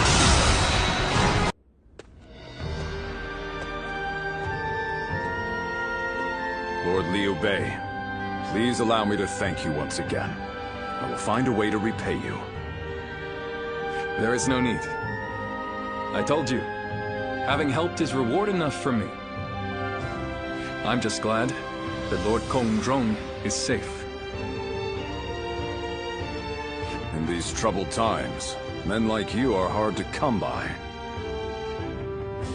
If it had to come to it, I was prepared to convince you more forcefully. But you made this decision yourself, You were true to your word. I see now why the people of Pingyuan admire you so. I'm not so great a man as you seem to believe. I've made foolish mistakes just like anyone else. I forget to think ahead and get transfixed by what's in front of me.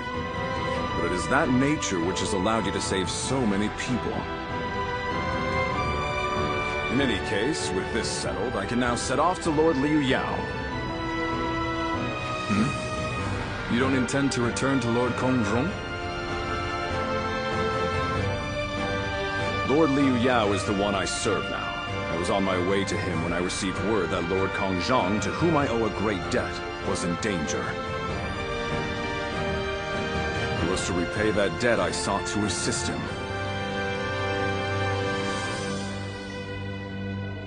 I see. You are like me. You believe in duty. You are too kind. I feel a little embarrassed hearing that from you, Lord Liu Bei. Now, I must depart. If we meet again someday, I hope we will do so as allies.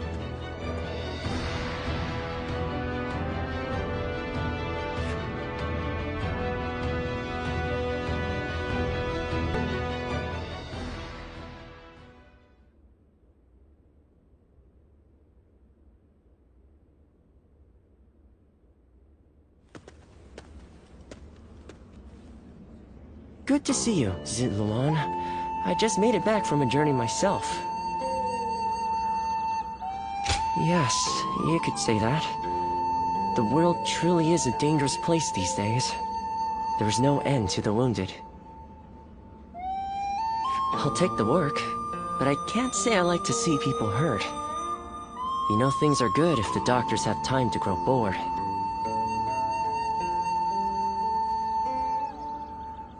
The Yellow Turban Rebellion was the needle that popped the boil. All of that pus is just oozing out across the land.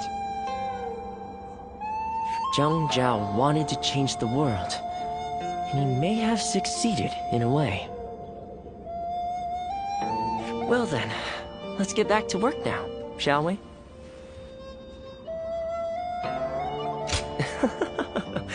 What else are we going to do? You haven't already forgotten why I came with you, have you?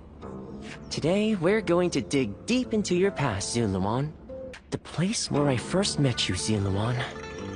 I think we may be able to find some clues there.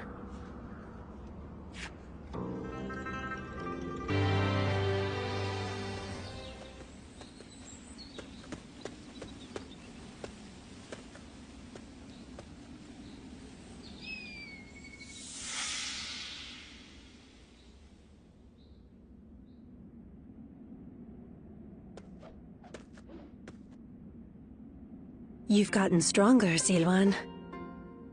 Strong enough to be out there as a guardian.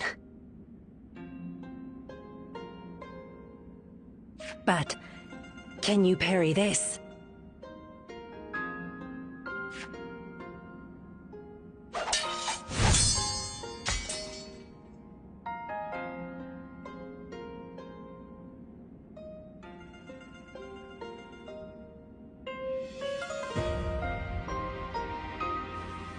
Sorry.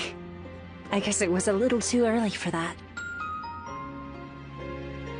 But you really are getting better. Keep it up, and you'll get there soon enough. Jiao, why don't you take some time to train him in earnest?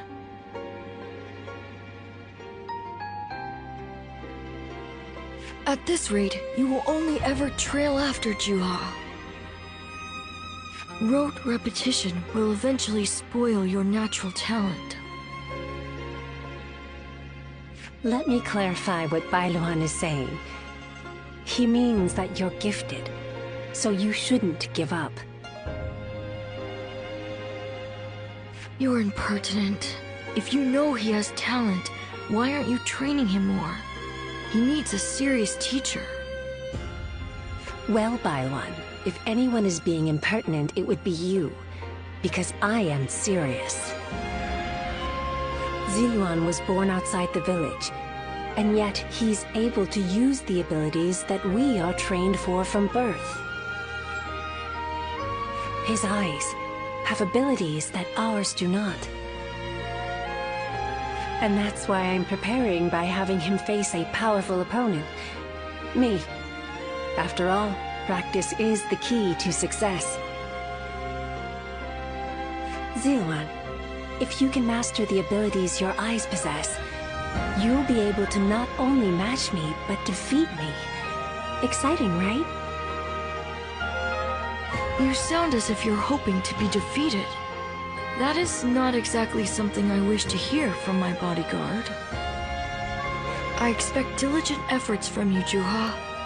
All for the sake of peace in this realm. Look at you, acting more and more like a village chief. We won't let you down, Bailuan. Right, Ziluan? As long as you understand.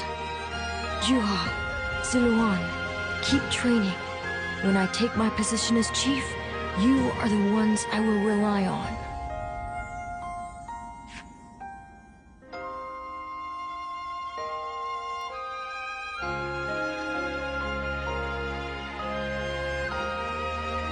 Ziluan?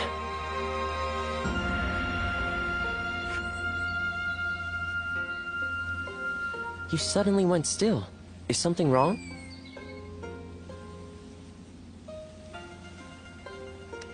Judging by your state, I'd say you've had some sort of vision. I suppose we now know that this village is of some special significance to your past. And on top of that, the air here is filled with the scent of a very distinct herb. Could this be what Zhang Jiao used? Do you think that perhaps all of these things together brought some of your past back to you in the form of a vision? I've heard that smells in particular can trigger memories of past events. Do you remember the incense Zhang Jiao used to induce visions? I think what we are smelling here is the herb he used to make it.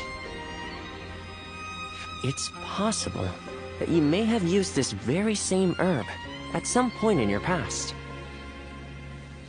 Perhaps we could make some incense that has the exact same scent as what the Guardians of Peace used. Or we could... that's enough for today. We could come back from time to time to see if we can discover more of your past. Your experiences in battle, the people you meet along the way. These kinds of things may also yield some clues.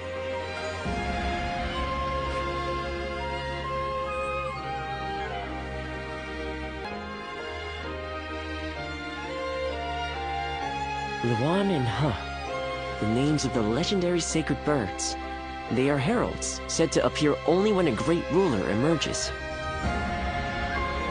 Zhuhua, Bailuan, and Ziluan. The three of you were given your names in the same place. You were raised together there.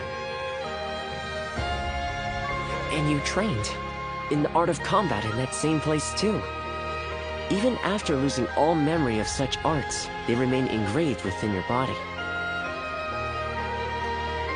You have been trained by a great teacher, Ziluan, one of the best.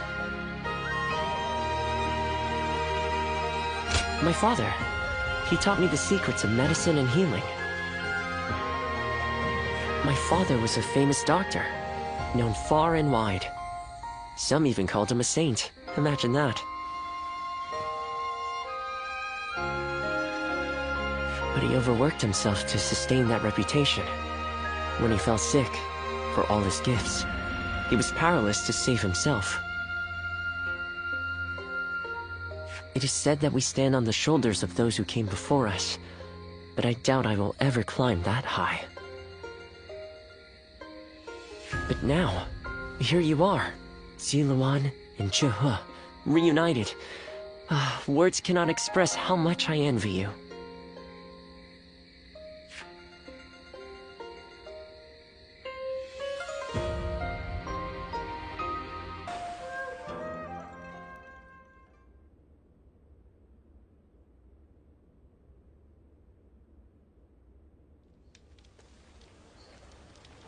Did you hear about Lord Cao Cao's father? No. Has something happened to him? Upon being appointed governor of Yan, Lord Cao Cao invited his father to visit from Langya. On the way, he stopped to see Lord Tao Qian in Shu province. And while there, he was assassinated. What? Then that means Lord Tao Qian had him killed? Who knows? Some say it was Lord Tao Qian, but there are also rumors it was bandits. Either way, it's saddening to hear. I'm sure Lord Cao Cao must be outraged.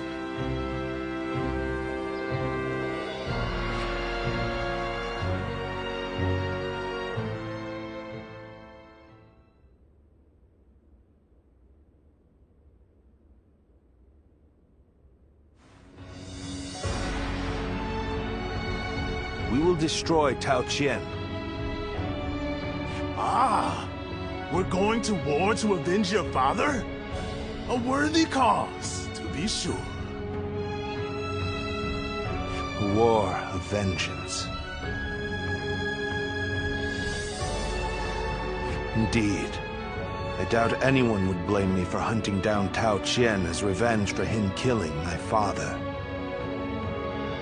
But just defeating him will solve nothing. I intend to use this battle to further my greater goal. Are you not angry? It seems as if you're using your father's death as a convenient excuse for an attack. We must use every advantage available to us, even the deaths of our loved ones. We cannot allow anger or grief to get in the way of our progress. That is our conviction. Conviction, you say? Very well. It is our role as strategists to lead the way. I shall start then. If we are to mobilize, we should be wary of Yuan Shao and Ji. However, Yuan Shao may prefer that you rule Shu rather than Tao Qian, who has ties to Yuan Shu. Yes, I believe Yuan Shao will stay his hand. He and Yuan Shu have long been bitter rivals. It would make strategic sense. Lord Cao Cao, may I ask you something? Speak.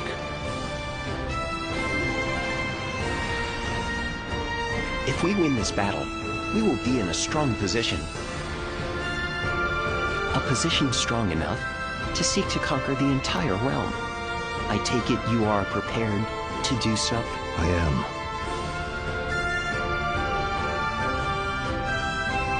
I do not know if this is the right path. Only history will tell.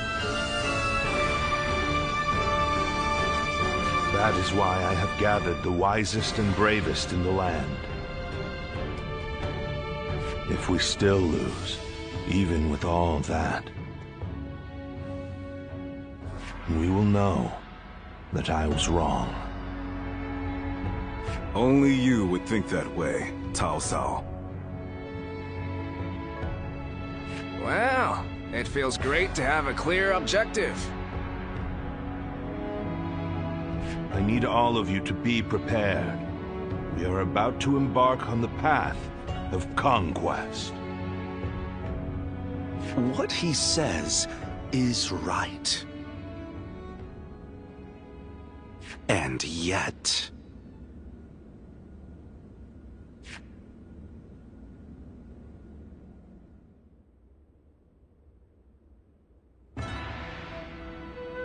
Lord Liu Bei, I am deeply grateful for your help. I need to thank you properly. There is no need for that. Anyway, please tell me.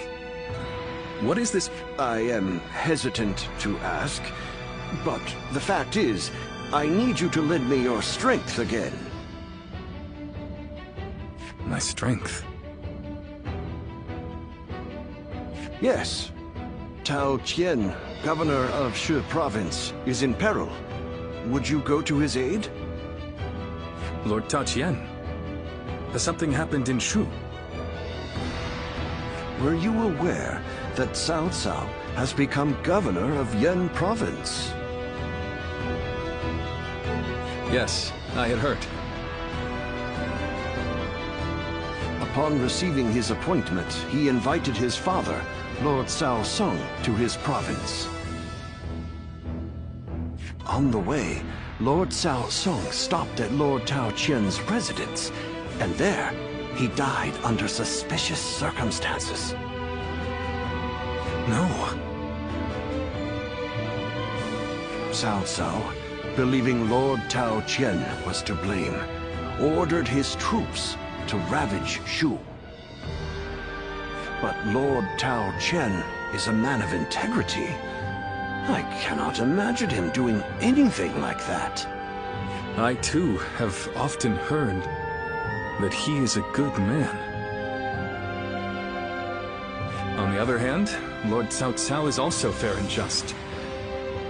I expect, but it appears he has neglected to do so. It is possible.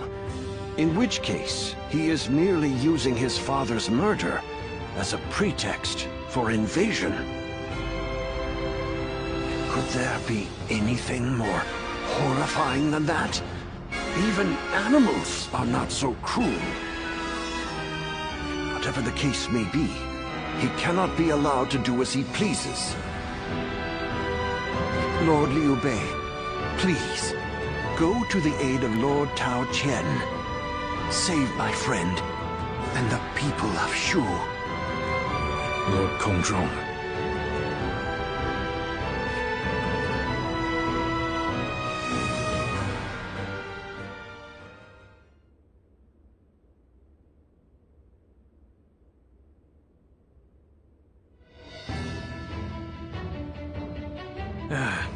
So, you accepted his request, then? Oy, there is never a dull moment with you, brother. Still, why would Lord Cao Cao take such a drastic step? I don't know. What I do know is that Lord Cao Cao scares me. I can't shake the feeling that if we're not careful, we may become his next target. Perhaps there is some noble purpose behind this brutal invasion. Yet, no matter how one attempts to justify it, the fact remains that he is perpetrating a heinous act. Although, I suppose one could argue this is why I am a less worthy man than him. I'm always too idealistic. No, not in my eyes at least, brother. I fully agree with you. Following the most righteous path does not always lead to virtue. There are times when virtue... Kuan Yu.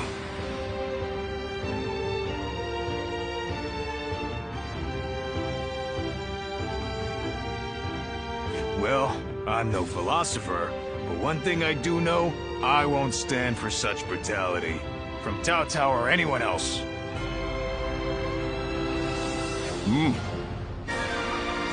You can only follow your own heart. Whatever path you choose, we, your sworn brothers, will do our best to pave the way.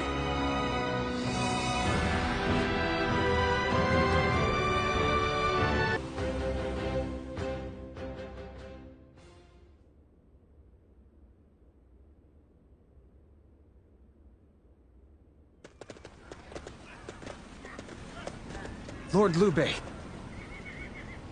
Oh, it's you. I heard you rode out to aid Lord Tao Qian. I thought I might be of service. As you can see, I brought extra troops, courtesy of Lord Gongsun Zan. This is my chance to repay the debt I incurred at Jiao. My spear is at your service. Now this is a fine ally to have at my side. I thank you for coming. Your strength is sorely needed.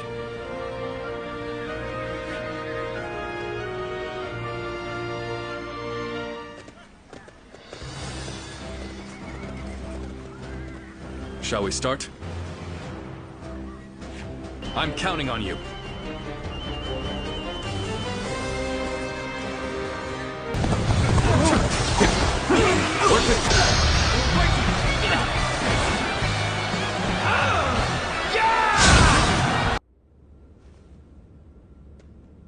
Reporting!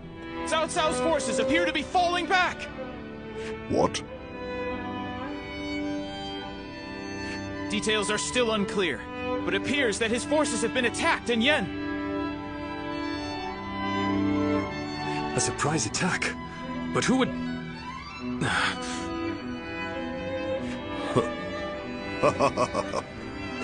Well, Cao Cao, it looks like your wicked deeds will not go unpunished. Still, we only managed to hold him off thanks to the timely aid of you and your allies, Lord Liu Bei. Truly, I am most grateful. Not at all. We're only too pleased to help in whatever way we can. Lord Liu Bei, you are a beacon in this turbulent world. An immoral scoundrel like Cao Cao has no hope of defeating a noble man like yourself. Immoral, you say? I wonder if Lord Cao Cao has ever considered whether his actions are moral or righteous. What do you mean? I mean, I have fought alongside Lord Cao Cao many times, and neither righteousness nor greed drive him. Instead, only one thing rules his heart: pure reason. When he set out to avenge his father's death, I am certain it wasn't rage or grief that drove him to mobilize his army. And now, he marches to take the land of Shu. Not because it is just or unjust, but because it is necessary. Such is the Cao Cao that I know, at least. I didn't realize you held him in such esteem. Perhaps I should rethink my opinion of our enemy. And as the protector of Shu province, perhaps it is about time I decided on a plan for the future.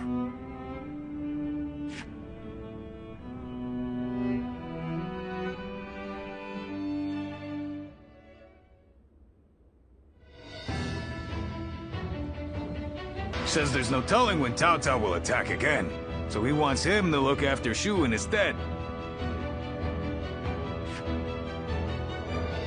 It's about time my brother got some recognition. The heavens know he's done enough to earn it. In any case, tonight, we feast. We missed our chance last time, so we've got some catching up to do. Zhang Fei, you really need to be more discreet. Our brother turned down Lord Tao Qing's offer. Turned it down? Has he gone mad? He finally had a chance to move up in the world. He said it was too big a responsibility for someone like him without suitable aspirations. Or something like that. Aspirations, eh?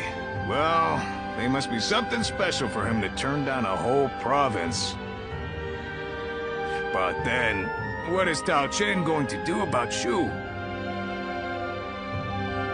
I haven't heard of anyone else being offered the position of governor. And I don't like the idea of abandoning the province we fought so hard for. Oh, we're not going to do that. Our brother only refused the governorship. We will receive the territory of Xiaopei instead. We can protect the whole province of Shu from there. Our brother does not forsake those in need. Not now, nor in the future. Ah, that's our brother for you. But then, that's what I admire about him. I wouldn't be here otherwise.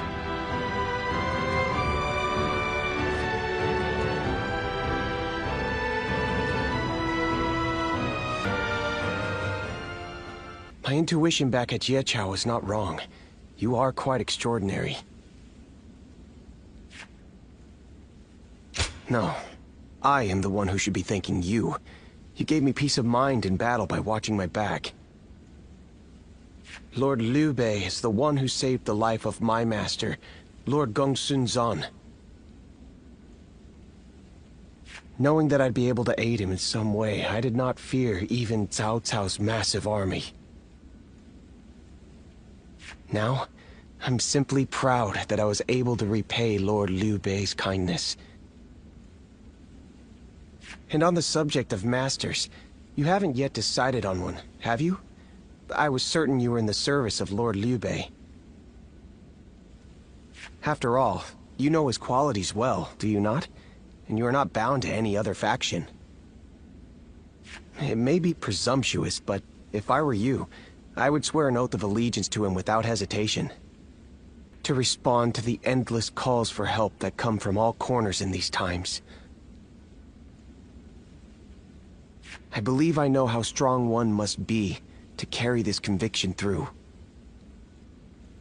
I wish to serve Lord Liu Bei because I know the hardships he will face.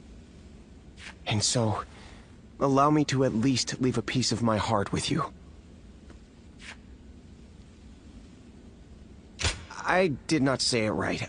I should have just said, I wish you would carry my feelings. I want you to share my hopes for Lord Liu Bei. And someday, I hope that we will walk the same path again.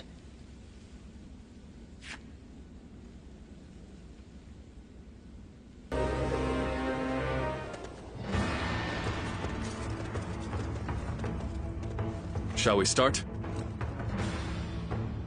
I'm counting on you.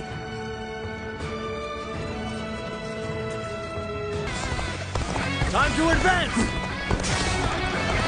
The enemy officer has been defeated. I figured the Sun family would have more pride than this. Yeah, I wonder what our brother is talking about with Tao Qin. They've been together for a long time. Well, Lord Tao Qian's sickness has taken a turn for the worse. Perhaps he wants... Putting his affairs in order. Ah, good. You're all here. Brother, what did you talk about with Lord Tao Qian? The future. It appears that his lordship very much wants me to take over the governorship of Shu. But you already refused the appointment. Yes, I did. I didn't believe I was up to the task, and my opinion on that has not changed.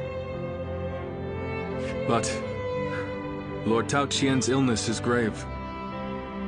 I fear he does not have much longer. The question is, when he passes, who will be able to protect and lead the people of Shu? I've been putting it off for as long as I can. But I think it's time for me to give my answer. That's right, he's chosen you, brother. For Lord Tao Qin's sake, you should say yes. Well, he keeps insisting that it must be me. It's like he won't rest until I accept. In any case, I must think it over carefully.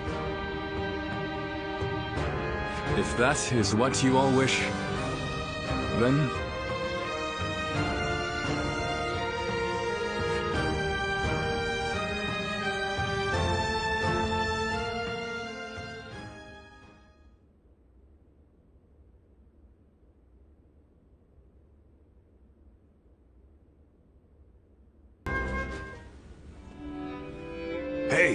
Did you hear? Cao Cao's finally managed to defeat Lui Bu. Lui Bu made a long stand at Luoyang, but he didn't stand a chance after Lord Cao Cao was resupplied. It seems Yuan Shao and his allies want to take the opportunity to finish him off for good. I don't know what was going through Lui Bu's thick skull, but he came to our brother for help.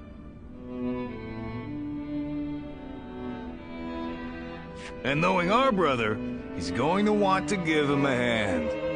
Even though men like Lui Bu are nothing but trouble.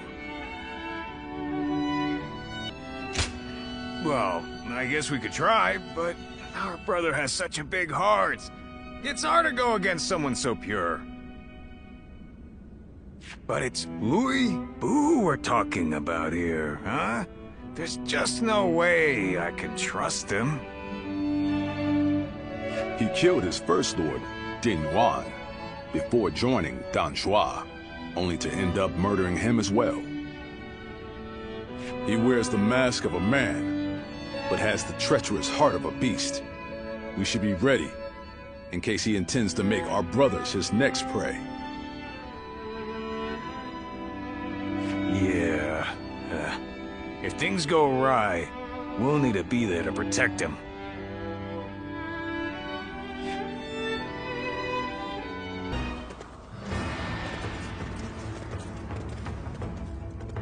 Shall we start? I'm counting on you.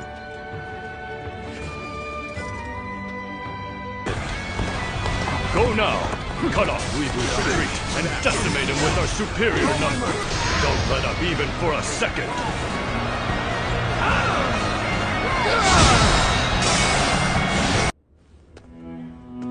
Lord Lui Bu, I'm glad you are safe. Spare me your pity.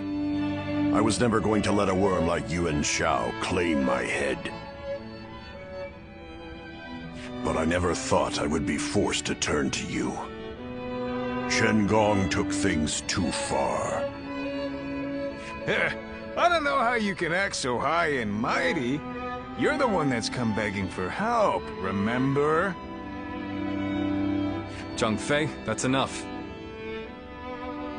The fact of the matter is, many of our men were wounded or killed in that battle. We made a desperate effort to rescue you, but you give not even a word of thanks. You'll have to forgive those who would air their grievances. Thanks? What foolishness is this? Do you expect me to get on my knees right here and now? No, that is not what we had in mind. We want to make a deal with you. A deal?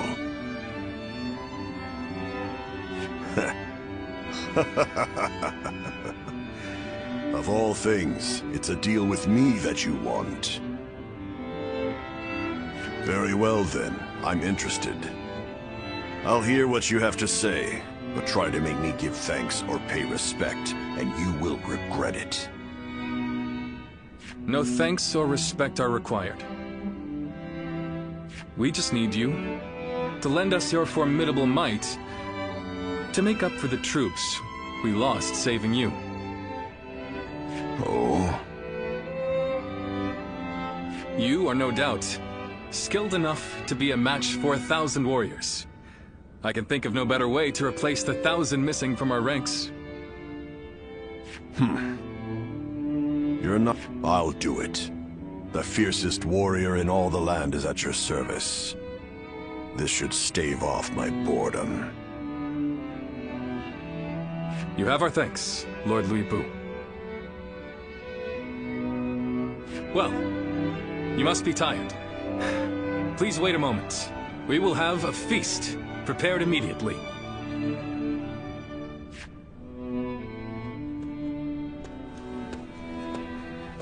Brother, was this really the right thing to do? Did we have any other choice? If we cast him out, he might end up under the command of Lord Cao Cao, Lord Yuan Shao, or another rival faction. Then, what would become of Shu? How could we protect our land from such a threat? But... And when have I ever been one to deny a place at my side to a lost soul? The day will come when we will see that this was the right decision.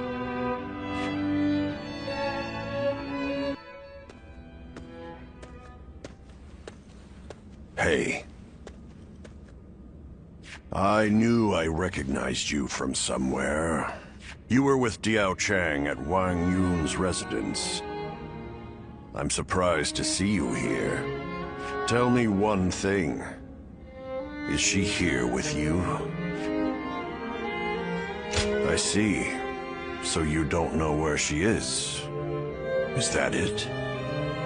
After Dong Zhuo died, all the rats in Chang'an started to throw their weight around. Wang Yun got caught up in the struggle and lost his life. And after he died, Diao Chan disappeared, without saying a word to me. I thought for sure she would have gone to you. I just thought the two of you were close, since you were both together with Wang Yun. But you know, looking at you now, it's all starting to make sense. Who she really cared for all this time. The same shadow follows you both. I guess knowing that will have to be enough.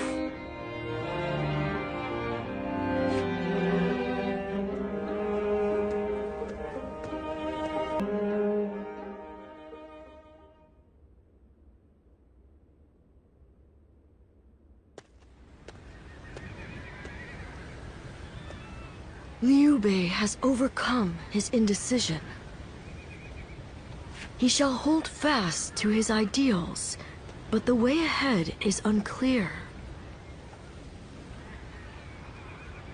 Nonetheless, these ideals mark him as a man capable of rising above all others. If they become reality, the snake that crawls the earth will take flight and rule the sky as a dragon. Guardian of peace. If you believe that Liu Bei is the hero that will bring an end to the chaos, then walk alongside him.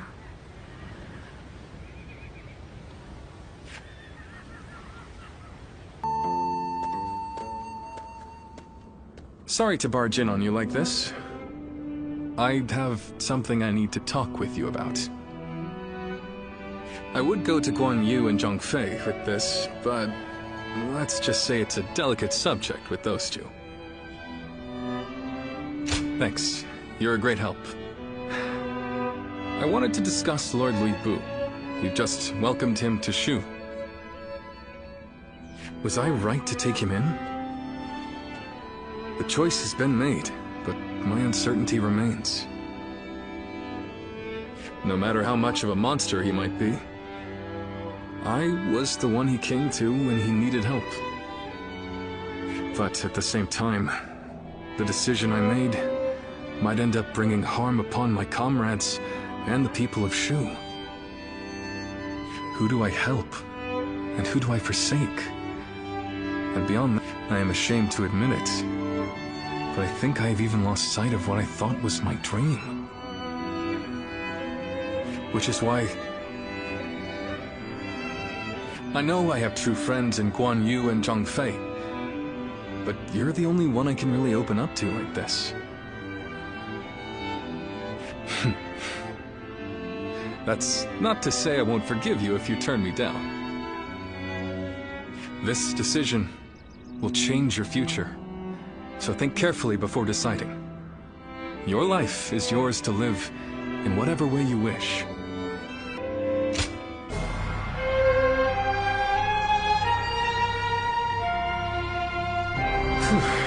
Good. I just felt all the tension leave my body. I am so deeply relieved. What am I saying? I'm already embarrassing myself again, aren't I?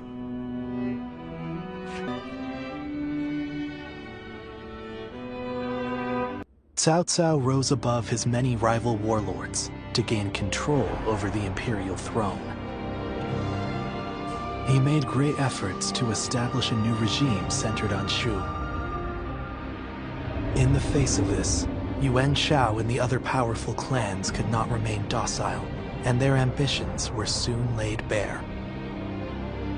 Elsewhere, Sun Ce worked with Zhou Yu on a plan to gain independence from Yuan Shu. In their youthful eyes, possibilities seemed to stretch out all the way to the horizon.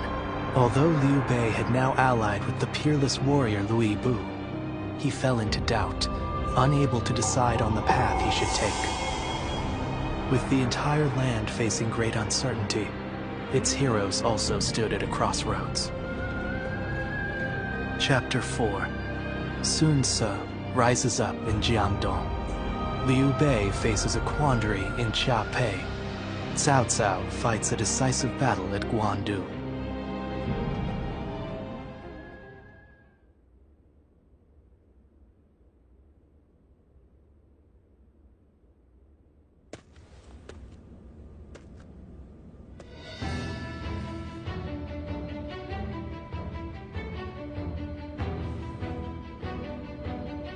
Whoa, look at you! A change of attire and you're practically a new man. He is an ally who would fight beside us. This is the least we can do. An ally? Yes. He says he's willing to make our camp his home. Ah, that is excellent news. But are you certain? I seem to recall that you traveled with a purpose. Did you not? I see. Then I will not question you. You and I shall help Liu Bei rise towards greatness. But couldn't you have at least mentioned it to us? You're hurting my feelings here.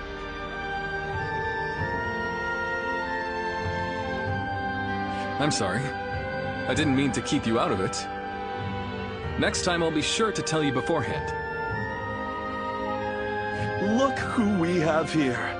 Welcome. We are a close-knit bunch, aren't we? Lord Shen-gong.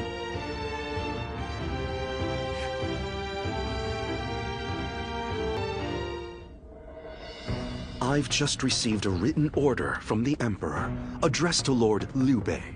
You are to slay Yuan Shu. From the Emperor? They say Yuan Shu is calling himself the Emperor of Zhang. It is no wonder that His Majesty would order his death. Indeed, indeed. But as you know, it is Cao Cao who protects His Majesty. Making this document less an imperial order, and more a command sent by Cao Cao to the other lords, yourself included. It is still an imperial order. We cannot refuse. Yes, I urge you to accept. And not to worry, Lord Liu Bu and I will protect Chiaopei Castle in the meantime. You expect us to believe a single word out of your mouths? My, how vindictive! We had very good reasons to shift our allegiance, I'll have you know. I don't give a damn about your reasons. I'm just telling you, you'd better not cause problems while we're not home. I see. And here I was, thinking that Lord Liu Bei had placed his trust in us. Both of you enough. We all serve the Han. I will gladly accept the order. up Lord Chenggong.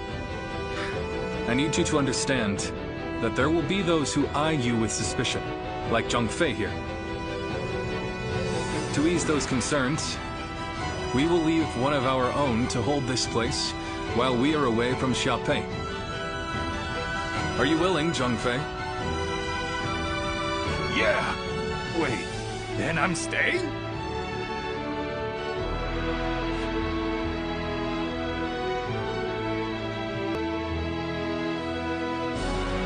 We're going into battle, and I'm the one hanging back? What is this? Does Liu Bei not need me anymore? Then why would he leave me behind? Liu Bei needs my strength. That's a fact. I wish I could have fought with him. Instead, I'll end up dying here. From boredom. And you know what Liu Bei asked me to do? He told me to stay near Louis Bu to watch his every move. Meaning I gotta see that bastard's face every single day. And he says I can't even drink. If I can't fight and I can't drink, what am I supposed to do? But I can't just lay in bed doing nothing.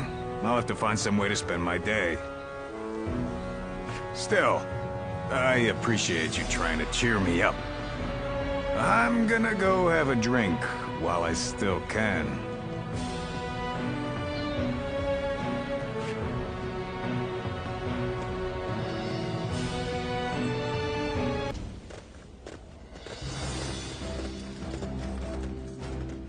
Shall we start?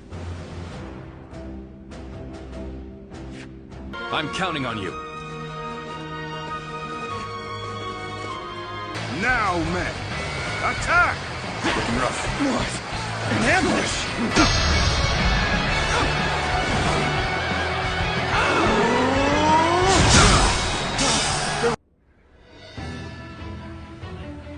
A couple of close calls, but we've won. Yuan Shu making the first move wasn't part of the plan, but thanks to all of you, we managed to rout his forces. A simple task. I only regret that I could not slay Yuan Shu. He will not survive our next encounter. I wonder how Zhang Fei is faring right now. Don't worry. I'm sure all is well. At least I haven't heard anything of concern. Brother! Liu Bei! Wait, is that? Brother! Zhang Fei, what are you doing here? I left you in charge of Xiaopei Castle. I failed you. It was Louis Bu. He betrayed us without warning. Without warning? That was the very reason you were ordered to watch over him. I'm sorry, I was out drinking in town. I got so bored guarding the castle that I needed to cut loose. Unbelievable. Yes, you cannot change what has already happened. We will fight Louis Bu and recapture the castle. Yeah, and I'll be damned if I make the same mistake again. No, we will not attack Xiaopei. What? Is this part of some greater plan? Or will you simply surrender Xiaopei to Louis Bu? For now, we have no choice but to let him have it. The men are exhausted. They cannot fight in their condition. Recapturing Xiaopei is important. But our opponent is Lord Louis Bu. Our forces alone wouldn't stand a chance against such odds. There is no reason to believe that Lord Louis Bu will be cruel to the people there. Fighting... But... As much as I hate to admit it, losing Xiaopei is something of a relief. It's... Until now, I have forged my path with an unrelenting determination to help those in need. Did I make the right choices? Or have I gone astray? What does it truly mean to make the world a better place? I still do not know. But if there are answers to these questions, then perhaps I can find them within someone like Lord Louis Bu. We should prepare to withdraw.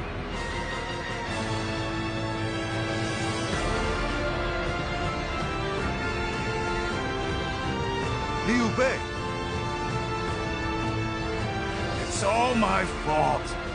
If I hadn't lost control of the castle, he'd never be talking like this. All we can do now is support his decision. As for Xia Pei, Louis Bu can have it for now.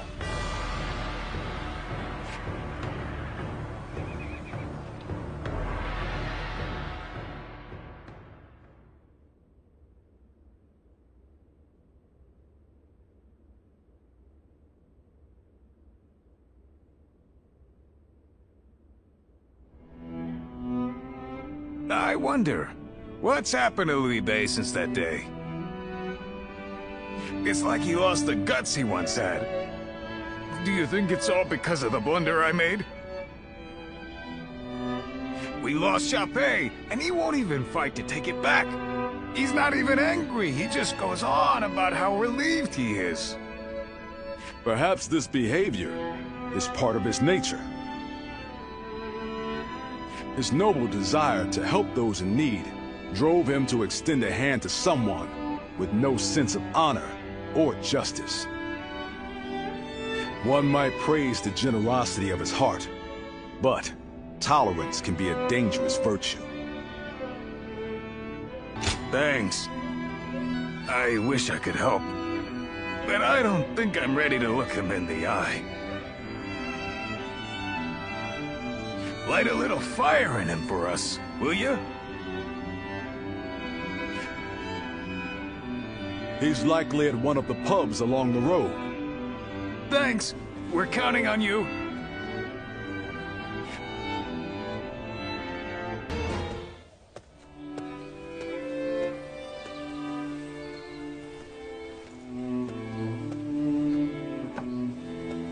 I'm sorry. Our journey has only just begun, and you're already seeing me at my worst. That would be... thank you. Please, indulge me and listen for a moment. It feels like it's been a lifetime since I left Jiao, and yet it has passed in the blink of an eye. I only picked up a weapon because I was tired of seeing the sadness on everyone's faces. And before I knew it, I found myself in a position far higher than I could ever possibly deserve. I said I wanted to accomplish great things, but that doesn't mean I want to sit in a castle and look down on others. If Lord Louis Bu will protect the people of Shu, then that is good enough for me.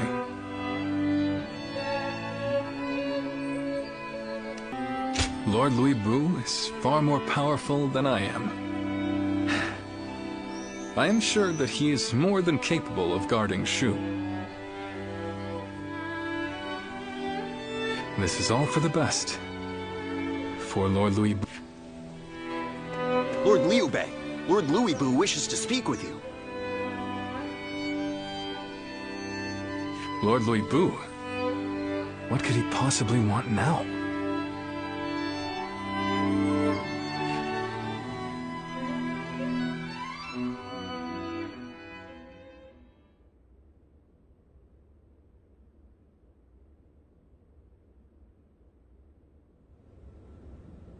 An imperial decree to subdue Yuan Shu.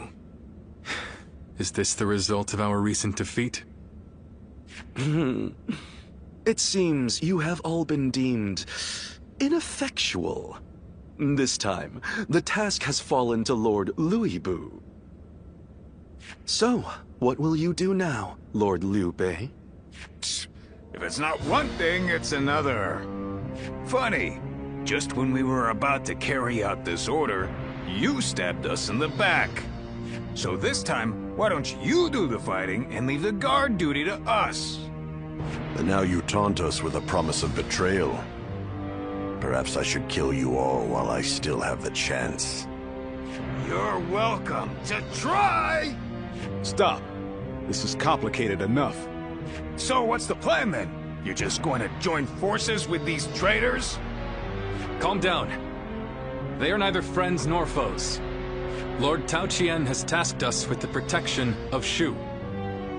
And as long as Yuan Shu maintains his position at Shouchun, Shu will be vulnerable to attack. Therefore, I have decided that we will assist you in defeating his forces. Brother!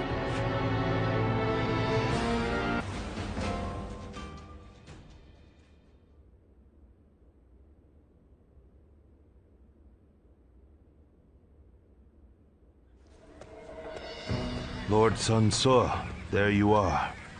Allow me to... We also have a score to settle with Yuan Shu. The Emperor's order was a blessing, if anything.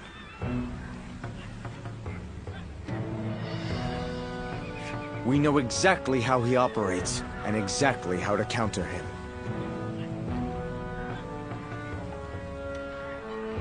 That is reassuring. It feels as if I'm talking to Lord Sun Qian himself. Your father was by our side when we fought to put down the Yellow Turban Rebellion and slay Dong Zhuo.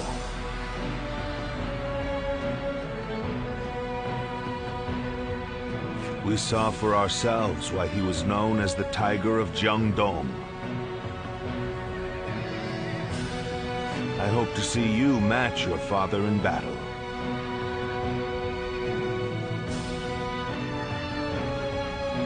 Yuan Shu's army is nothing but a swarm of pests. Your assistance will not be required. You think you'll outperform us, do you? We'll see about that.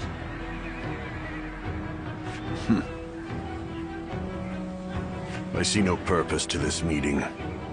I'm going to tend to red hair. You've got some unique acquaintances, don't you? I suppose he's a little uncouth, but I'm sure he'll be there when we need him.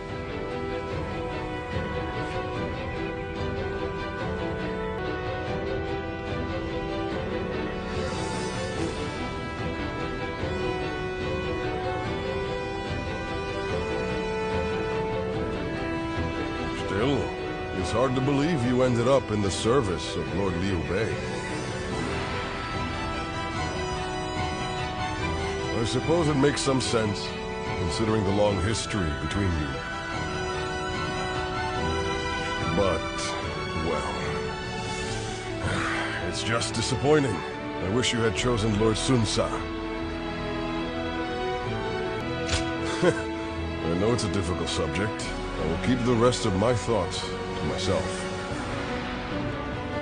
But, did you ever think we'd see the day when Lord Cao Cao, Lord Liu Bei, and our forces would be fighting for the same cause once again? And with the likes of you on our side, there's no way we can lose.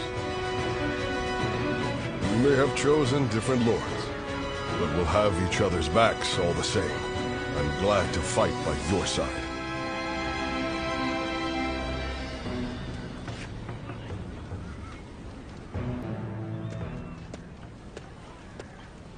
This was a bit unexpected. Or perhaps I should say, disappointing. Whatever do you mean, Lord Cao Cao? Shall I put it more plainly? Lowering yourself before that wild beast has brought you to ruin. That is what I meant to say. Ruin? I once considered you a hero. I feared that one day you might become a threat standing in my way. Great warriors flocked to your side, drawn to your mystique.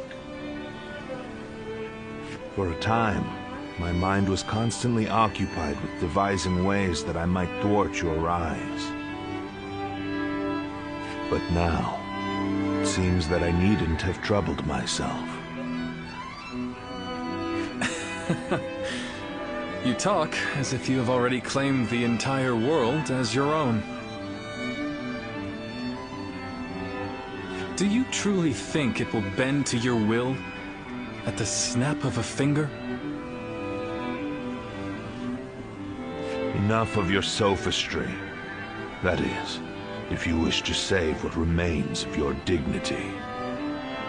You are now but a stone, tumbling down the road. No man is foolish enough to engage a stone in a struggle for power. Being Louis Bu's dog is the best you can hope to achieve.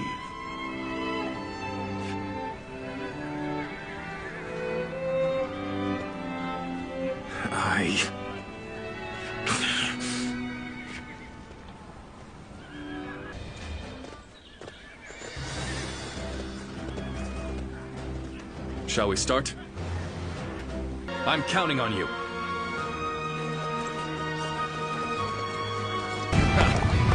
Is that all you've got? I'm not gonna let you through so easily.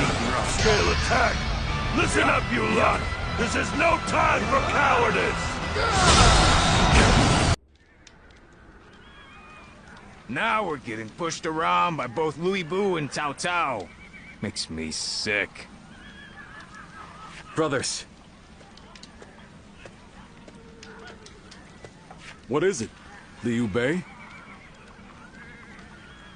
I finally found it. I now know what I have to do. Just hear me out. Until now, we've been charging forward without a real cause. We had no ideals to uphold or plans to follow.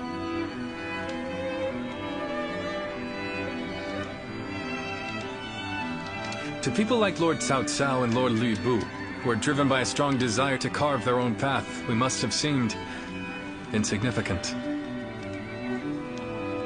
Are you saying they're better than you, brother? If this is a joke, I'm not laughing. It's no joke. Lord Cao Cao, no talent of mine raises me up above my rivals. It's hard to admit, but it's the truth. Not everyone in this world has something that gives them a clear sense of purpose.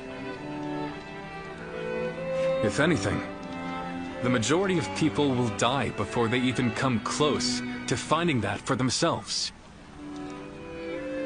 Being born into this turbulent world, clinging to a dream, and seeing it through, is a privilege only granted to a lucky few. Yes, that is certainly true. But what do you intend to do in such a world?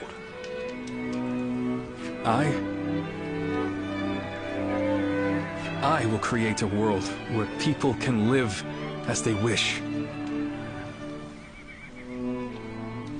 A world where no one will be forced to serve the will of another. Where all people can choose a path and follow it to a future of their own making. Brother! But I am still powerless. For now, would you still be willing to wait with me? To stand by until it is our time to rise? Of course. How could I oppose this grand purpose you have found for us? I believe in you, brother. I will never leave your side. As much as I'd like to crush Louis Bu and the others right now, you've convinced me. The wait is worth it. Thank you. It will be hard, but I know we can do it. No matter what anyone says, I'll stay true to myself. I will do what I believe is right, in the way I see fit. That is the only path to power. This stone on the road is about to roll its way to victory.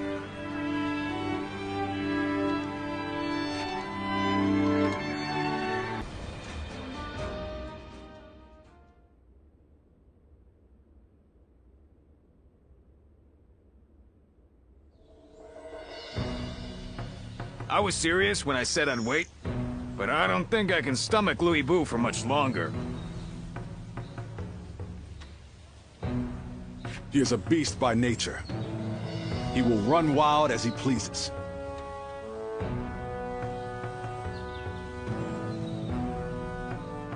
The way he wields his power to consume all in his path reminds me of Dong Zhuo.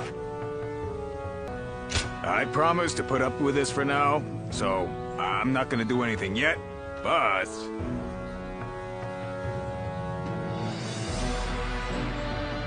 being stuck as Louis Bu's errand boy for this long is really killing me. Nonetheless, as long as our brother hasn't lost his will to fight, I will always be right behind him. But even Zhang Fei is starting to lose heart. How much longer can we expect the others to hold on? Everyone, please make haste to the war room! What's all the excitement about? Louis Bu's forces. They're advancing on Xiaopei!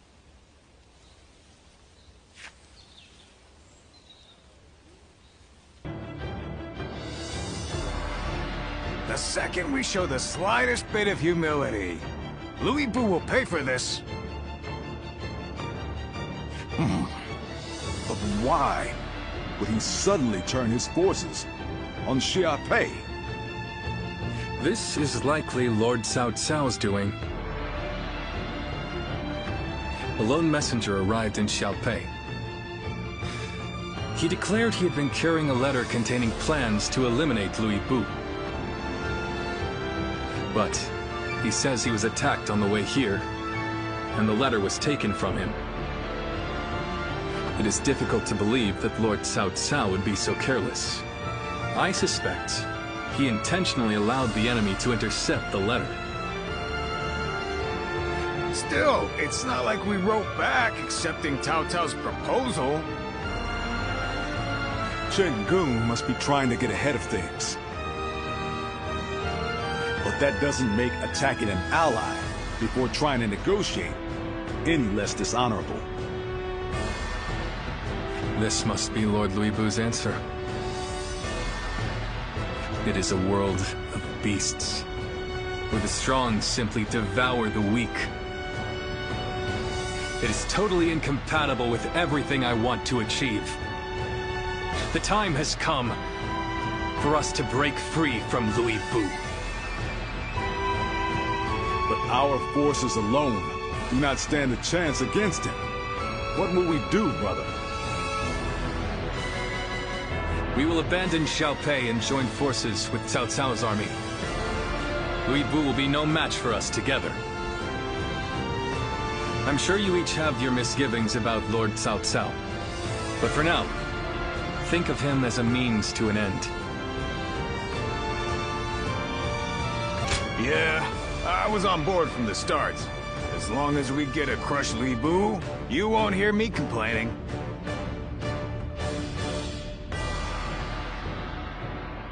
No matter who offers us help or favors, it will never come at the cost of my soul.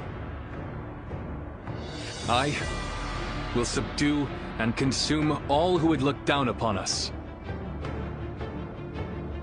Neither strength nor reason will bring an end to the chaos. And it's up to us to prove it to the world.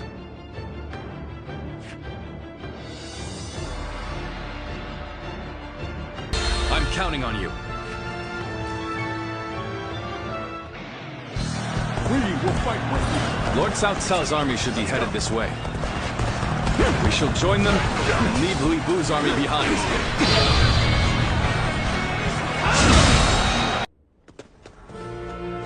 Lord Xiao Dun, Lord Xiao Yuan, thank you for your help. Give your thanks to Cao Cao if you must. We have not forgotten what happened at Shu, but under these circumstances, we will let it be water under the bridge. It's always good to see a familiar face. Our lord should be here shortly with the rear guard. We will discuss our strategy in depth later.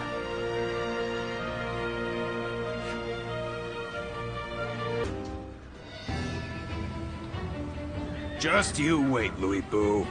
You will pay for what you've done! You're awfully excited, Zhang Fei. Of course I am!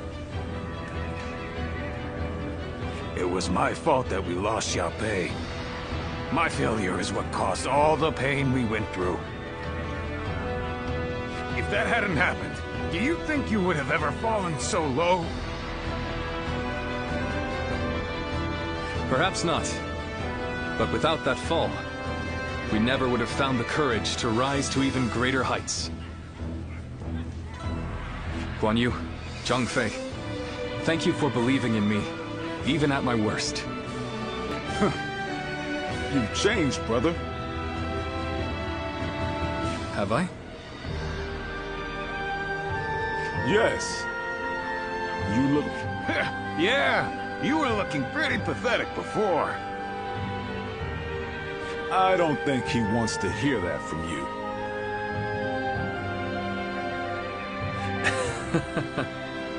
And you're all just as you've always been. Always there to help me when I need it. I swear, your faith in me will be rewarded. Come. If we stand together as one, we can overcome any enemy.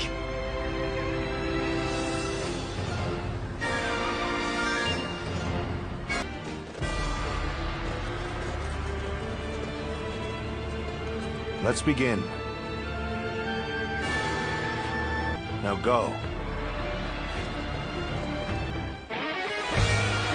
Well then, let us go. It's time to bid farewell to Louis Boo. As long as we have Lord Louis Boo, we cannot lose. I will fight back with every last bit of strength. Behold, the might of a warrior who stands above all!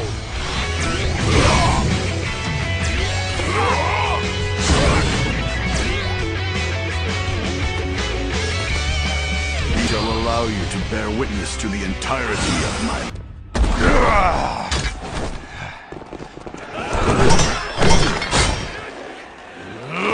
Tempest!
It is done.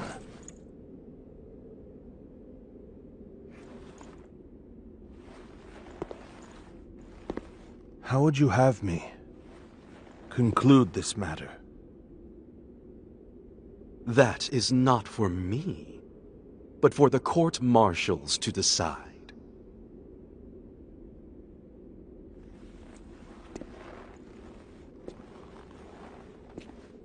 And if I were to forgive you...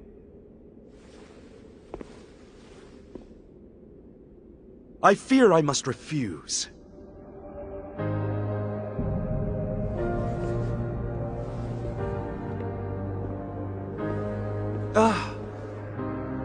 And there's no need to guide me to the execution grounds.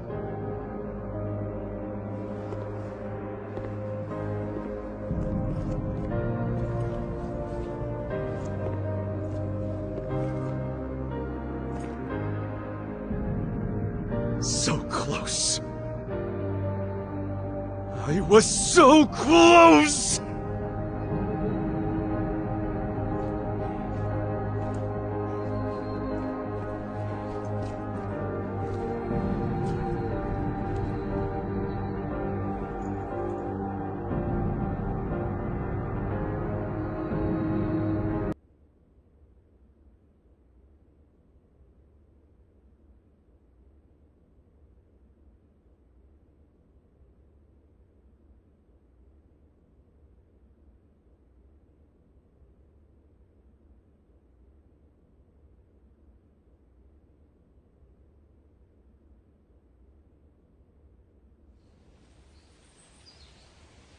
I was taken with Lord Louis Bu's strength.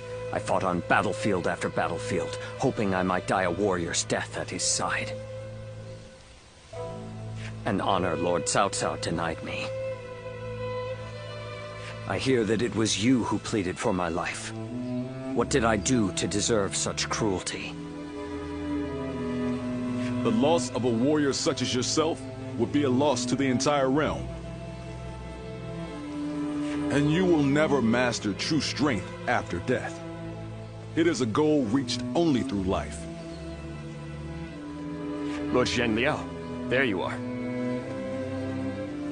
Lord Shu Huang. I had heard that you would serve Lord Cao Cao, so I came to give you my greetings.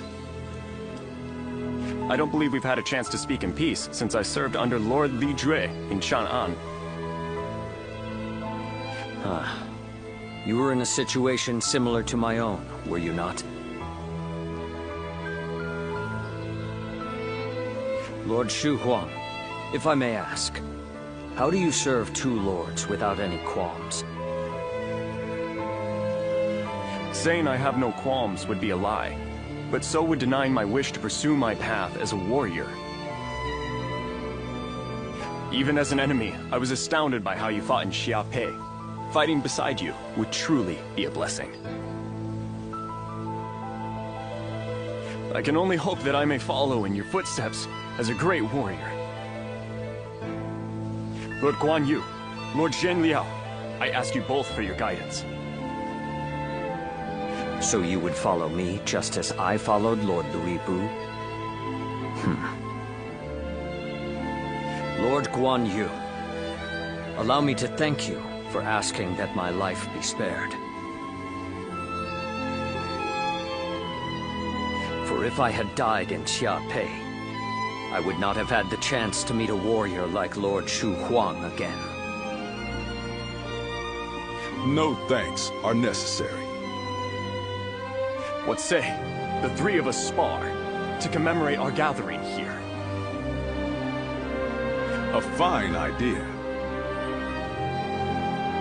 You'll hear no complaint from me. After all, a warrior speaks not with their words, but with their blade.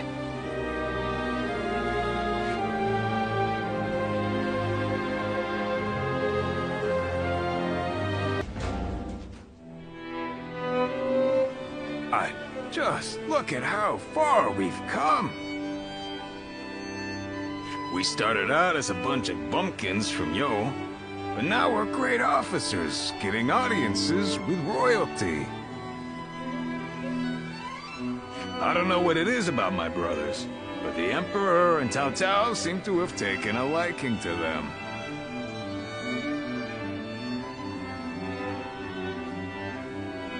Thinking back on it now, a lot has changed since our early days. The only thing that hasn't changed is me. I wonder if I should start making some changes myself. Well, isn't that nice to hear? If you really think so, then maybe I don't. But my brothers always seem to have their heads on straight. They don't get mad, no matter what. And I lose my temper at the first sign of trouble. That's the one thing that's never changed. Speaking of changes, you're quite different than you were when we first met. But your heart is more or less in the same place. I always feel at ease with you.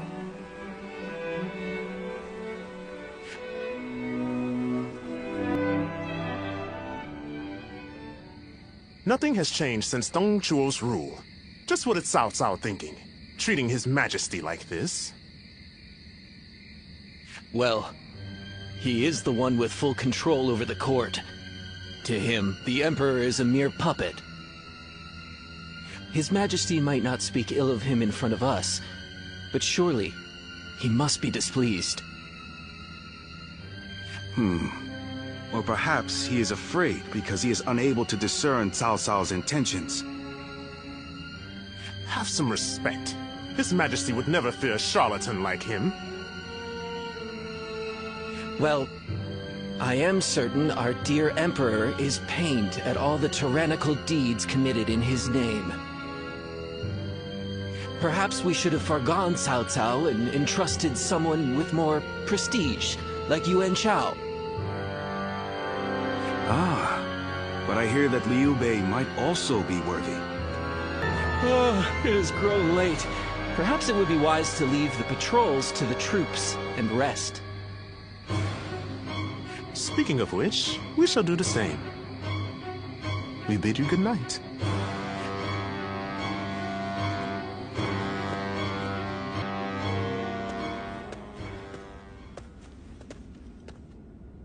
I've just received word that Lord Gongsun Zan was defeated by Lord Yuan Shao at Yijing. I owed a great deal to that man. Lord Gongsun Zan took me under his wing when I was directionless. He even nominated me as a minister of Ping Yuan. This chaos has claimed a dear friend. Thank you for your concern. But to be honest, it hasn't dampened my spirits as much as you might imagine. Lord Gongsun Zan's defeat has given Lord Yuan Shao the 4 provinces north of the river, making his kingdom the most powerful in the land. Conflict with Lord Cao Cao will be unavoidable. History is being written. Great change, the sadness I should be feeling at the loss of a great friend.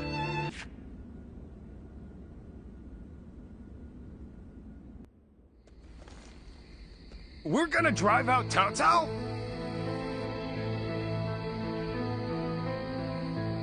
Shh. Not so loud, Zhang Fei. But why with the Emperor? I am not sure of His Majesty's true intentions, but he is clearly not satisfied with the current state of affairs. So, what say the 3 of you? What can I say? Your mind's already made up, isn't it? Yeah. Helping all those in need. That's what you set out to do. Yes. I suppose that is what it all comes down to. I spoke with the Emperor here, and learned how much he is suffering under the current arrangement. I will do what I believe is right, in the way I see fit. If His Majesty is asking for help, then I want to answer the call. Heh, that's the Liu Bei we all know. Besides, We never plan to just keep taking orders from Cao Cao forever, right? I have no objections. But how are we going to carry out such a plan? As it stands, we are nothing more than the guests of Lord Cao Cao's. We don't have the soldiers, let alone the support necessary to succeed.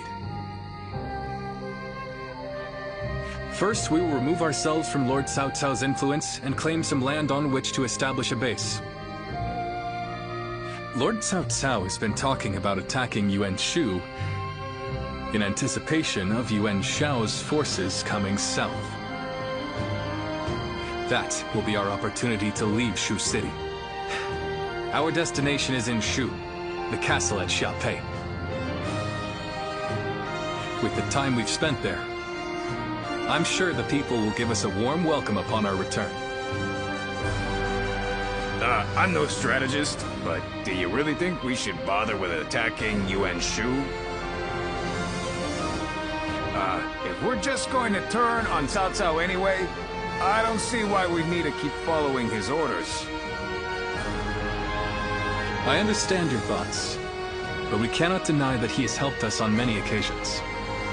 I'd like to repay him for that. Perhaps. But I cannot be the hero to stand against Lord Cao Cao if I am in his debt. It's just like you to think this way, brother. But that's the part of you we admire most. Stay true to your chosen path.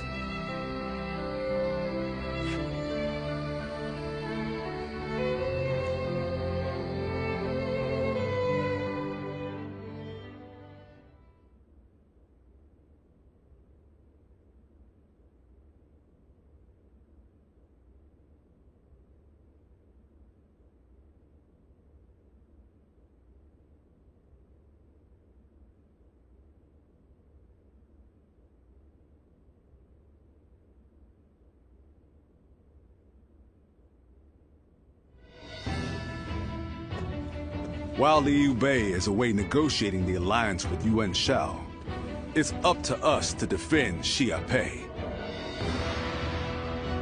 His family also resides within this castle.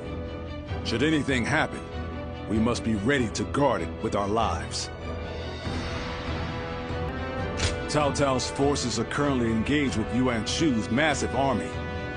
He can't exactly turn around on a whim. But he might still send one of his stronger officers our way. We need to stay on our guard. I am sure Liu Bei and the others will be able to secure the alliance and bring back reinforcements.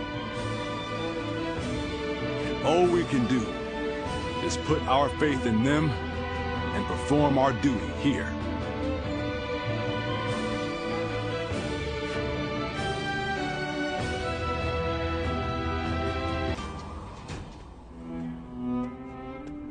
Not exactly.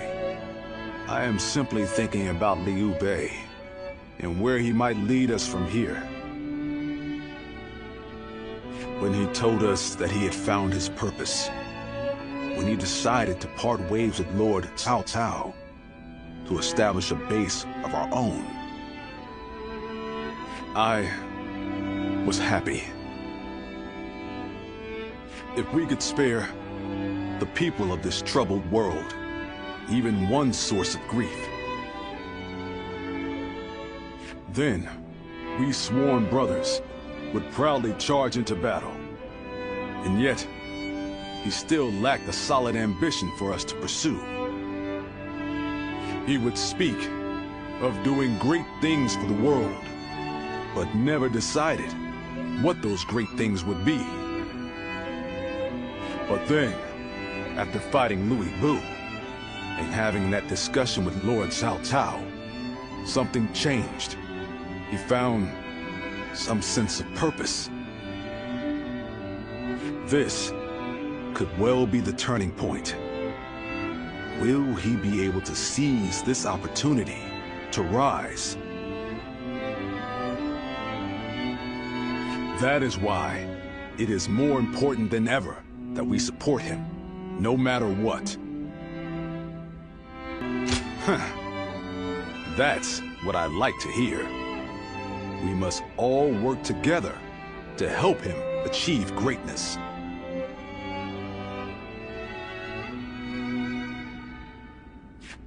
We have a report! What is it?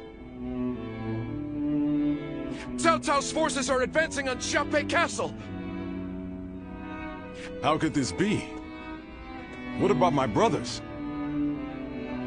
We have received no word. There are rumors that they have fallen to Cao Cao's forces. Please, sir, your orders! We must defend the castle at all costs. I'm counting on you to help us make it through this.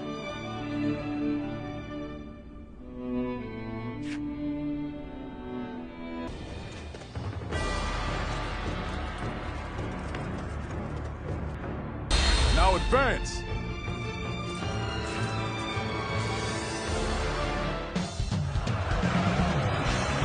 We have them beat in numbers and in spirit. Do not fear, Guan Yu. Bring this castle down around them.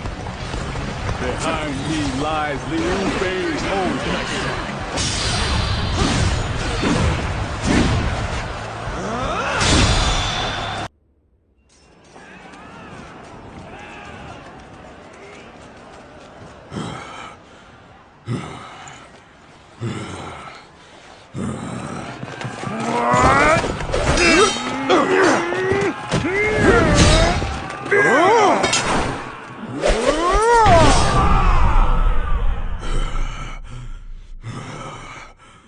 Such spirit.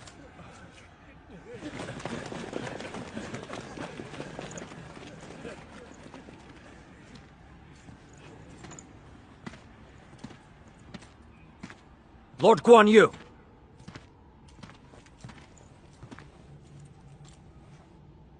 The castle has already fallen. Surrender at once! Never! I shall fight to my last breath!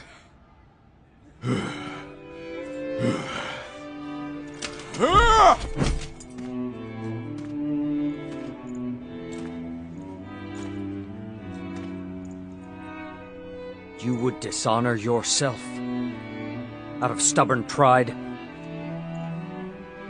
breaking your vow to your sworn brothers that you would die together, defying your duty to protect that which Liu Bei entrusted to you. Would your honor truly allow that?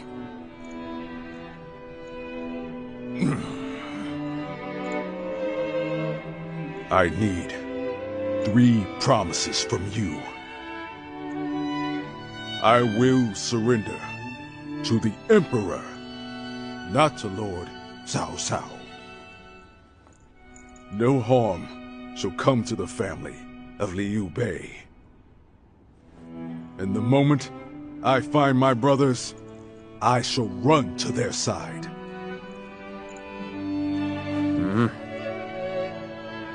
You have my word. I shall convey your wishes to... I accept those terms. How outstanding to have a renowned hero such as you on our side.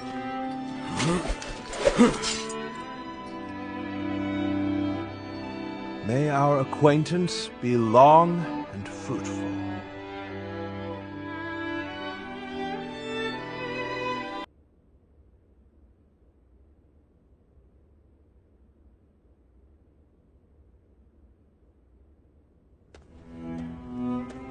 Ah, there you are. Lord Cao Cao, I cannot thank you enough for ensuring the safety of Liu Bei's family.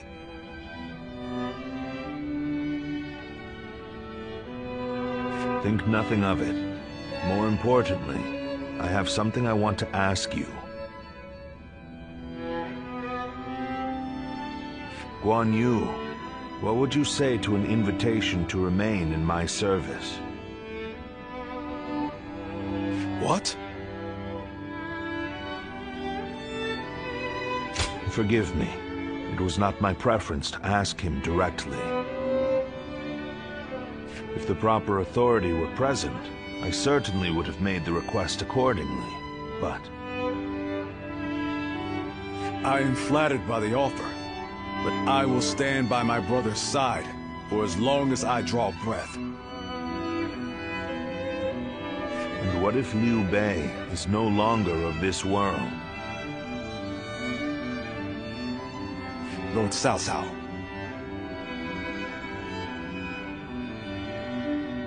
Huh. No need to look so grim. I merely asked what if.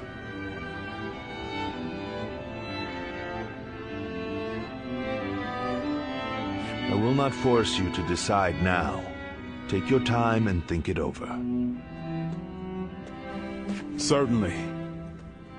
He has been incredibly generous and has treated Liu Bei's family well. That is a debt I must repay in full before I leave, but I do not intend to stay here long. I will leave as soon as I know where my brother has gone. No matter how many losses he suffers, or how weak he becomes. My brother is the only one that can bring salvation to the victims of our troubled times. I truly believe that.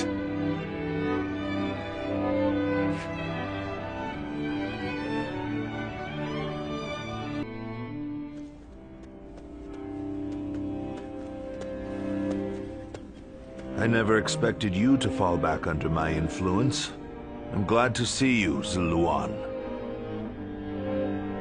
Ever since you joined Liu Bei, I was certain we would never get another chance to meet like this. But now, both you and Guan Yu have fallen right into my hands. I can think of no greater gift. I understand how you feel. As a follower of Liu Bei, you must see me as your sworn enemy. But we have yet to hear of Liu Bei's whereabouts. If you left me now, where would you go?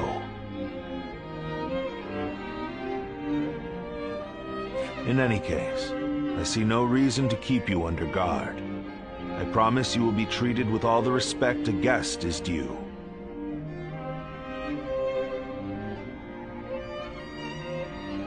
It goes without saying that Liu Bei's family will also be well taken care of. I wouldn't dare disrespect your loyalty to him. Get some rest for now, Ziluan. May your next journey be fruitful. And hopefully, at my side.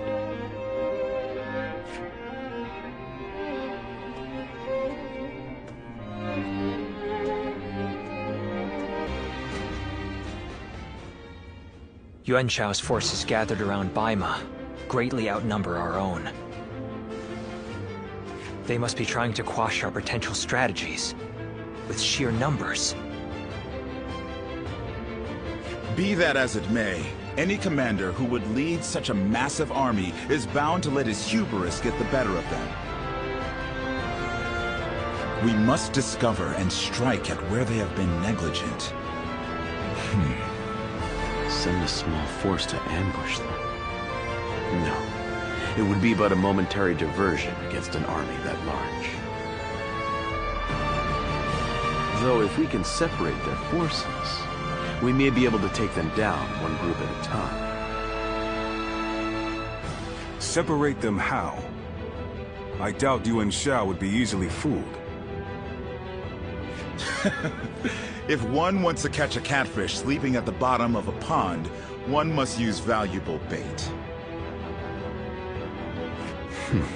Bait? Very well. I will join the assault. Then even Yuan Shao will panic and send his army.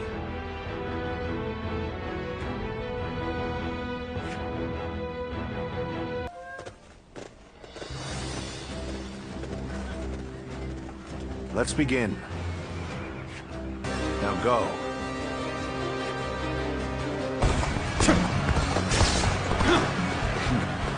appears we have evaded detection by the enemy for now. We are providing aid in this battle in accordance with our pledge to the people of the North. However, seeing as Cao Cao is loyal to the Han court, we have no objections to taking his life.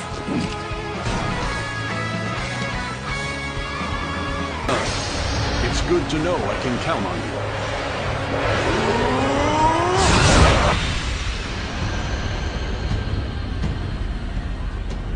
I could foresee losing either Yanliang or Wenshou, but for both to have been slain, you fought well this time, Cao Cao.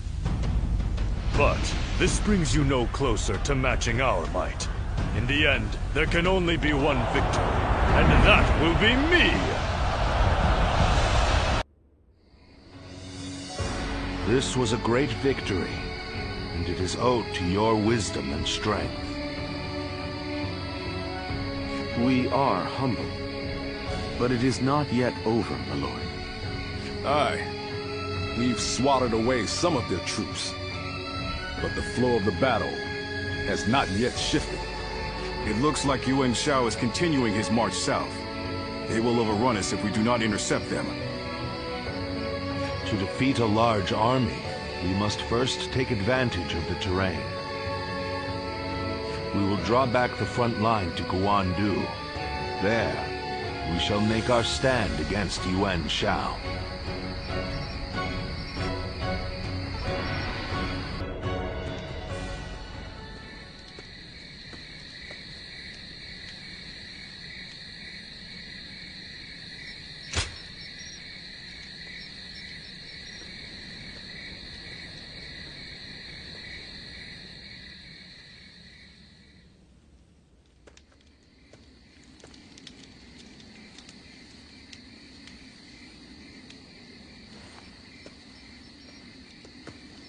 Zuluan, it's been too long.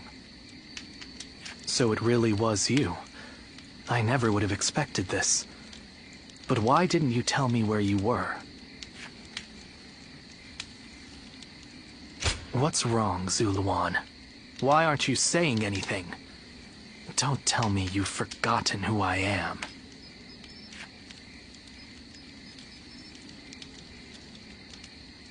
You won't answer? Or maybe you can't. Then it's true.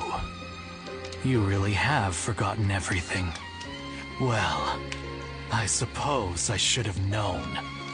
If you had your memories, you wouldn't have allied yourself with Cao Cao, the usurper of the Han.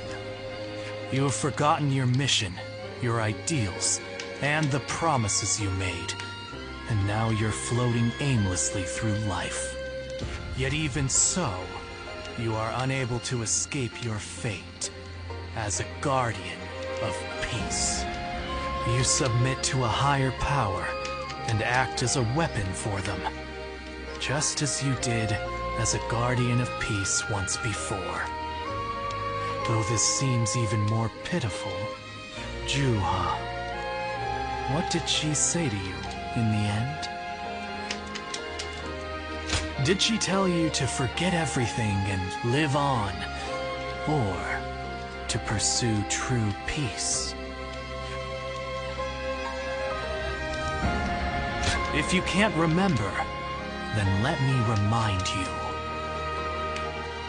Juha is dead. You were there when it happened. And now you're living a carefree life, free from any memory of her death. Perhaps that is the greatest insult of all. Remember, Zuluan!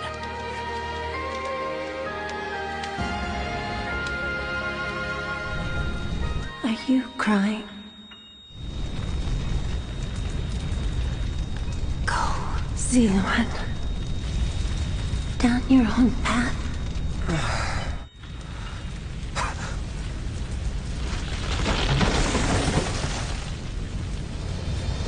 Are you crying? I'm fine.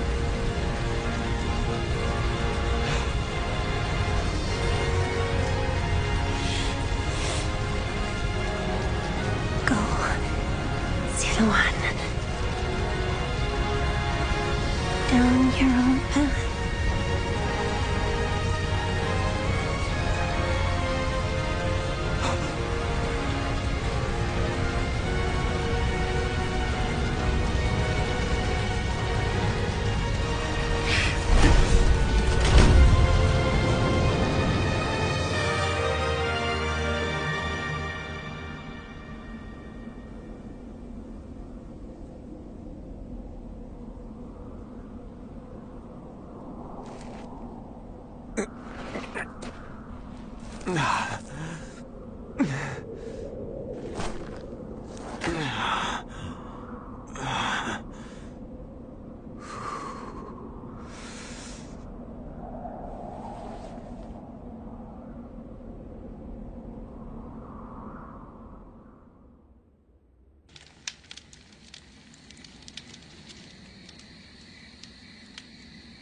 I thought you had both died. I never imagined. I thought I was alone. Maybe I was being foolish, desperately clinging to a past that will never return.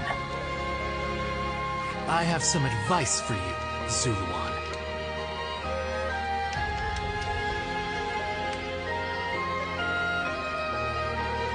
If you insist on following the Han and allying with Cao Cao, then I will not hesitate to stand against you once more. You must remember who the Han are to us. Well, the point may be moot if Cao Cao is crushed by Yuan Shao in the next battle. I look forward to seeing him struggle.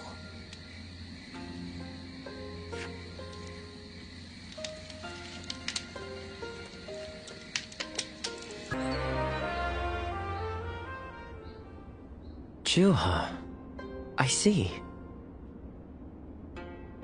I had been wondering who she was, and why she chose to help you. It may be that the Juha you saw was a mirage, created by your own sense of guilt. That seems to be the logical conclusion. Zuluan, I believe now is the time for you to face the real Juha. You should figure out what it was that all of you staked your lives to accomplish. You, Juha, Bai Luan, and all of the Guardians of Peace. Don't you think you're underestimating me, Zuluan? I think you ought to place a little more faith in me. The key to unlocking your past is most likely the incense used by the Guardians of Peace. I investigated your village and went through just about every relevant text I could find. However, I'm afraid the truth is crueler than you might imagine, Zuluan. I would understand if you wish to avoid learning the truth. That too is a valid choice. But if you do decide you want to unravel your past, it would be my duty as a doctor to offer my full assistance. That said, we had best try out the incense first of all. I will be rather embarrassed if it doesn't help you remember anything.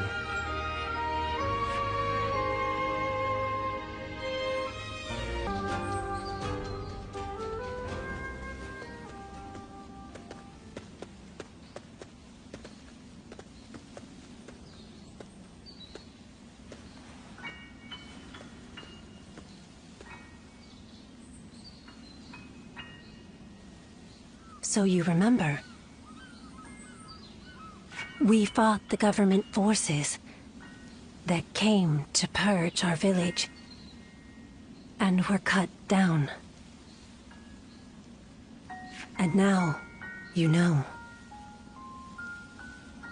I am but a fragment of your memory, a mirage from your past. Born of your deep, painful regret over having survived that day. I think this will probably be the last time you'll see me. You do not need me anymore. Because now, you remember it all. The dreams we shared, the path we chose, the hopes that I passed on to you. I made my own choices, my own decisions. I lived my life without regrets. Feeling guilty for our deaths only cheapens our resolve. So please, do not blame yourself anymore. From this point on, do not let your desire to atone for your past shape your future. Instead, be guided by your will to see your choices through. Now, go forth. You do not need to look back at us anymore. And thank you. Ziluan, take care of Bailuan for us.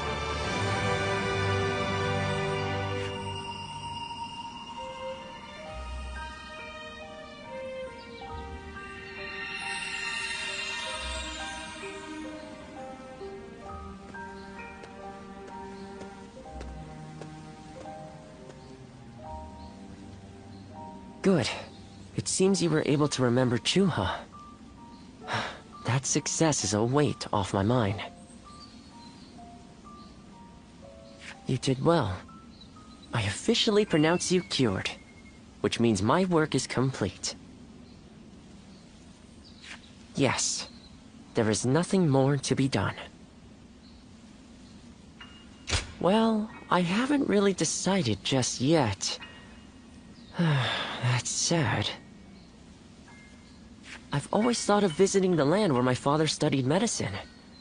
Perhaps now is the time. As for you, Ziluan, you will be fine without me. Now that you know who you are, you're free to live your life as you wish.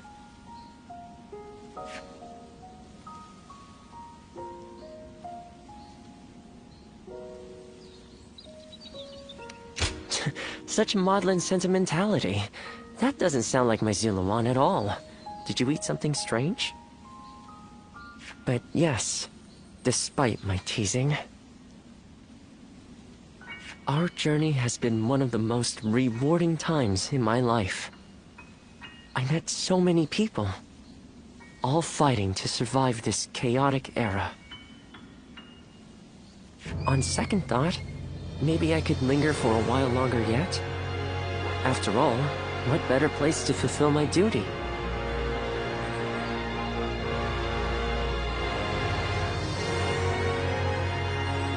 Well, I call it a duty, but it's a humble matter compared to the exploits of someone like yourself. I learned medicine from my father, and he from his father. Along with that knowledge, they passed down the ideal of healing the sick and aiding the wounded. Now that I'm of a certain age, it's my duty to pass that ideal on to someone else. Just as Chuha passed her dreams and ideals on to you. Which is a roundabout way of asking, would you let me travel with you a little while longer? Thank you, Ziluan. I mean, that is to say...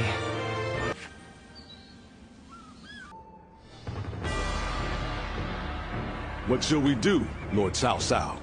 Their numbers are far too great to fight without a plan. Yuan Shao's army is growing cautious as it nears Guandu. It appears their loss in Baima has shaken them.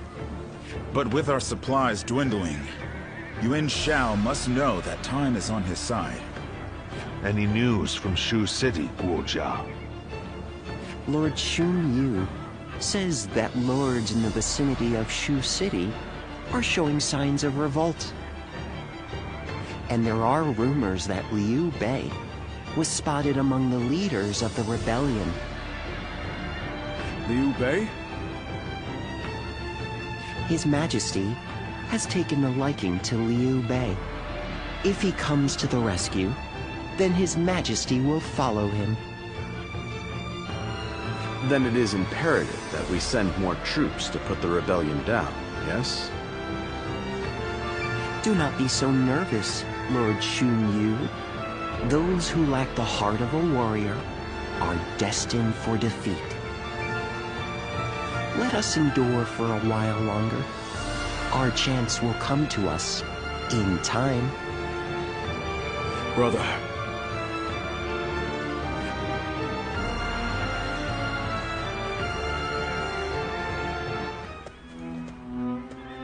They say Liu Bei is in Shu City. I wonder if Zhang Fei and the others are all right.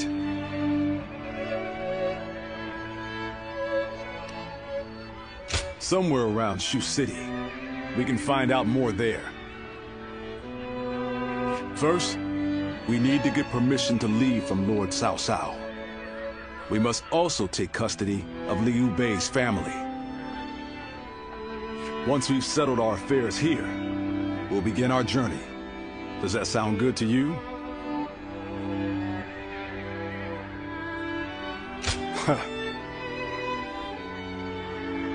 Then let us return together. Back to my brother's side.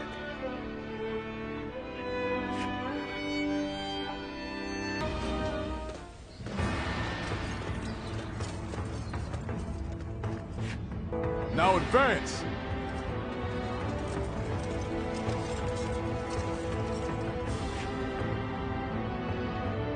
We cannot be sure that my brother is fighting in this battle. But if there is even a small chance... Come on! Stop right there! We're in the middle of a battle. I cannot let you pass without permission. I am Guan Yu. I have received Lord Cao Cao's permission. Please, let us through. I have heard nothing of this. Return to your positions.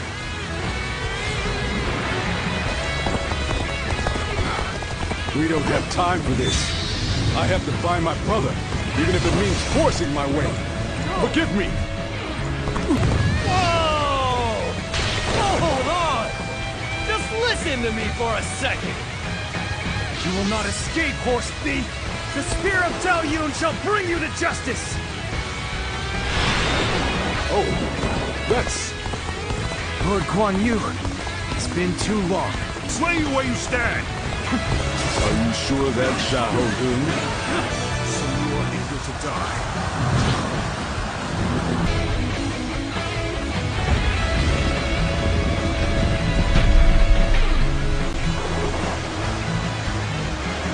The enemy?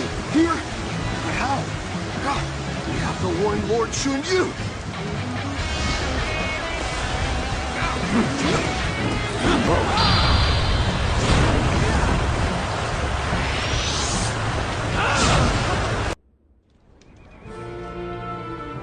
It is good to have you two back with us. We shall meet again. I made it a mantra until we were reunited. And now, I will make my oath to you once more. From this day onward, I will dedicate my life to clearing the path for rise of Liu Bei. Thank you both. So you didn't decide to abandon me. That's a relief. And not just for you, brother.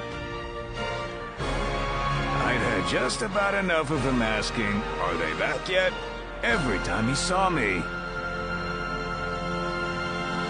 If you'd left me alone with him much longer, I might have given him a good smack on the head. So it's really good to have you back. Everyone. Lord Zhao Yun, allow me to thank you as well. I would have died, but what brings you all this way? I have come to lend you my aid, Lord Liu Bei. I wish to serve under you. Me? I don't even have a place to call home. Why would you wish to serve a vagrant? Because of who you are. Is that not reason enough? Well, My lord! Don't forget about me! My lord. Brother, allow me to introduce. Guan Yu's top underling, Jiao at your service.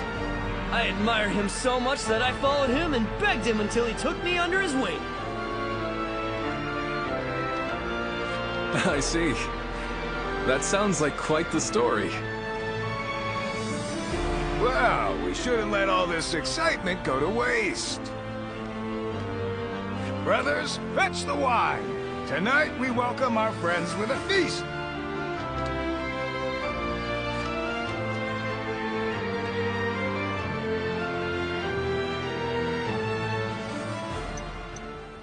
What a pleasant breeze.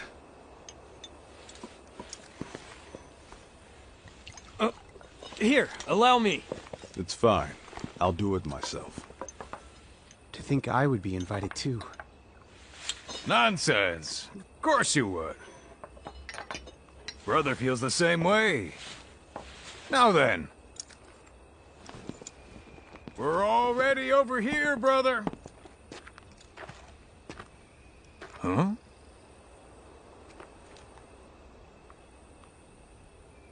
How distant they are. Those stars in the sky.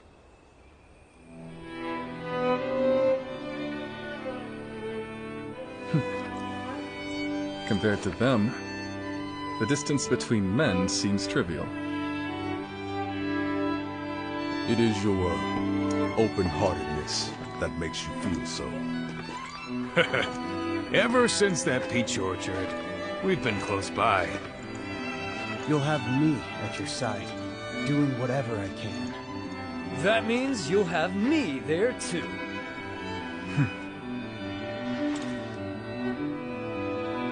I thank you, all of you. Though I cannot offer you compensation at this time, I shall swear to you again. Together, we shall journey throughout this vast land! Together!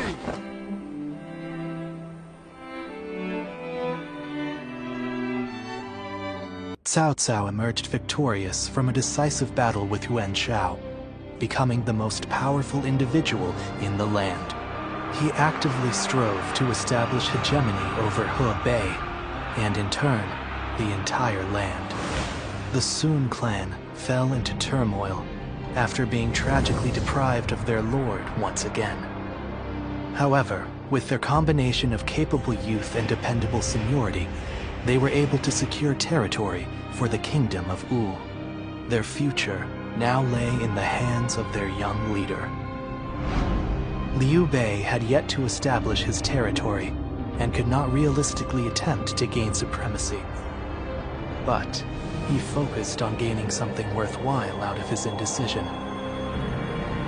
The turbulent sea of the era turned into a powerful whirlpool, and before long, into a violent torrent. Chapter 5. With Zhuge Liang's assistance, Liu Bei decides on a plan to gain power. A decisive battle is held at Chibi.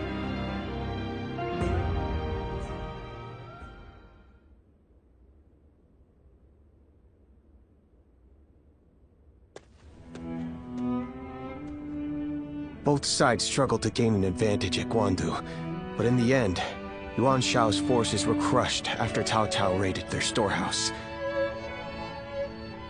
With no hope of recovery, Lord Yuan Shao eventually succumbed to illness. I see. I owed Lord Yuan Shao a great debt of gratitude for helping me when I most needed it. But I never got the chance to repay him. Lord Cao Cao and Lord Yuan Shao. They knew each other well and fought for supremacy. But only one has emerged as the most influential force in all the land. Meanwhile, Brother, this is not the time to be feeling sorry for ourselves.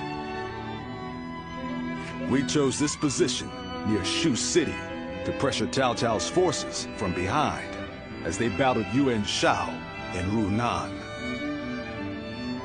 With Yuan Shao's forces routed, we are no longer obligated to stay. Is it still worth it to us to be a threat to Shu City? We need to decide. He's right.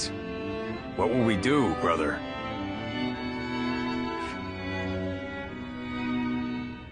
I don't know. Huh? I'll be honest. Everything is changing so fast that I'm having trouble keeping up. Hey, come on! Don't give up now! Wait! Zhou-chan, Zhao-yun! Do you two have any ideas that could help? Me? Ideas? Well, I just leave the thinking to someone else and do whatever Lord Guan Yu tells me to. I'm afraid I'm no more helpful than he is. Ah, I get it. You're just as stumped as the rest of us, huh?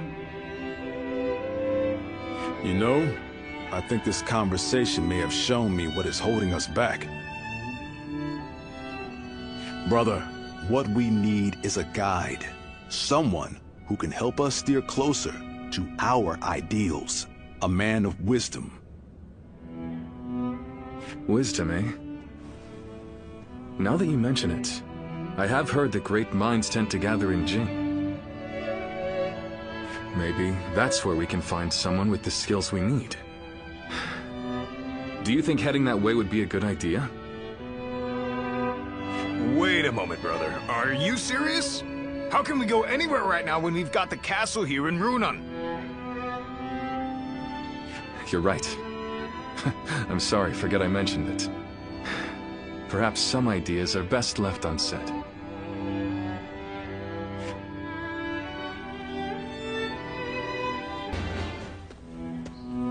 In times of trouble, suffering, and sadness, you always manage to appear by my side.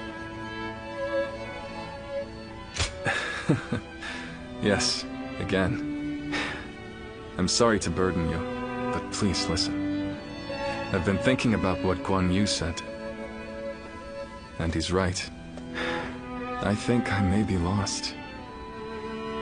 A world where all people can choose their own path toward the future. I've declared time and again that this is the ideal world I wish to create, but I still have no idea how to make it a reality. I can't deny that. But the path forward is slowly revealing itself to me. As Guan Yu said, we'll need someone to guide us if we want to find a solution to this problem. That's why we should start our search as soon as we possibly can. For us, and for everyone else searching for their own path toward the future. But, even if we did go to Jing, would we be able to find the sort of guide we seek? The longer I remain lost, the more anxious I become. Lord Cao Cao and our other rivals are gaining strength as we speak. I don't think we can afford to waste any more time here. It won't be much longer until I'm ready to start chasing our dreams again.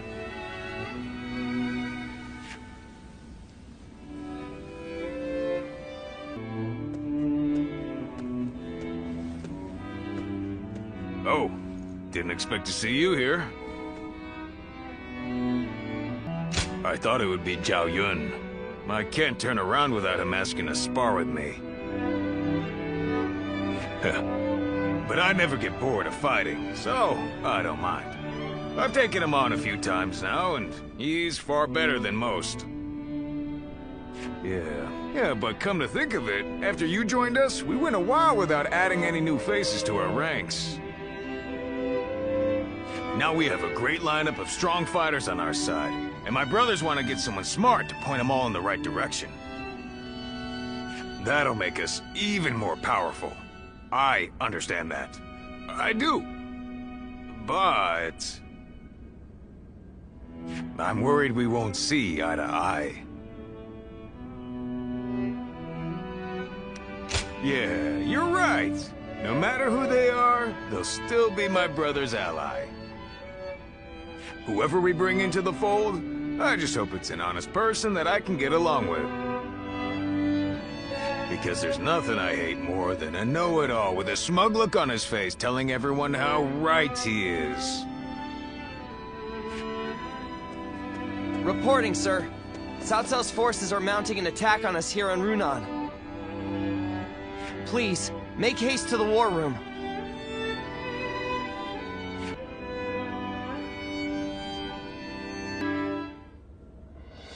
I just went to scout them out.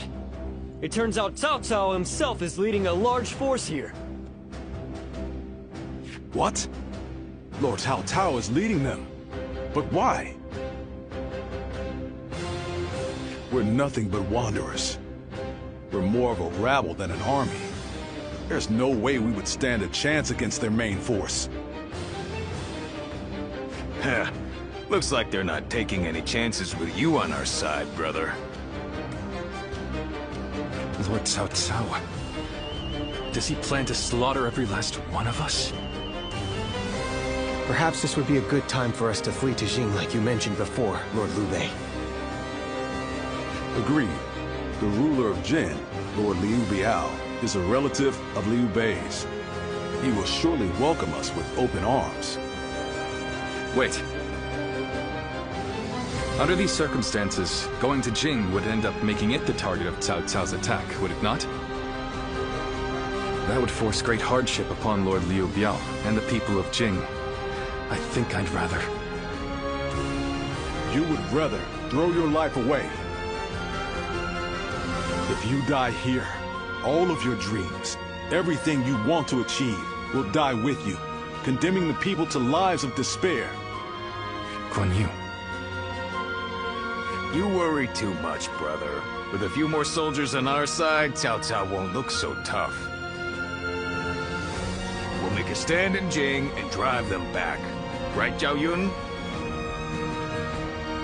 Yes, and I won't let them lay a finger on Lord Liu Bei. As long as Lord Guan Yu is there, I don't care where we go. I'll be right by his side no matter what. Brother, our hearts are set on Jing, but the choice is yours. You just can't let me give up and die in peace, can you? You're all so stubborn. And such wonderful friends. Brother. Very well. We flee to Jing. I have only one order to give before we go. Everyone must survive this journey. Now, prepare to depart.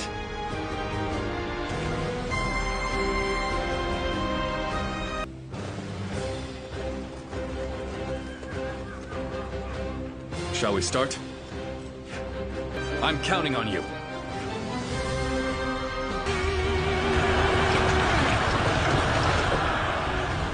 Strike while the enemy is stumbling. Rain death upon them.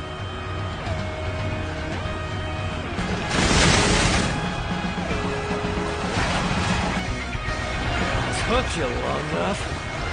Gotta get for you! Ah! Watch out! Stones from above! We must never let our brotherhood be broken again.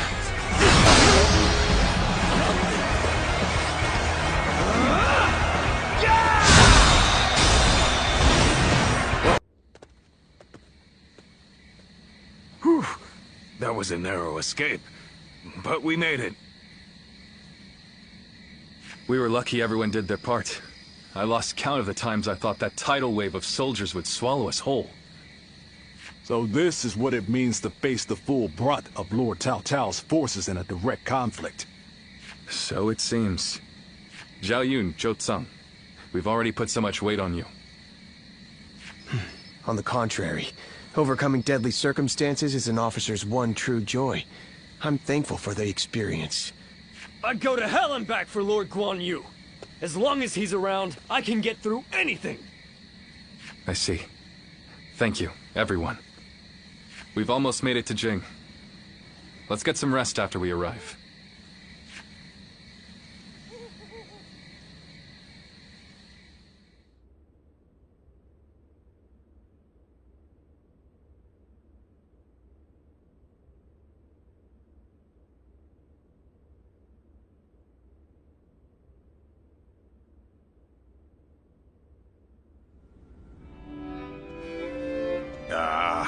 I'm so bored. Right? It's great to have a break from fighting, but my body is itching for some action. Forget it, Zhang Fei. The last time you thought you had time to drink, you nearly destroyed Liu Bei's reputation. Come on, I'm dying of boredom here. I figured Cao Cao would be hot on our heels, but he ended up falling back toward Hebei. If you're bored, then go out on patrol. Lord Liu Biao has given us a warm welcome, and even allowed us to garrison here at Xingye Castle.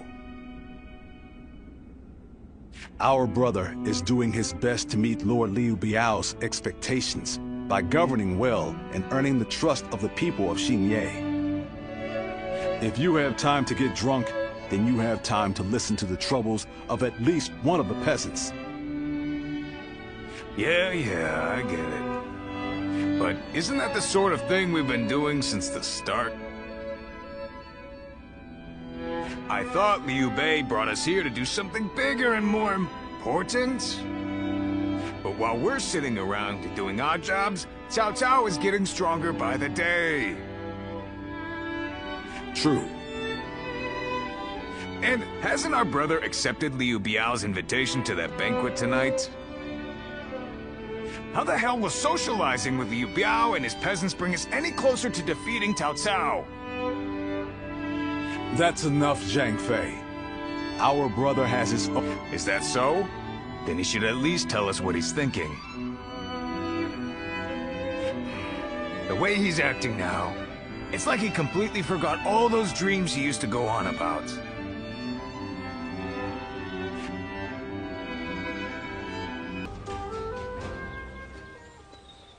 Tonight, Lord Liu Biao is hosting a banquet in Xiangyan.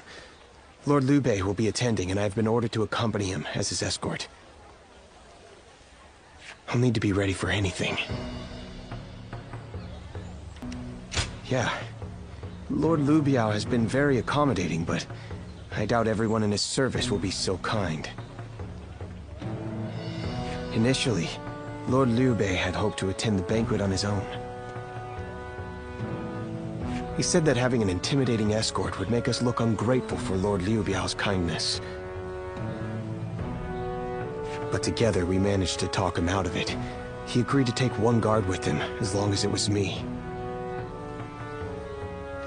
His reasoning is that Lord Liu Biao wouldn't be able to relax and enjoy himself drinking around someone as stern as Lord Guan Yu. He's very hesitant to bring Lord Jiang Fei to a formal banquet, especially one where wine is being served.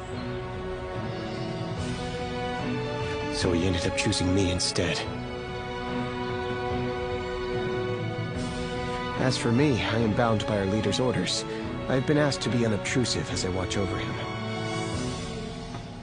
But from what I have seen, it is clear that not all is well here in the land of Jing. All I can do is hope for the best.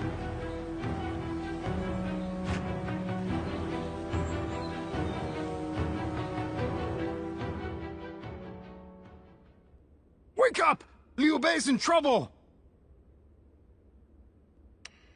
Stop whining and get out of bed right now! My brother, he's at the banquet. Damn it, I can't explain it. Zhao Yun will tell you everything. Just hurry up and come with me!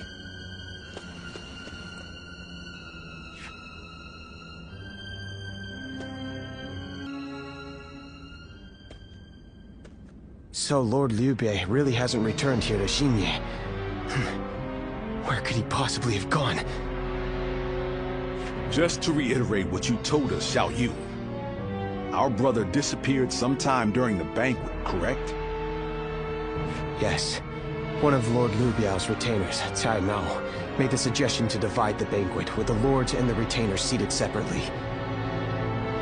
I rejected the proposal over and over again, but I relented at Lord Liu Bei's command and was forced to go to a separate room. Lord Liu Biao came later to inform me that Lord Liu Bei had gone to relieve himself and never returned. The whole banquet was in an uproar, and that is when I became wise to Cai Mao's plan. He believed he was in a position to seize control of Jing, and saw the banquet as a chance to eliminate Lord Liu Bei. Getting the lords and retainers into separate rooms was likely a ploy to pull Lord Liu Bei out from under my watch. Such treachery. But it is possible that our brother sensed danger and fled. Cai Mao. He'll pay for this. I'll kill him the second I see him. Calm yourself, Zhang Fei. For now, we need to make sure our brother is safe. Damn it all. And what about Liu Biao? We all know he must have had a hand in this too. No. Lord Liu Biao rebuked Cai Mao and placed him under strict watch. It really seemed like he had no prior knowledge of the plot whatsoever. He is not at fault for what happened. All of the blame should fall on the one who failed to guard his lordship, who shamelessly returned with nothing but excuses. I will find Lord Liu Bei, even if it costs me my life. And after that, I intend to accept whatever punishment I deserve. All you have done is faithfully guard our brother's life. You have nothing to be ashamed of. Lord Guan Yu. While we're wasting time talking, our brother could be... Right. We've no time to waste. The more of us we have looking for him, the better. Zhou Ta, send your men to Xianyang to search the area. You got it! I'll run over and have a quick look for myself as well!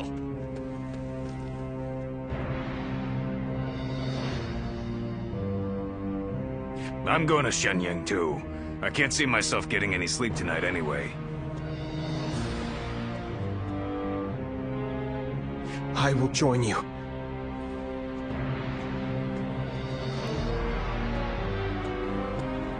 Please be safe, brother. Wherever you are.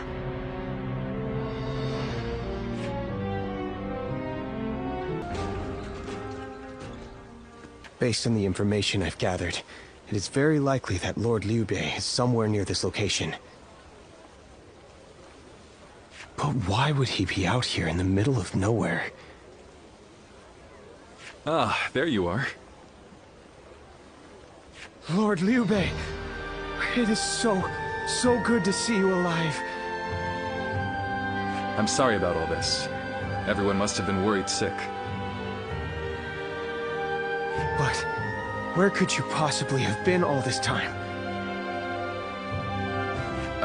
Well, that's a very long story.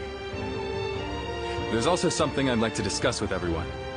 Let's head back to Xinye for now.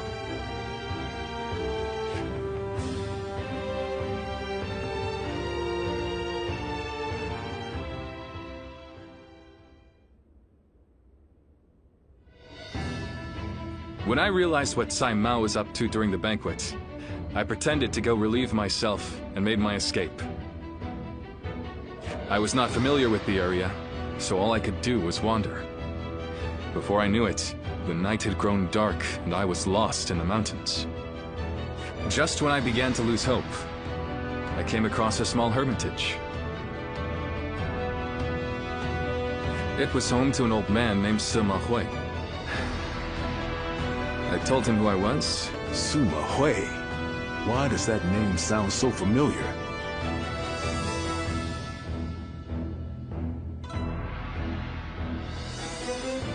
Apparently, everyone calls him Master Shui Jing. He is not in the service of Lord Liu Biao, and he lives in seclusion. When I told him about my current circumstances, he gave me this advice.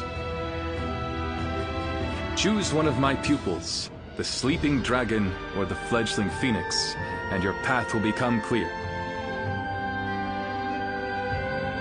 Sleeping Dragon? Fledgling Phoenix? Who the hell are they? With all due respect, Lord Liu Bei, did it not occur to you to ask Lord Sima Hui for the names of the Sleeping Dragon and Fledgling Phoenix? Yeah, that would really speed things along for us. Of course, I did all I could to get the names out of him. But he would just say, "You'll know," and smile without answering.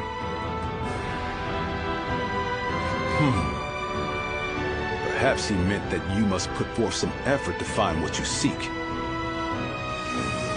Ah, these intellectual types always feel the need to test you. He must think he and his students are really special. It's frustrating, I admit, but his words have given me hope. Like a ray of light shining through the darkness. Perhaps it's time we break free from this laziness. After all, we've been growing rounder by the day due to all the banquets. Brother! I want you all to bring me whatever information you can find about the Sleeping Dragon and Fledgling Phoenix, no matter how insignificant. There's someone out there who can lead me to my dreams, and I will stop at nothing to find them.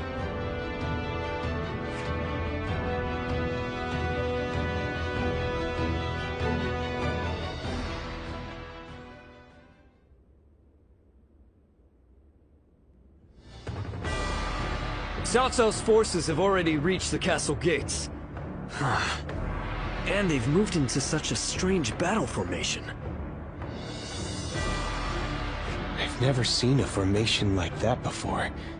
Lord Liu Bei, how should we respond? Their army is large and they're in an unfamiliar formation. Perhaps it's best we defend from inside the castle? But there might be even more of them coming. If we stay on the defensive too long, our soldiers will lose heart. You're right. More importantly, us holding up here would be a great burden on the people of Xinya. But what else can be done? We aren't getting anywhere by talking. I'm going out there, all right?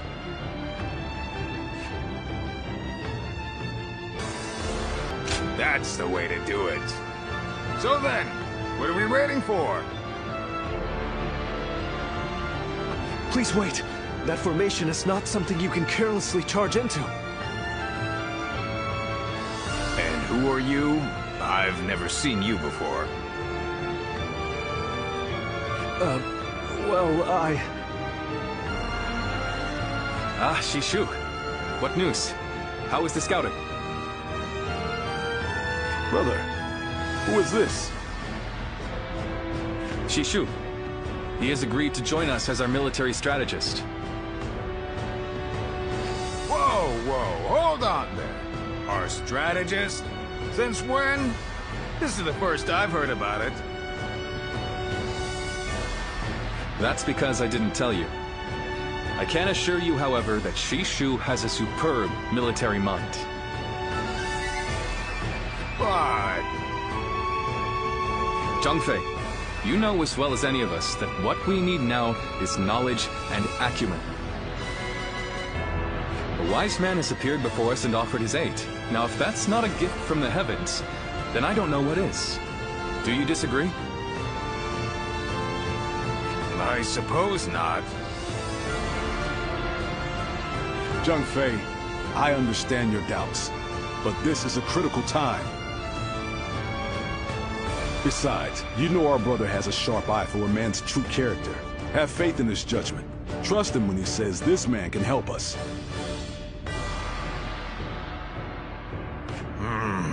Fine then. Good, it's settled. Now, Shishu, tell us your plan. Sir. I had a look at the enemy's formation in the front of the gate just a moment ago. It is known as the 8 Gates Formation. Charging into that powerful formation without the right strategy would end in certain death. But given Cao Cao's superior numbers, it will be difficult for us to move into the proper counter formation. But if I could observe their ranks from a closer position, I may be able to tell you the best way to fight against them. Good. Now listen, everyone. We shall conduct this battle exactly as Shishu has described. I want you to treat any orders from him as if they came from me. Is that clear? Now don't let me down.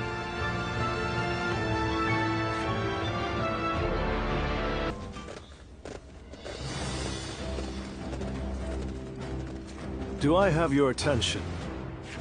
I'm counting on you.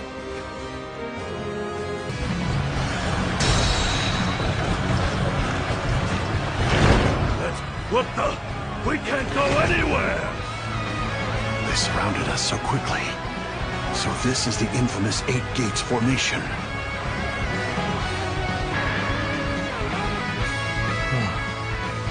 As I expected, their formation is incomplete. If everyone follows my orders correctly, this plan is sure to succeed.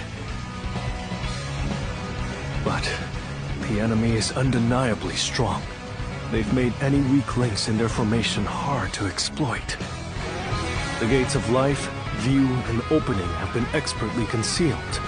It will be difficult to determine which one to attack.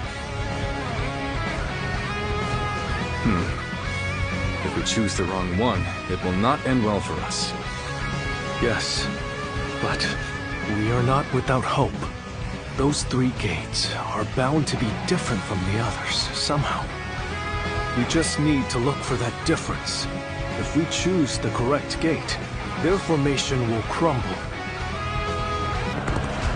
When you've spotted the difference, enter the formation from there and disrupt their counterattack.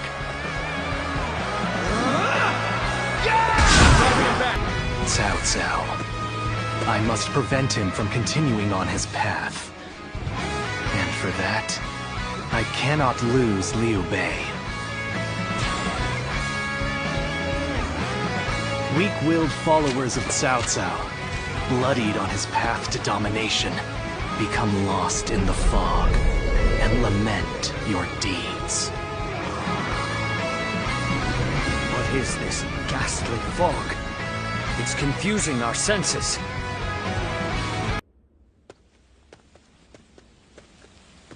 Zuluan, I thought you served Cao Cao, but now I see you in the camp of Liu Bei.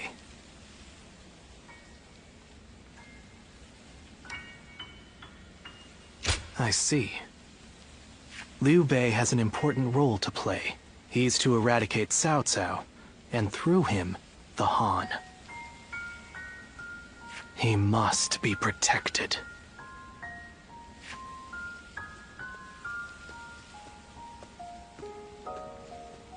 The heart of the sacred bird has grown still and cold. The young boy grew to be a man, and over the years, grief and remorse gave way to rage and hatred. Wandering the boundless world, searching for the purest revenge, thirsting and starved, bleeding from the body as well as the soul. And then he came upon the people of the North. But how could you possibly fathom what lies within his heart? How can one who has forgotten everything possibly see into the mind of one who remembers everything? The paths taken by the two of you shall never cross. Now, there is only one way to reach the end. Through your shared trust and mutual resolve.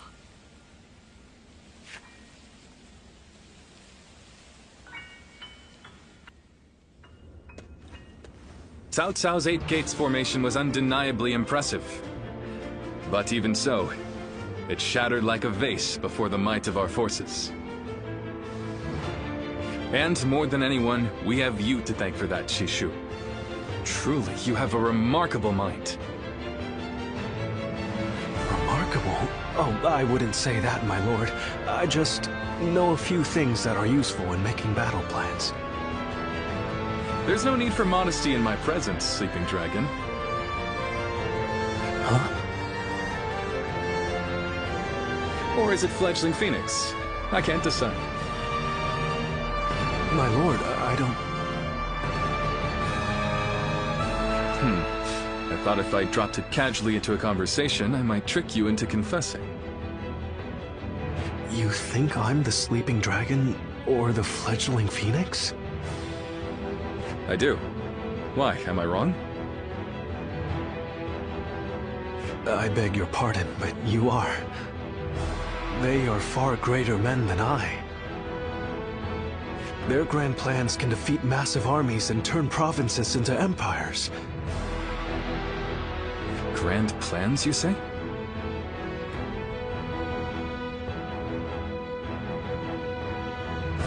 And you seek nothing less than to unite the entire world under your rule. There are only 2 men who can assure your victory. I would advise you to summon the Sleeping Dragon and the Fledgling Phoenix, and make them your strategist. Do you know them? Or where they can be found? I do. They both live in Jing province. They were classmates of mine, studying under the tutelage of Master Shui Jing. The Sleeping Dragon's real name is Luoyang. The Fledgling Phoenix is Pang Tong. Those 2 are certain to lead you to triumph.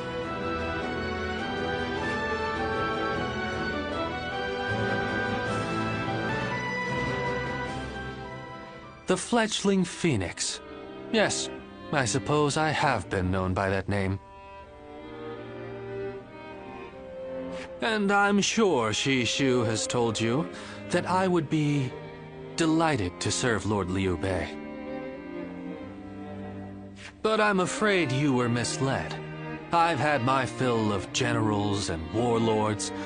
For now, I'm leading a peaceful life. Thank you for not trying to argue with me. I'm sorry I can't help. But you know, I've been following Lord Liu Bei's exploits quite closely. Perhaps one day, but not today. No, right now, it's the quiet life for me. But I hope you will be a friend and not mention this meeting to Lord Liu Bei.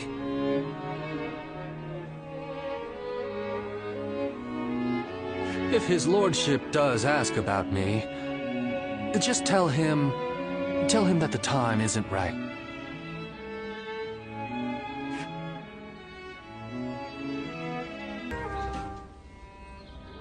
The other day, I told Lord Liu Bei about Zhuge Liang and Pang Tong.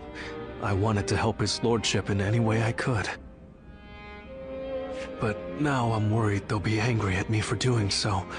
You see, they're quite, well, they've become hermits, in essence.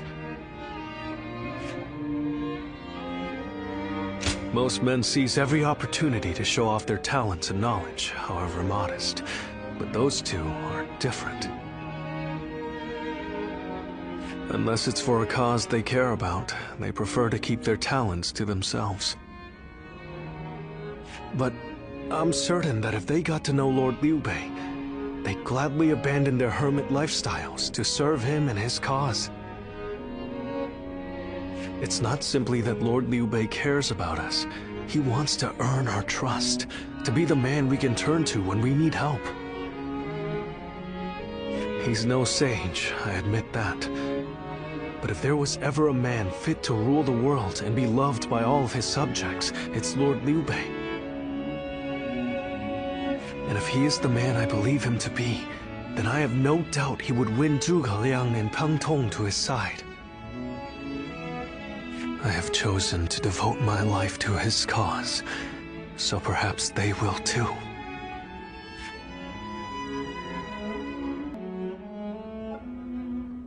But fortune was on our side. To find Lord Zhuge Liang's hermitage so quickly. Well, I did not expect that. And they say this fellow is even sharper than Shishu. Now that will be something to behold. It certainly will. But brother, are we certain that this is the right move? Shishu's guidance has been invaluable.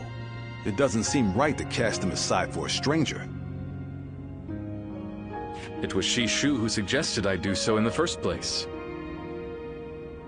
He told me that Lord Zhuge Liang was the man I needed in order to accomplish my goals. It would be an insult to ignore his counsel. So, we will go together to find this great strategist and ask for his help. Thank you. I'm determined not to let this opportunity go to waste.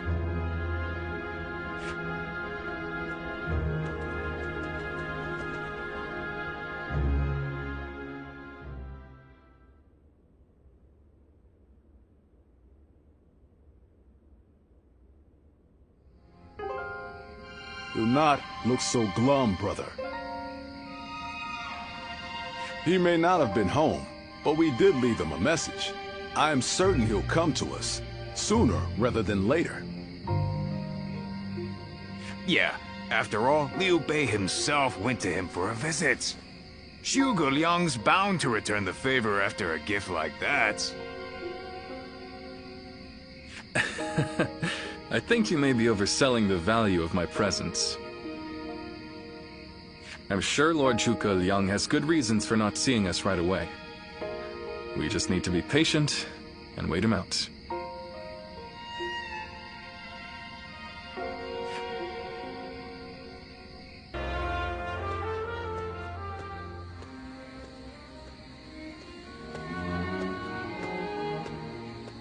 Ah, there you are. I was hoping to ask you something. Imagine that you found out someone you cared for was in grave danger. If it meant saving that person, would you be willing to sacrifice something very, very important to you? A dream, perhaps, or an aspiration. Something that gave your life meaning.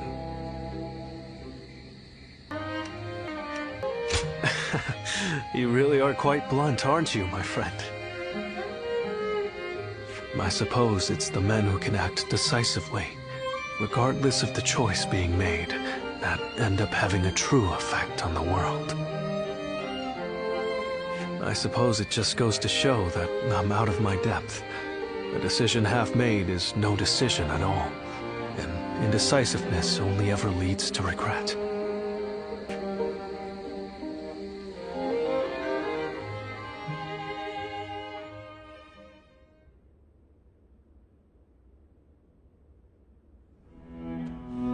Hey, how long has it been since we left that message for Zhuge Liang? We hear anything yet? No. There's been no sign of a reply. Perhaps he still hasn't returned to the Hermitage. Or perhaps something has befallen him. Brother, I think it might be a good idea to pay his home another visit.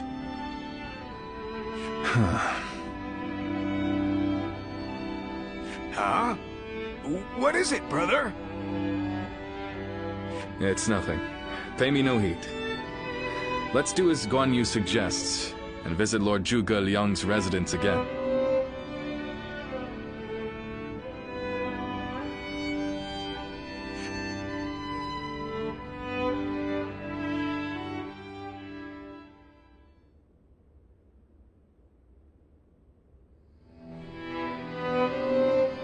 That Zhuge Liang still isn't there. Something strange, I tell you. What's he playing at? I don't understand it either. Could it be that he's trying to avoid our brother? He's certainly testing our patience. And what in heaven's name does he hope to achieve by doing so? I've had just about enough of this. Whatever is going on, it's too early to tell for sure. Let's give... But if Lord Zhuge Liang really doesn't want to meet us, perhaps it would be better for all our sakes to give up now. What do you think, Shishu?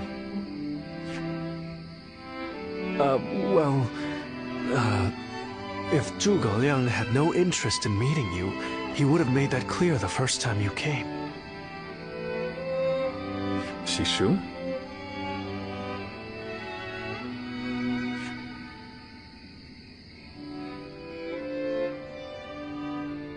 Hey, Shishu. What's wrong? You've been acting strange recently, like you've got the weight of the world on your shoulders. No, Forgive me, Lord Liu Bei. I can't. That is to say, I'm unable to continue to serve you. I am very sorry. What? What are you saying? I'm sorry, but I cannot explain why. All I can say is, I have to leave for the sake of my elderly mother. For your mother? I see. I can see, but let me commend you on making a brave decision. Such filial piety is to be admired, especially in this day and age. I won't try to change your mind. Rather, if there's anything I can do to help you and your family, name it. If it is in my power, it will be done. My lord. Thank you for having given me the opportunity to serve you. It was an honor beyond what my humble talents deserved. I wish you...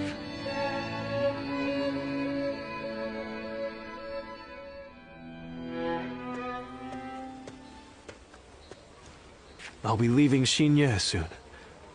I wanted to thank you for everything that you've done for me. I'm sorry. Believe me, this isn't how I want it to be. But I don't have any choice. A short while ago, I received a message from one of Cao Cao's men. It was an invitation to join his council. But that wasn't all. It also said that my mother was under the protection of Cao Cao's army.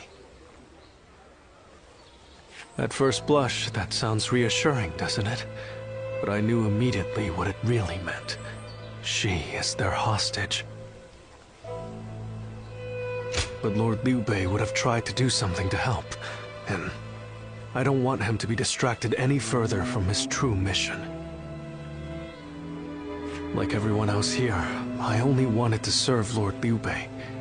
But that, it seems, is an aspiration.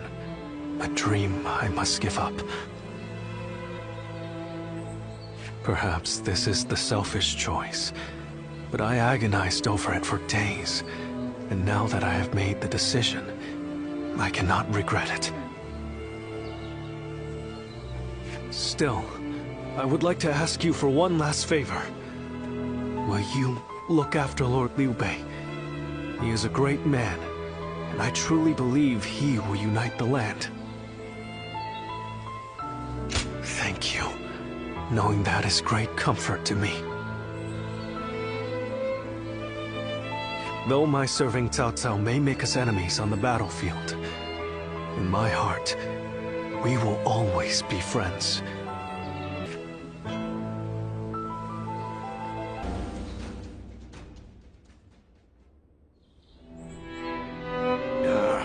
I'm telling you, I don't like it. Why do we have to keep crawling back to him? If it's a show of sincerity he wants, we've given him more than he could possibly need. It's high time he showed us something in return. You can stay here if you like, but I am going to his hermitage. How many times do I have to say it? I'm not so grand that I've become too proud to beg. In the end, I'm just an officer in the employ of Liu Biao. I have no power of my own. I'm the same man I was when we first set out from Yo. Back then, did you think we were so important that wise men would come running at our call? No, but... Shishu said that if Lord Zhuge Liang truly did not want to meet us, he would have said so the first time we came calling. But he hasn't refused us yet, has he? Not outright. Which means we're obligated to keep trying until he does. He will eventually give us his reply one way or another. Now that we've lost Shishu, our need for a military strategist is greater than ever. Someone with talent who we can truly rely on. That's more important than our time or our pride. So please support me in this, both of you, for a little while longer.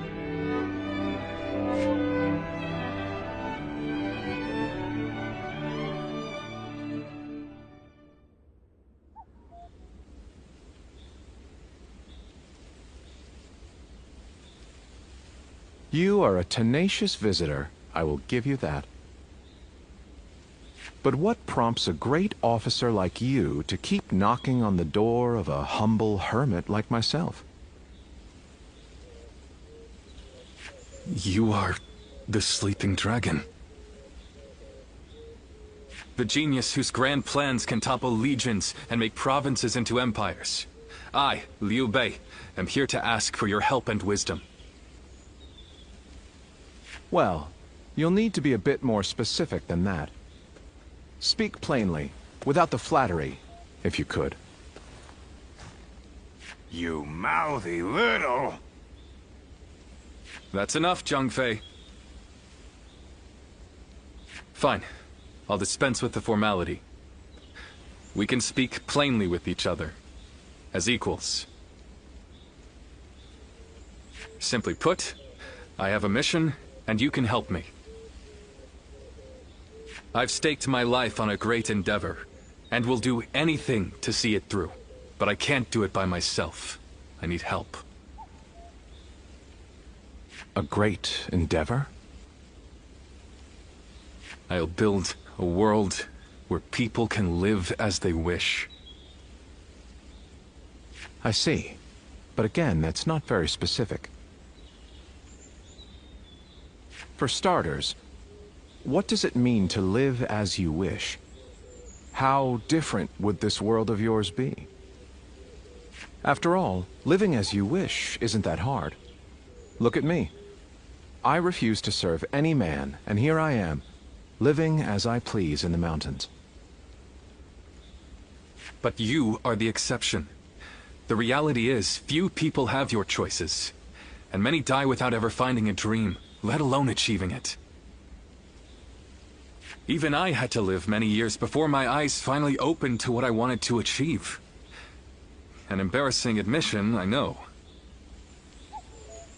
Then tell me this. If some men live as they please, and some men don't, what is it that divides them? War, chaos, and anarchy keep men from their dreams. A trite answer, I know, but true nonetheless. Constant war leads to ruin and poverty narrows a man's world until it is a prison. If we can offer a helping hand and lift up those in need, it's sure to eventually lead to something better. And even if it doesn't, surely there's no harm in trying. So, you want to put an end to the turmoil across the land. Is that your dream, Lord Liu Bei? I don't know. Yes, I suppose so. But it's not that simple. If peace were merely the absence of turmoil, I could stop fighting Lord Cao Cao today and achieve it. brother. But Lord Cao Cao only sees the distant future. He doesn't see the destruction that he leaves in his wake. All the men, women, and children who die having never found their dreams. All those lives cut down, sacrifices to his grander vision. I see the righteousness of Lord Cao Cao's cause, and I understand the sacrifices. But even so, I cannot accept them.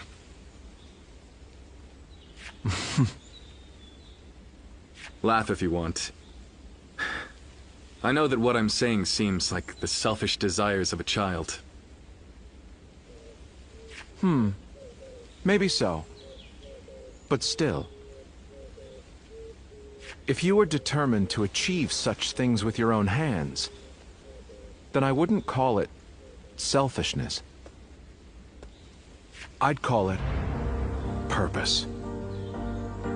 Purpose? Cao Cao has chosen the road of conquest and control. He uses the sword to end turmoil, and the rule of reason to impose peace. It's the most obvious path, logical and clear-sighted. The best way, even.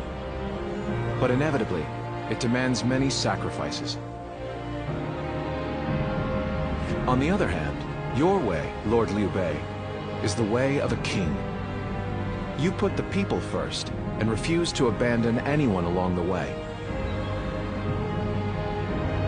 But it is also foolishness. A fantasy woven out of clouds and good intentions. No wonder you... Yes, but can you help me? How can I make it a reality? How? By bringing the entire land under your rule. Then, and only then, can you shape it into the world you desire. And how do I do that? The Longzong plan. Divide and conquer. Drive Cao Cao and Sun Quan apart and make this a three-sided war. I will show you how.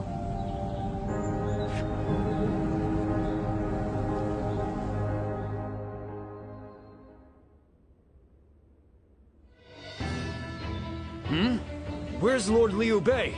Is he with Lord Zhuge Liang again? Yes. Ever since he brought Lord Zhuge Liang back here. They've been holed up together, talking day and night. He said he feels like a fish who's finally found water. All his vague ideas for a better world are being hammered into solid plans. I don't think I've ever seen our brother look happy. That's all well and good. But what exactly are they talking about every day? I don't like it. Not one bit. We stood by him through thick and thin ever... I'm not sure I like it either. But as much as we'd like to, we cannot help him with this. He needs more than we can offer. We don't know what advice this Lord Zhuge Liang is giving our brother, or what plans they're hatching. All we can do is watch and wait.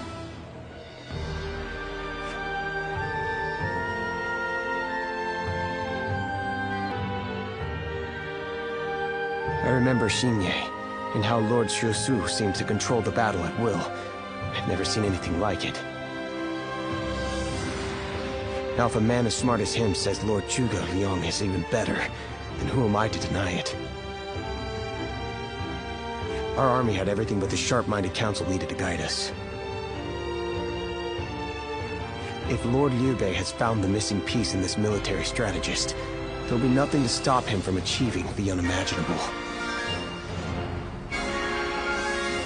I thought you would. They say that one great strategist is worth 10 million men on the battlefield, and they might be right at that. Even as a humble warrior, it will be a thrill to fight under a military strategist of such genius. How will Lord Zhuge Liang use me? What will my role be? I can't wait to find out.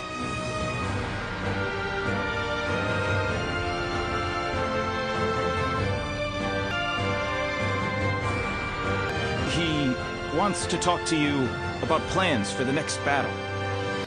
We have sent out scouts, but so far there have been no reports of any approaching armies. That's all I was ordered to tell you. Please, come with me to the castle.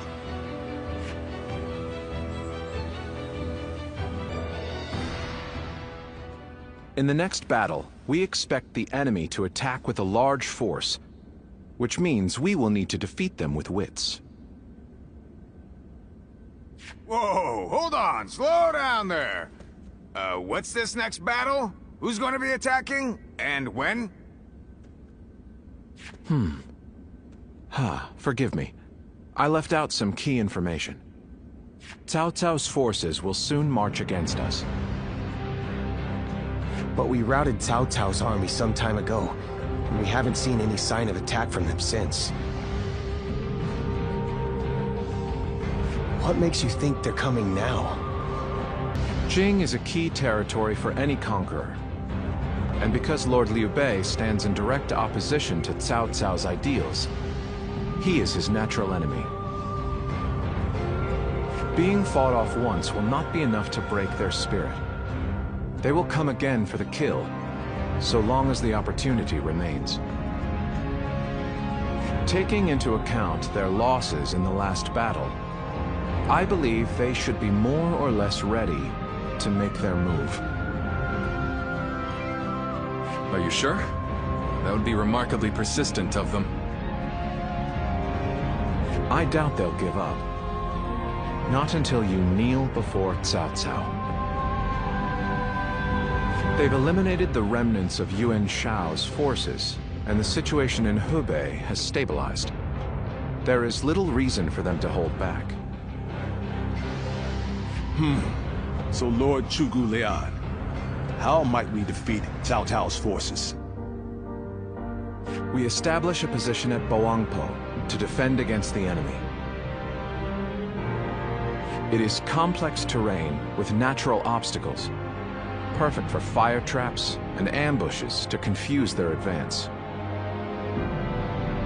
But their army will be closing in mass. It is hard to believe a trick or two would put a stop to that. Well, I'm interested. Let's see how far our master strategist can turn things around for us. By the way, I was wondering about something. Who are you? Forgive me for the lack of introductions. This is my wife, Yue Ying. What? It is a pleasure to meet you. I will be serving Lord Liu Bei, alongside my husband. Although inventing things is my main interest, I'm also a capable fighter. My role will be to make sure his plans go smoothly on the battlefield. Whoa, wait. Did you both know about this? Yes.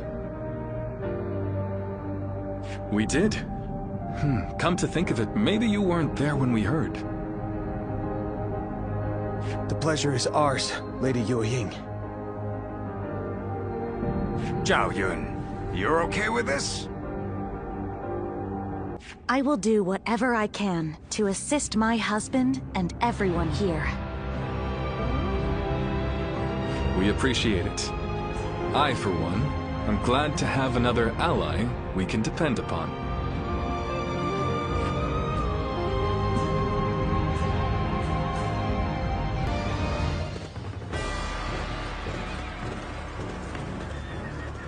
Shall we start? Let's go, shall we?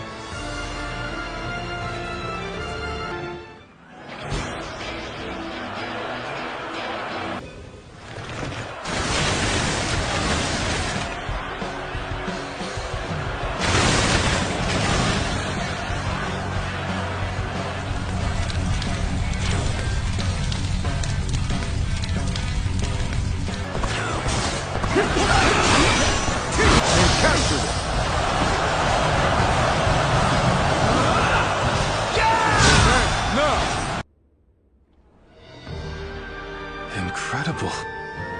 I cannot believe we won. Lord Cao Cao was not holding back. If we were by ourselves, we would have been well on our way to retreat. But now... I hope I was able to show some of what I am capable of. You did. I can now see why Brother regards you so highly. Yes, well, fine. I'll consider you on par with Shishu. Ah, that is more than I could ask for. A strategist acts as the mind of an army. But we are powerless without capable limbs. And warriors such as you, who have assisted Lord Liu Bei for so long, are a necessary part of the plans I've laid towards our ultimate victory. Now, do excuse me. I must see to some post-battle matters. You know, he may be a schemer, but the way he flatters people might be a bit like brother. But only a tiny bit.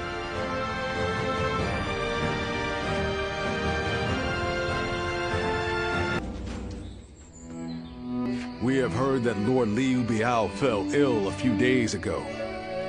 His condition appears to be quite serious. I mean, he is getting pretty old. They say he doesn't have a lot of time. Yes, one can't help but think back to what happened with Tao Qin. Back then, he refused the offer of governorship, which eventually led to Louis Bu taking over Shu province. But now that Lord Chugu Lian is our strategist, I wonder if Brother's answer will be different this time around.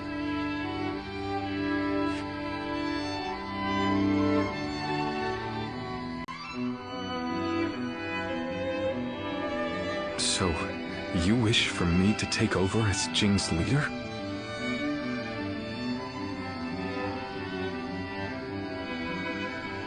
Cao Cao currently controls the entirety of Hebei, and will continue to focus on invading Jing.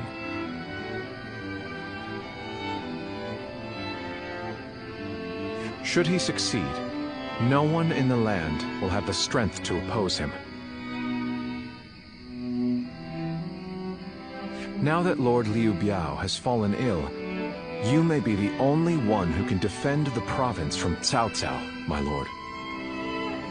But...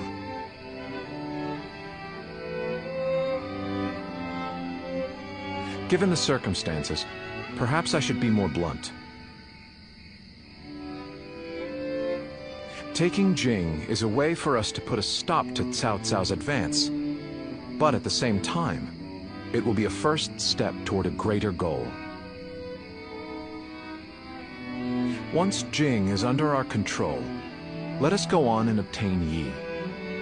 It is a region of complex terrain and fertile soil, making it particularly important.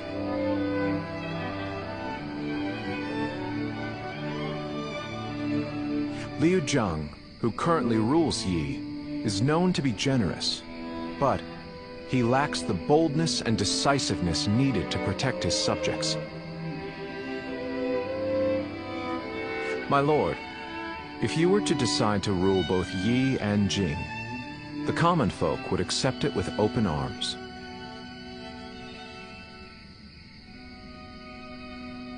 By taking both provinces and allying ourselves with Sun Quan, who controls Jiangdong, our faction's strength will be on par with Cao Cao's. I won't deny that I hope to one day control the entire realm. That will require me to stand up against Lord Cao Cao.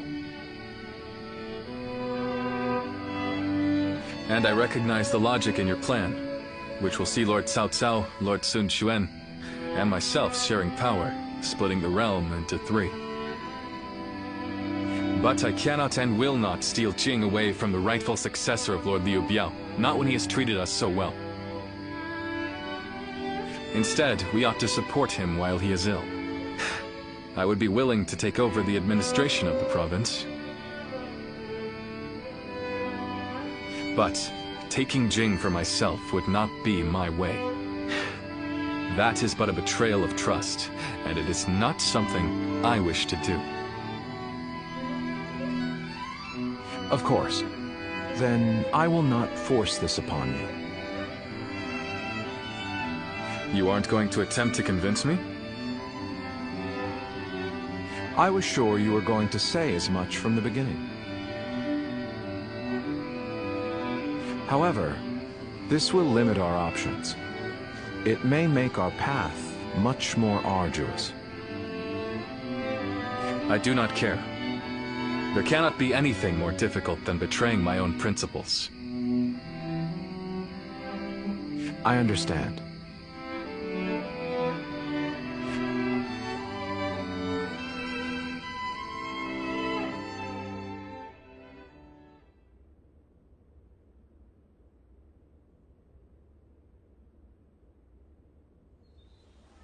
You know, this might be weird for me to say, but I'm actually glad that Liu Song took over for Liu Biao. Well, Xiu Guoliang tried to talk brother into succeeding Liu Biao, but he said no. It just goes to show that he's still the same man as ever, one who sticks to his principles. We might have talked about this before, but you know how our responsibilities have changed a lot, right? But brother, his heart hasn't changed since the very beginning. His decision made that obvious. That's the kind of man I want to support. He has charisma, something I suppose every leader needs to have. And so, he needs to be careful to maintain it. Anyway, even though we may not have a big plan in mind like brother or Xiu Guoliang, let's keep moving forward through sheer grit and effort. Ha! You haven't changed a bit either, have you? I like that. Right then! Let's go give that bastard Cao Cao something to sweat about.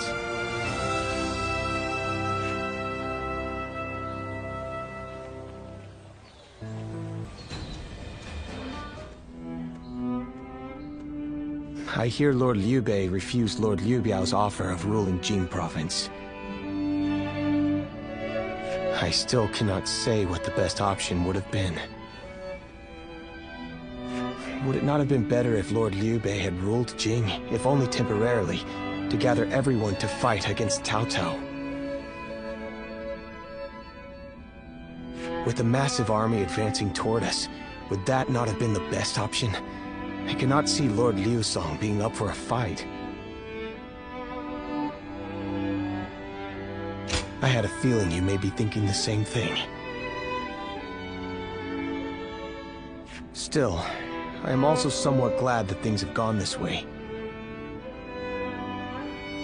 Lord Liu Bei is a man who brings honor to these lands. That is why so many are willing to follow him.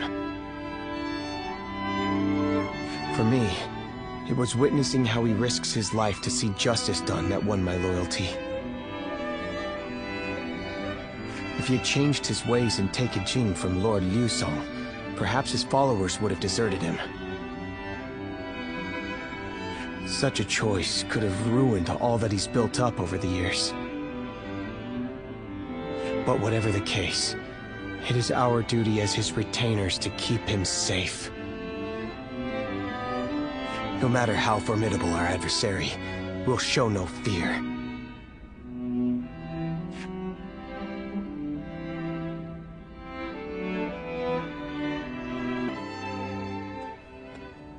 Shishu, why are you here? Lord Liu Bei. You have come to call for our surrender, have you not? As a messenger of Cao Cao? I see you have not changed, Zhuge Liang. You see through it all, even without a word. Lord Liuzong has already surrendered to Cao Cao's forces. He supposedly promised that he would hand you over. No. No matter how great of a strategy Zhuge Liang puts into motion, the moment Lord Liuzong switched his alliance, you lost.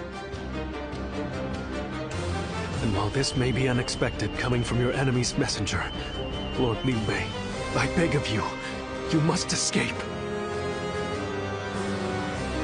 You will have more opportunities as long as you stay alive.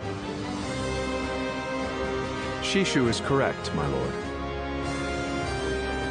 Although, that is not to say it is impossible to defend Xinye while fending off Cao Cao's army. You're saying there's a way? Indeed. We can use the people of Xinye as decoys to lure the enemy forces into the castle. There, we crush them. That will not do. By employing such tactics, we would be robbing the people of Xinye of the ability to decide their own fates. Which is why I said that Shishu is correct. Quickly abandoning the castle and running is probably our best option. Right. Okay. Let's do that. I appreciate your warning, Shishu. We can now hope to live to fight another day. You are too kind. Though I may not be able to leave Cao Cao's service, I wish to be with you in spirit. And that is why I will not provide strategies to him. Not now or ever. I might not be able to advise you directly, but there must be other ways in which I can help. No. Any subterfuge of that kind would only be a detriment. Instead, would you be willing to help us plan our next move? You want me to help you plan? Abandoning the castle is one thing, but getting away safely is another, and requires us to prepare some sort of strategy. And, with your wisdom, I am certain that we can make that strategy even better. There is no need to worry. If you make but a small contribution, Cao Cao will not notice.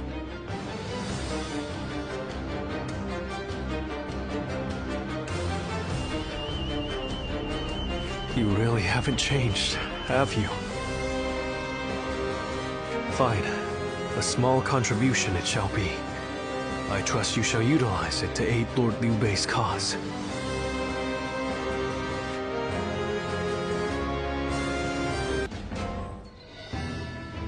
I'm all prepared and ready to go.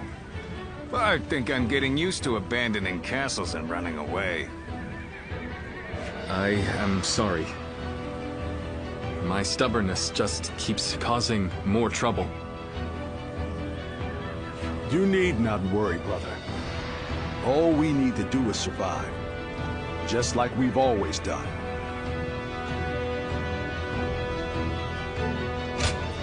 Right. We will protect you and your family with every bit of our strength. I suppose I can't afford to waver now. Especially with my brothers cheering me up. All right. Let's go. We are all going to survive this.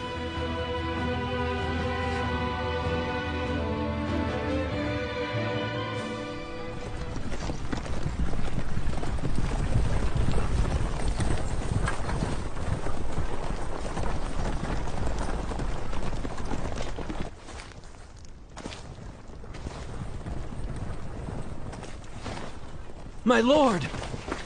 My lord! I'm grateful to see you.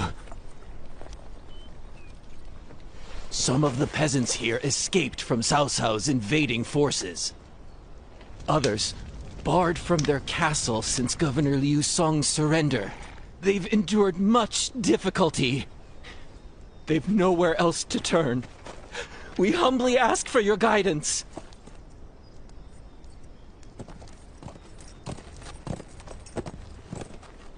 Bringing them along would inevitably slow our march's pace. Just advise them to avoid any rash acts. Cao Cao's forces are unlikely to raise a hand to peasants who have shown no resistance.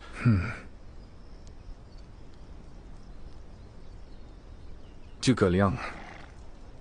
The Longzong plan required the acquisition of Jing province. Huh. My lord?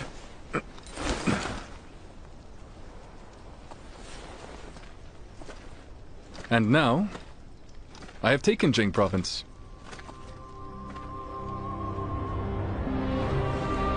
It would be truly strange to suggest relinquishing it now.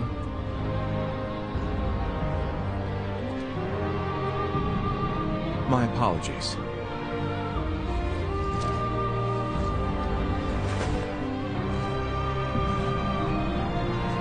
Indeed, a kingdom is more than land. It is those who call it home who are truly vital. And you have indeed taken Jing province. So, let us combine our abilities to overcome hardship and discover the way forward. To your kingdom, Lord Liu Bei.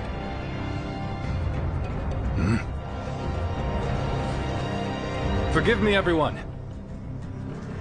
I wish for them to accompany us. That is my desire.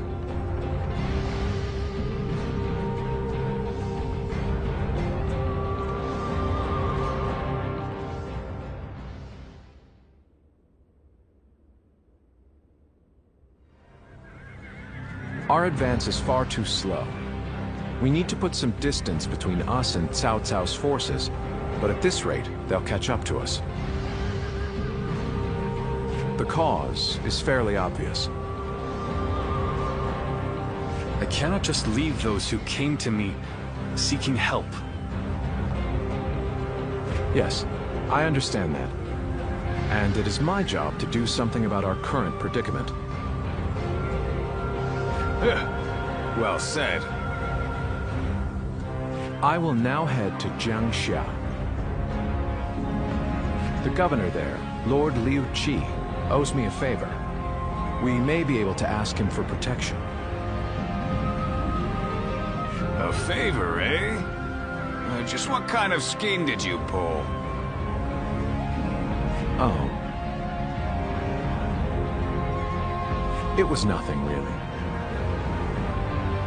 Lord Guan Yu, I would like you to accompany me to Jiangxia. We will borrow his troops, then return to escort Lord Liu Bei. Very well. Thank you. All of you. My life is in your hands.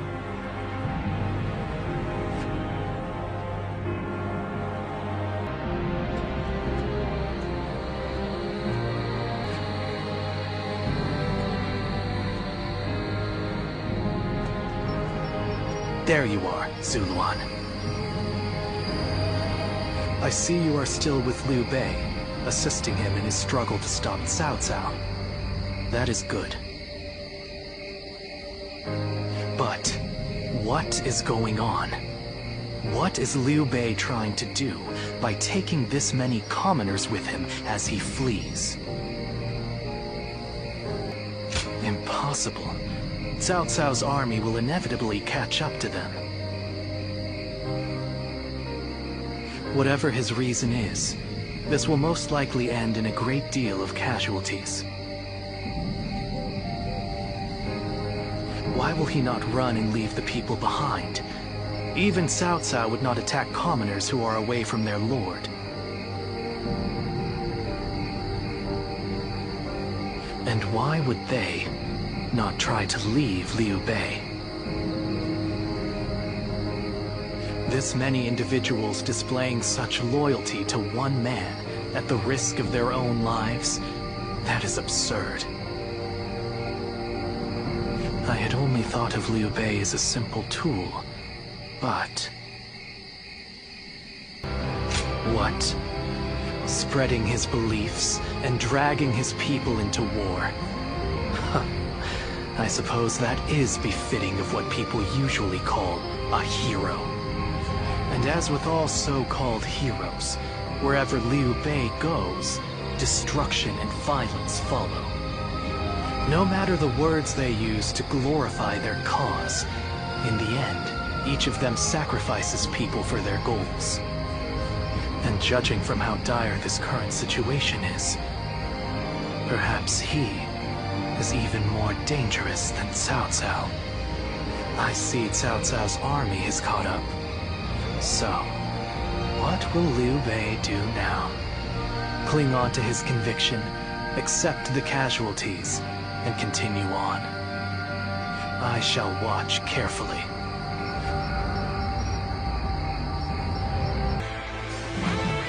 What the? Who is that? Zhang Fei. Do not fear. That may be Zhang Fei, but he is alone. We can take him together. Pathetic. There better be tens of thousands of you, because a bunch of foot soldiers like you are no match for me. Now, which one of you wants to die first? I'll take you all on at once. Here we go. No one is getting across this bridge. The battle is more or less going as expected. We should make our way to Lord Liu Bei.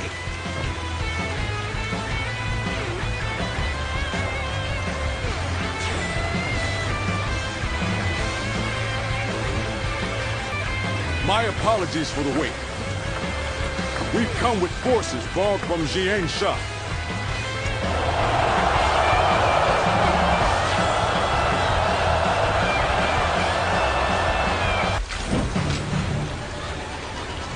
So you've come, Zuluan. You mean to protect Liu Bei to the very end, it would seem.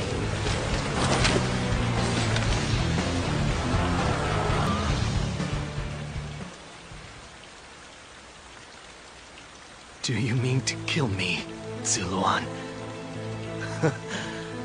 It would be a fitting end.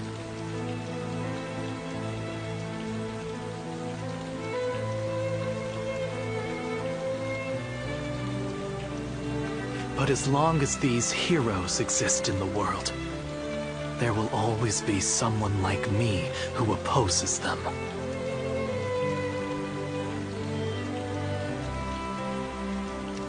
Impossible.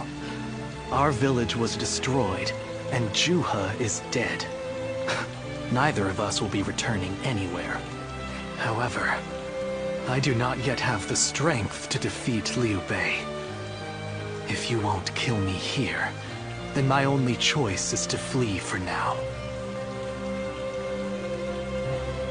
Do you remember the words Juha uttered before her death? Do they still echo in your soul? Live and create the world we dreamed of. If you really think Liu Bei is a true hero that we can trust to bring our dreams to fruition, then do what you must to make me believe it. But the moment he strays from that path and is deemed unworthy of our trust, the Guardians of Peace will bring him to ruin, no matter how long it takes. Never forget that. Farewell, Zuluan. May we one day fly together.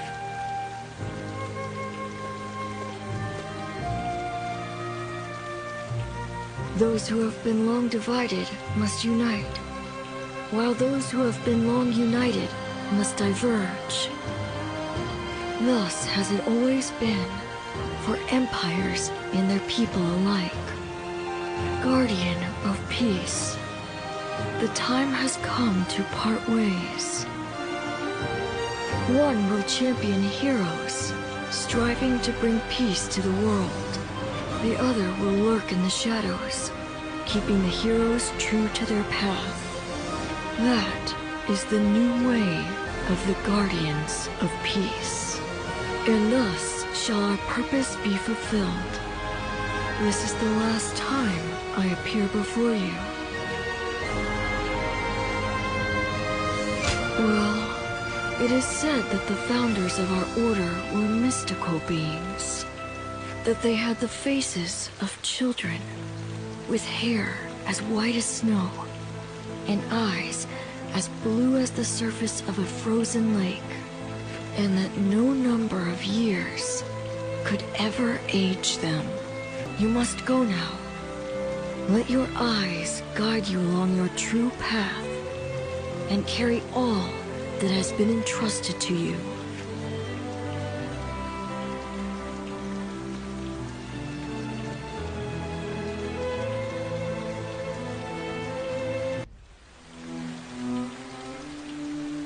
It looks like they're off our tail. Though, given what we've lost, it's hard to feel much joy. Brother, Lord Liu Bei, please do not be disheartened, for we've never had the luxury of time to lament. It is true that we've lost much. But, because of that, you have gained something much greater, my lord. Precisely so.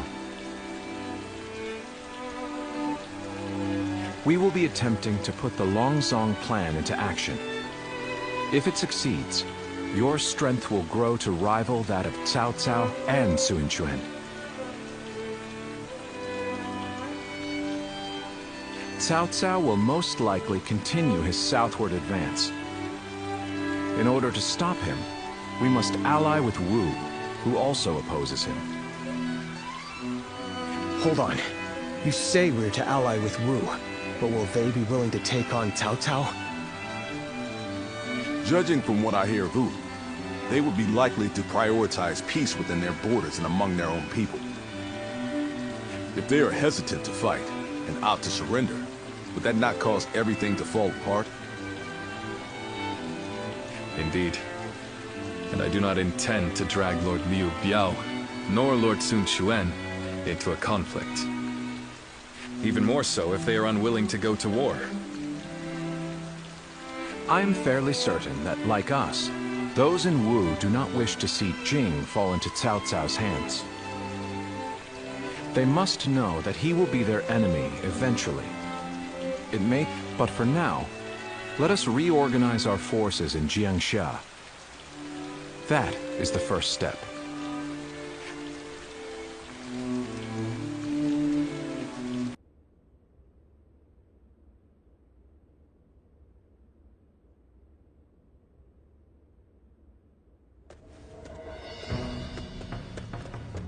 Ah, it's you. Sorry, but Lord Zhuge Liang is away, and he won't be returning for a while. Just a little earlier, a man named Lu Su from Wu paid him a visit. He had been looking for a way of securing an alliance with our lord in order to oppose Cao Cao. Although Wu is powerful in its own right, Cao Cao's faction far outstrips them, and having us as allies makes little difference. Given the enormous gap in strength, many within Wu are advocating for surrender. However, if Lord Zhuge Liang's bold plan is to succeed, it is essential for the alliance to come to fruition.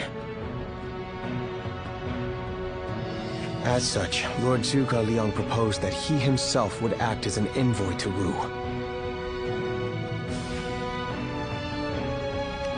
Right you are. In some form or another, Lord Zhuge Liang shall return with aid from Wu, without fail. Of that I am certain, though I cannot say why. Now we must trust in our strategist, and wait.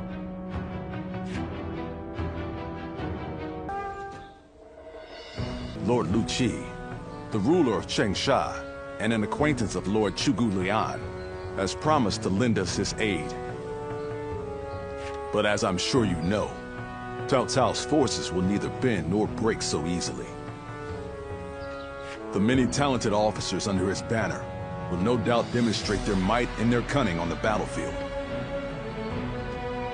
To call them the strongest army in the realm would be no exaggeration. Our brother faces no greater threat than this. However, we have no choice but to overcome them. Brother now has an ambition to fulfill, and people to protect. All that remains is to make his dream a reality.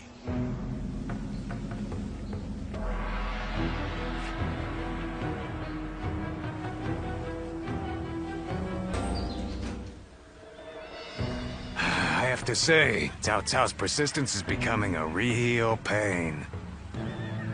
The situation was uncertain for a while, but thanks to you, we made it to Zhang in one piece. Of course not!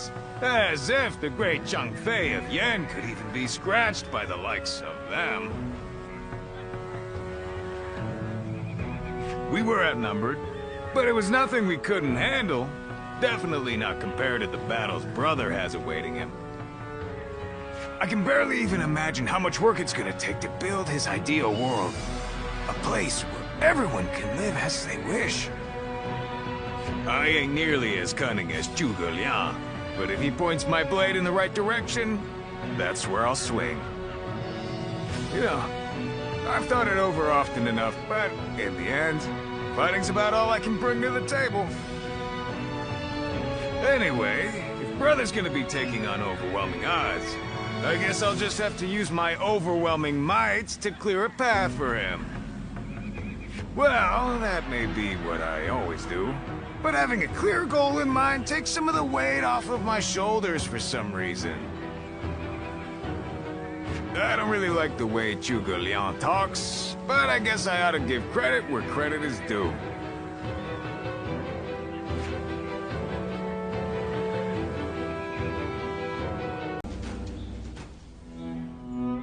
It pains me to admit it, but I was in over my head. My desire to lead the people to freedom led to some losing their lives. Even so, I just had to try. The people of Jing wanted me to lead them. Needed me to. If I had left them behind, I could never again have spoken of my ideal for a world in which all can live as they wish. Yes, I suppose that's true. I must think of it that way. Our troubles have yet to pass. We may face further sacrifice if we are to rout Cao Cao. Yet, I shall fight to the very end and fulfill my aspirations for the sake of those who are devoted to me. I suppose that sounds like something Lord Cao Cao would say. Perhaps it is only now that I bear the weight of these lives on my shoulders that I am able to stand shoulder to shoulder with such a giant. At any rate, let us wait for Zhuge Liang. I trust that his return shall herald an alliance with Wu.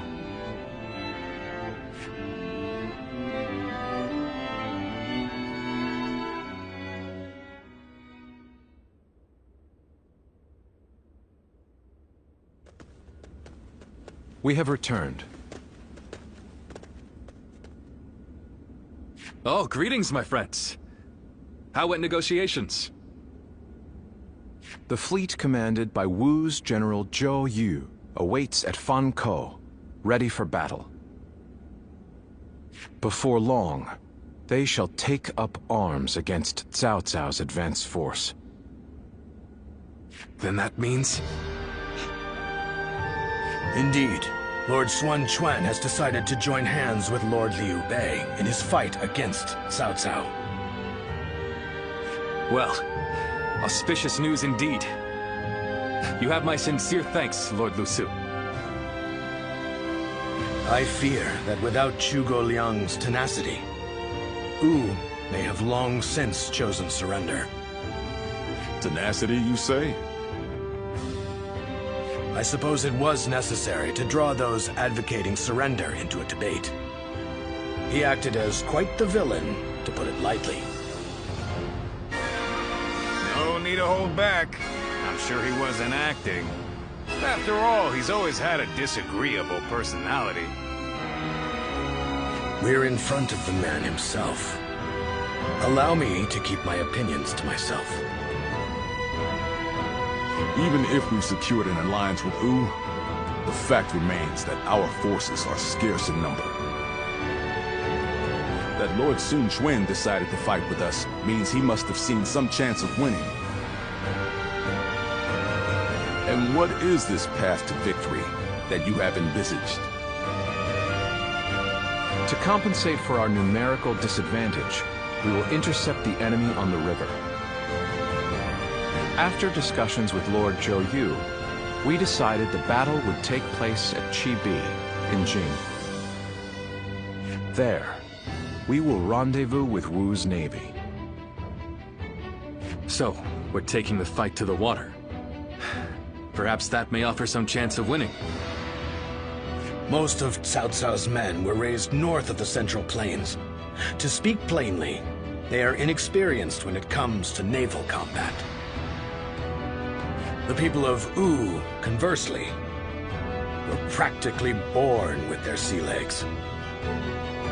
No doubt this will offer a huge advantage in the fighting ahead. Still, this is Cao Cao we're facing. Surely he will attack with enough numbers to cancel out that advantage. Yet, on the water, such caution will only work against him. That massive fleet, tired from the long journey, will be disorganized. Fatigue will lower morale, and the Yangtze will hamper their maneuvers. The enemy won't be able to deploy quickly, which will effectively immobilize them. And when that happens, we shall set them ablaze. Thus shall Cao Cao's forces lose any hope of fleeing and sink into the Yangtze. Amazing. Do you truly think we could pull off such a feat? This is no time for conjecture, my lord. We simply must. Our lives depend on it. Lord Lusu. Yes. Yes. It is as you say. All the more reason for us to hurry to the rendezvous. To Chibi, with all speed.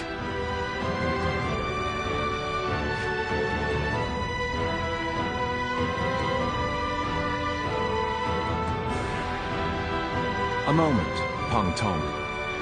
I wish to speak with you. Well, well.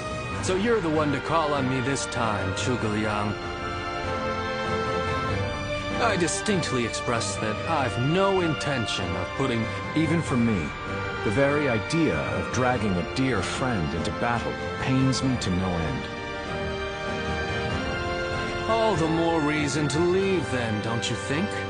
I have no desire to ally with Wu, or any of you. Are you sure about that? If Jing falls into his grasp, your days of peace are over. You'd be forced into a life of vagabonding, or supplication to Cao Cao. Is that a threat? Sorry, but that won't work on me. The capture of Jing is well within my calculations. I see. Then you leave me no choice. I didn't want to have to use this last resort, but here we are. Last resort? Well, I'll be damned. So they've got you doing their dirty work for them, have they? I just want to be sure I choose the right one.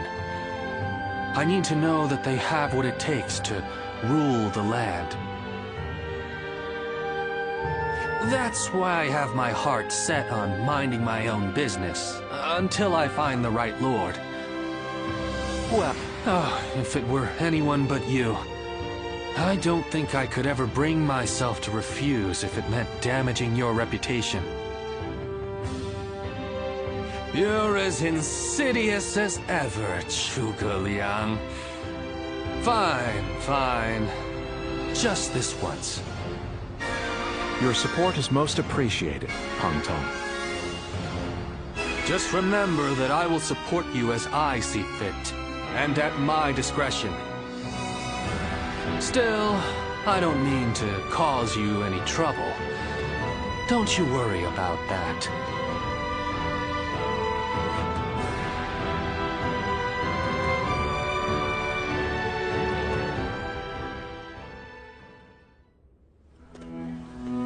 I know it is late in the night, but I have something urgent to discuss with you. Yes.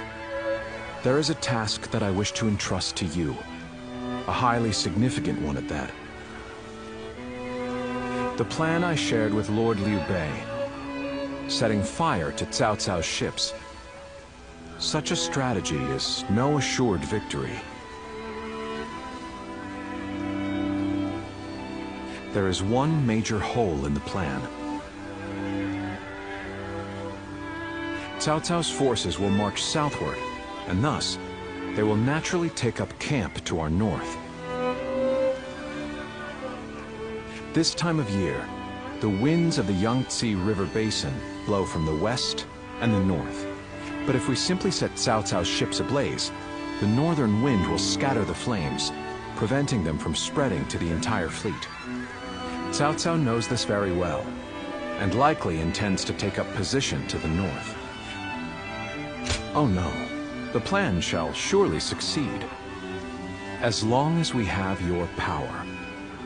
The power, perhaps due to the climate or terrain, a southern wind sometimes blows down from the cliffs of Chibi at night.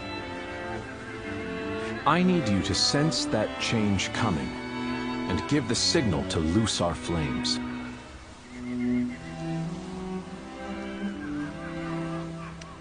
Lord Zhou Yu is making the necessary preparations. You focus on forecasting the winds. This is a vital task I could entrust to no other.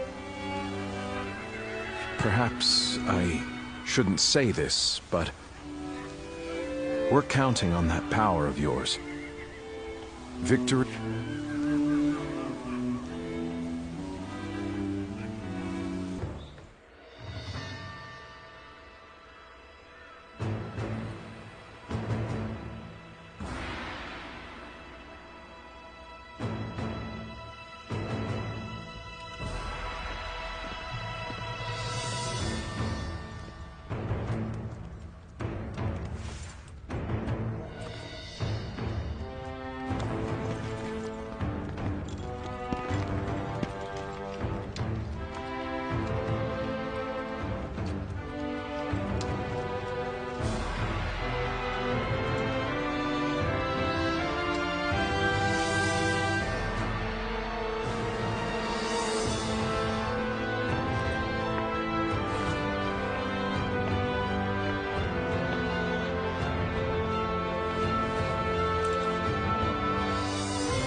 We finally confront Cao Cao in a battle that will decide our future!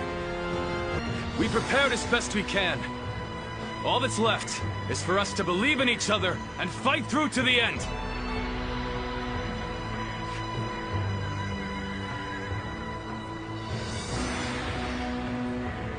Hold your heads high!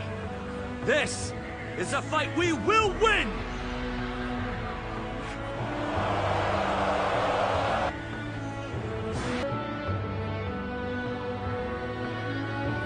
Cao Cao's forces seem to have responded to their defeat by changing their formation. They have linked their ships together into a solid platform, which will enable them to fight as if they are on land. I suppose such quick decision-making is to be expected from the ruler of the Central Plains.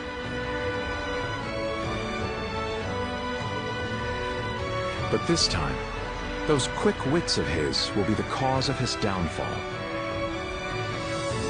Pang Tong's abilities have proven to be very impressive indeed.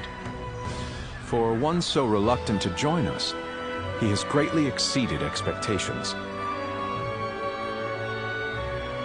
Lord Pang Tong was tasked with infiltrating the enemy ranks to offer a proposal to Cao Cao. A plan to prevent his ships from rocking, that is. A fire attack against a scattered fleet would give the flames no path to spread, rendering it largely ineffective. Having their vessels clustered together and bound by chains will make the fire much more devastating. In short, Lord Pang Tong's scheme is but the first step in our greater plan to defeat Cao Cao's army. The chain stratagem, implemented by connecting several plans together in order to topple a powerful foe.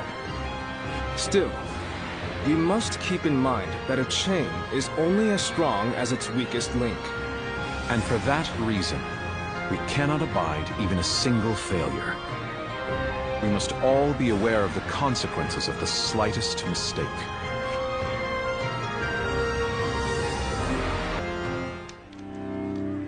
Have you heard? It seems Huang Gai has disappeared from the prison. How did he break out of such grievous injuries? I can't imagine he could have escaped on his own. No one knows where the enemy soldiers who surrendered in the last battle are either. You can bet they had something to do with it. Huang Gai a traitor? It almost defies belief. Oh? Well, we haven't seen you around these parts in a while. So, you've been at Lord Liu Bei's side, have you? I suppose I can be honest with you. The truth is, Huang Gai may have turned traitor. Not only has he been openly criticizing Lord Sun Quan of late, but his actions have been consistently suspicious.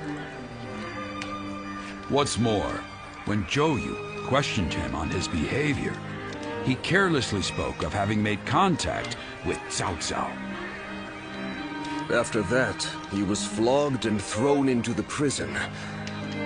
Yet now, not a soul knows where he is. Believe it or not, the fact remains that it happened. I wish I had taken the opportunity to question him myself.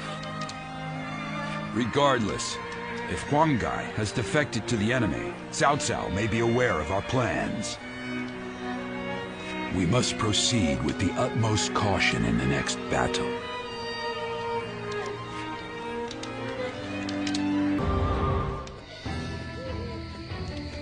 To make Lord Liu Bei's ambitions a reality, we must realize the Longsong plan.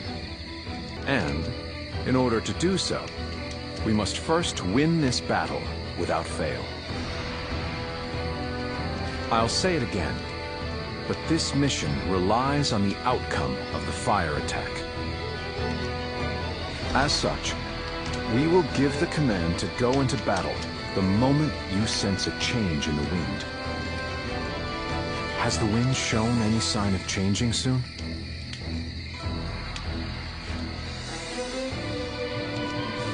Understood. Then we shall mobilize our troops at once.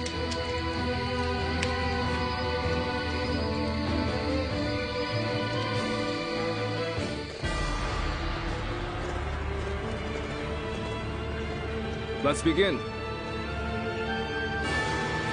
I'm counting on you. All of my plans depend on this decisive battle. Each and every one of you must carry out your duties, so that we may claim a crushing victory. First, we shall send ships from our flanks to attack the enemy. When the time is right, we shall cut our way into their base from the front. Pressures in the east. The enemy's offensive will go on unimpeded now.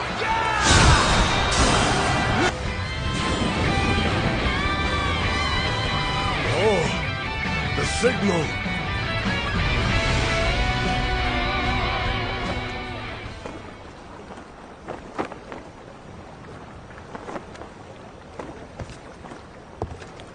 Ah, a lovely wind.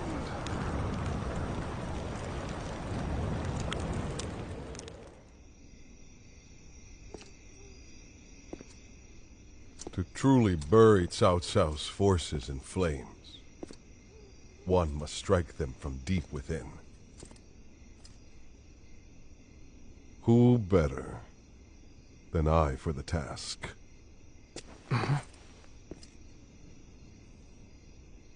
I see.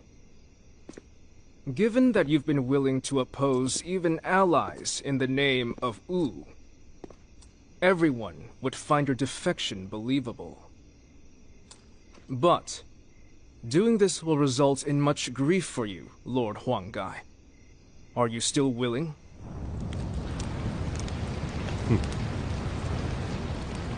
Truth be told, acting the betrayer is more painful than 1,000 lashings, Zhou Yu. However, it is even worse to fail to protect my people.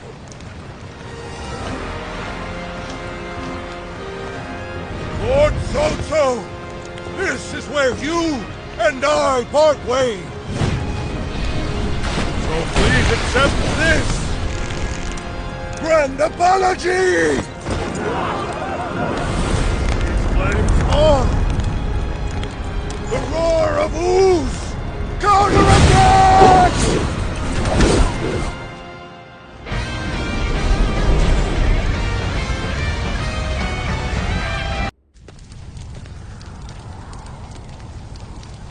The resolve of Wu's officers is laudable indeed. And yet, the thread of Cao Cao's life has yet to be severed.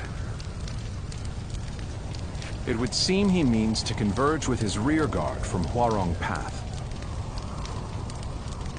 That is why I have tasked Lords Zhao Yun, Zhang Fei, and Guan Yu to lie in wait and ambush him. I need you to pursue Cao Cao and pin him between you and those three.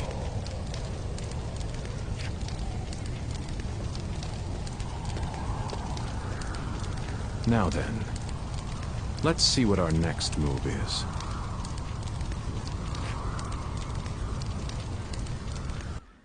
Liu Bei's forces shall be the ones to run down Cao Cao. This is all part of the Longzong plan. Liu Bei. Somehow I knew it would be you standing in my way. But it will gain you nothing. You will not end my rule. Lord Cao Cao, I have gathered the strength and the will to stand against you. It is time for our final battle. Clear the path forward. Gotcha! Beating you, I will clear my own path.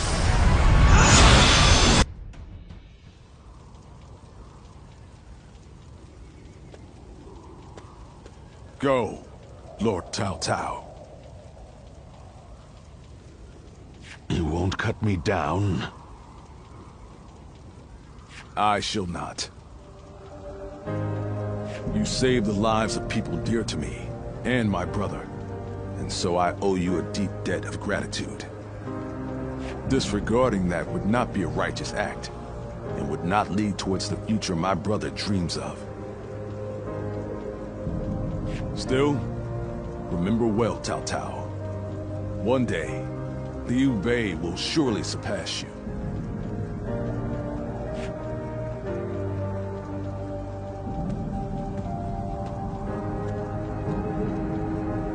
I shall not allow that. My triumph over him is inevitable.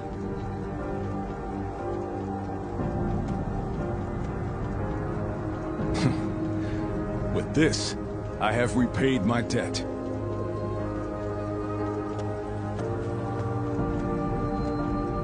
Ah, it's you. Indeed. This is for the best. Lord Luoyang dispatched me to this place precisely because he knew I wouldn't cut down Lord Cao Cao. If he dies now, who will be the next to build up their strength? And if that happens, the Longzhong plan shall not come to pass. The future and freedom of our people is at stake here. Although the world is wrought with turmoil, my brother still shines as a guiding light of righteousness. And although many have perished along the way, their sacrifices will not be in vain. All we can do now is strive to realize the Longzhong plan, trusting that it will bring us closer to achieving my brother's dream. I shall not allow him to lose sight of what he cherishes. That is, above all, my duty and privilege.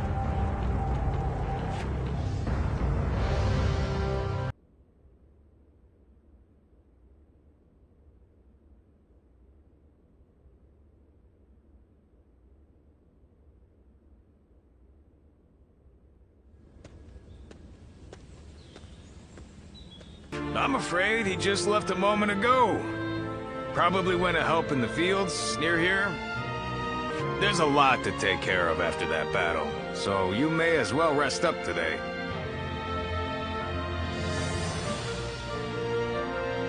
Come on now. Don't be like that. Kick your feet up now. You'll need the rest for the fighting to come. You ought to take time to relax now and again. After all, you certainly earned it after your work in Chibi. But in all honesty, days like this aren't bad from time to time. Everyone enjoying their own pursuits, without the threat of some battle on the horizon.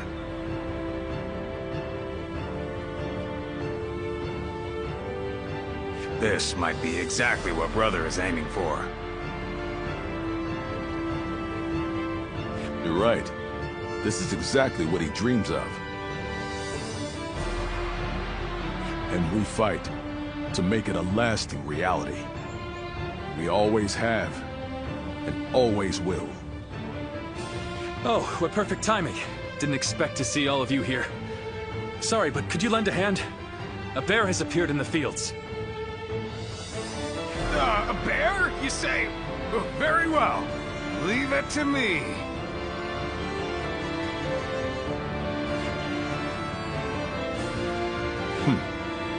Even this may be part of the first step toward accomplishing our dream.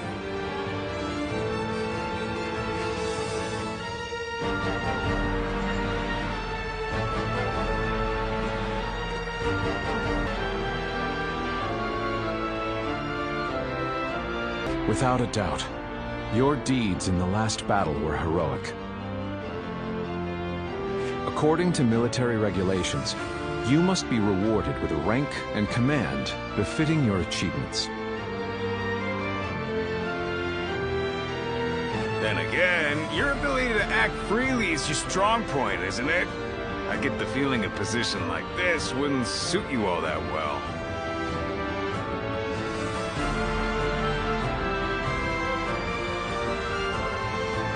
We discussed it among ourselves, but could not come to a consensus in the end. That is why we would like you to choose. First, there's the path of the general and a life of public prominence. You may find yourself feeling a bit more stifled than you do now. Still, The fame and standing a generalship provides is well worth it. Or, you may support us from the shadows, without an official position. You may find this role somewhat lacking in benefits, but in exchange, you can maintain a life of freedom. Well, this is promising, isn't it? I think our comrade here deserves to have a fitting title. A fitting title, you say? You ask much of me, Zhang Fei.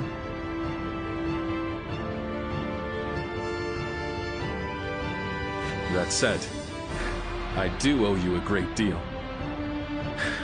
I will have to think of something that reflects my trust in you.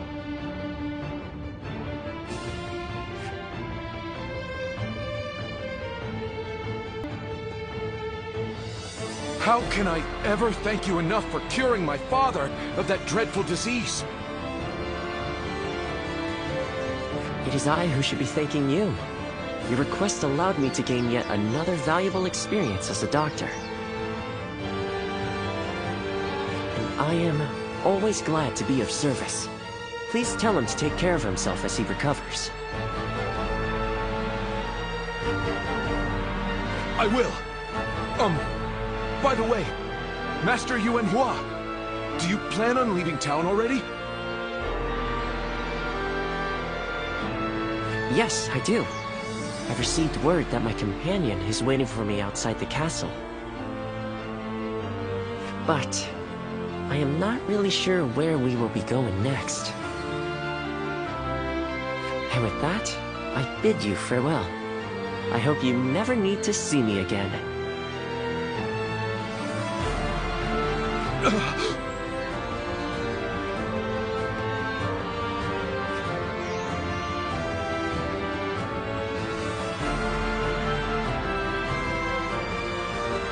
Master Yuan Hua, please, wait!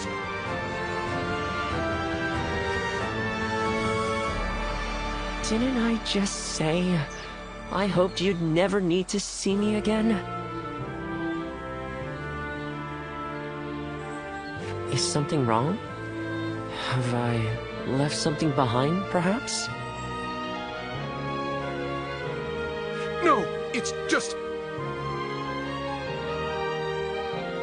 Would you let me be your apprentice? My apprentice?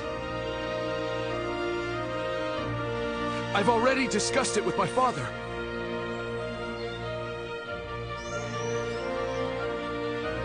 You're the only one who made a real effort to treat him when every doctor in town gave up. And you were the one to finally cure him. Watching you do that, it changed me as a man. I told my father, imagine if I could become a doctor like him. An apprentice? I once would have dismissed the idea as undeserved flattery. But... yes. Perhaps it's not such a bad idea. I do need someone to inherit all of the wisdom and knowledge passed down to me after all. Then you... I will accept you as my new apprentice. But know now that I have no idea what I will teach you, or how much. Thank you so much, Master Yuan Hua! Yuan Hua is your... I think I should know the true name of someone who's to be my mentor. Would you mind telling it to me? Oh, I suppose I haven't properly introduced myself. My name is Hua Tuo. Please, call me Hua Yuan Hua.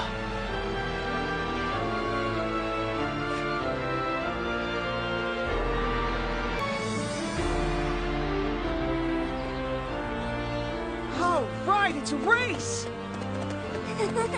I'm next! Wait!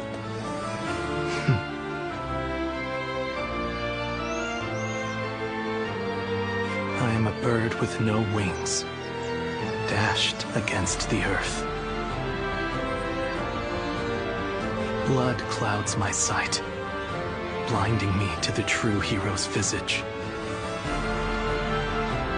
He rouses the people's spirits, and thereby stokes the all-consuming flames of war. Even if peace lies at the end of his path, will it be worth it? The answer still eludes me. Still, Liu Bei is the hero you have chosen. And you have decided to carry on Zhuhe's dream for the future. So for now, I'll be watching you. And hoping that the path you choose for the sake of her dream will bring peace to our world.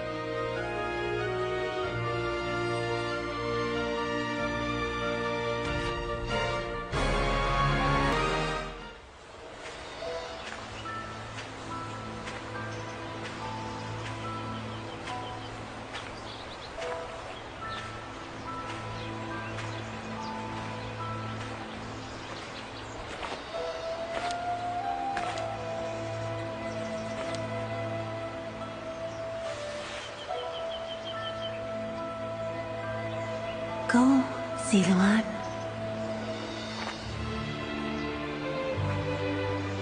You have found your path.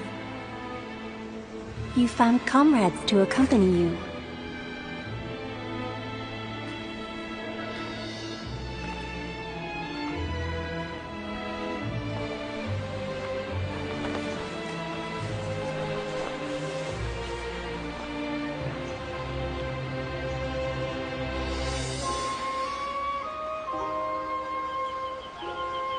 And you're certain to reach it.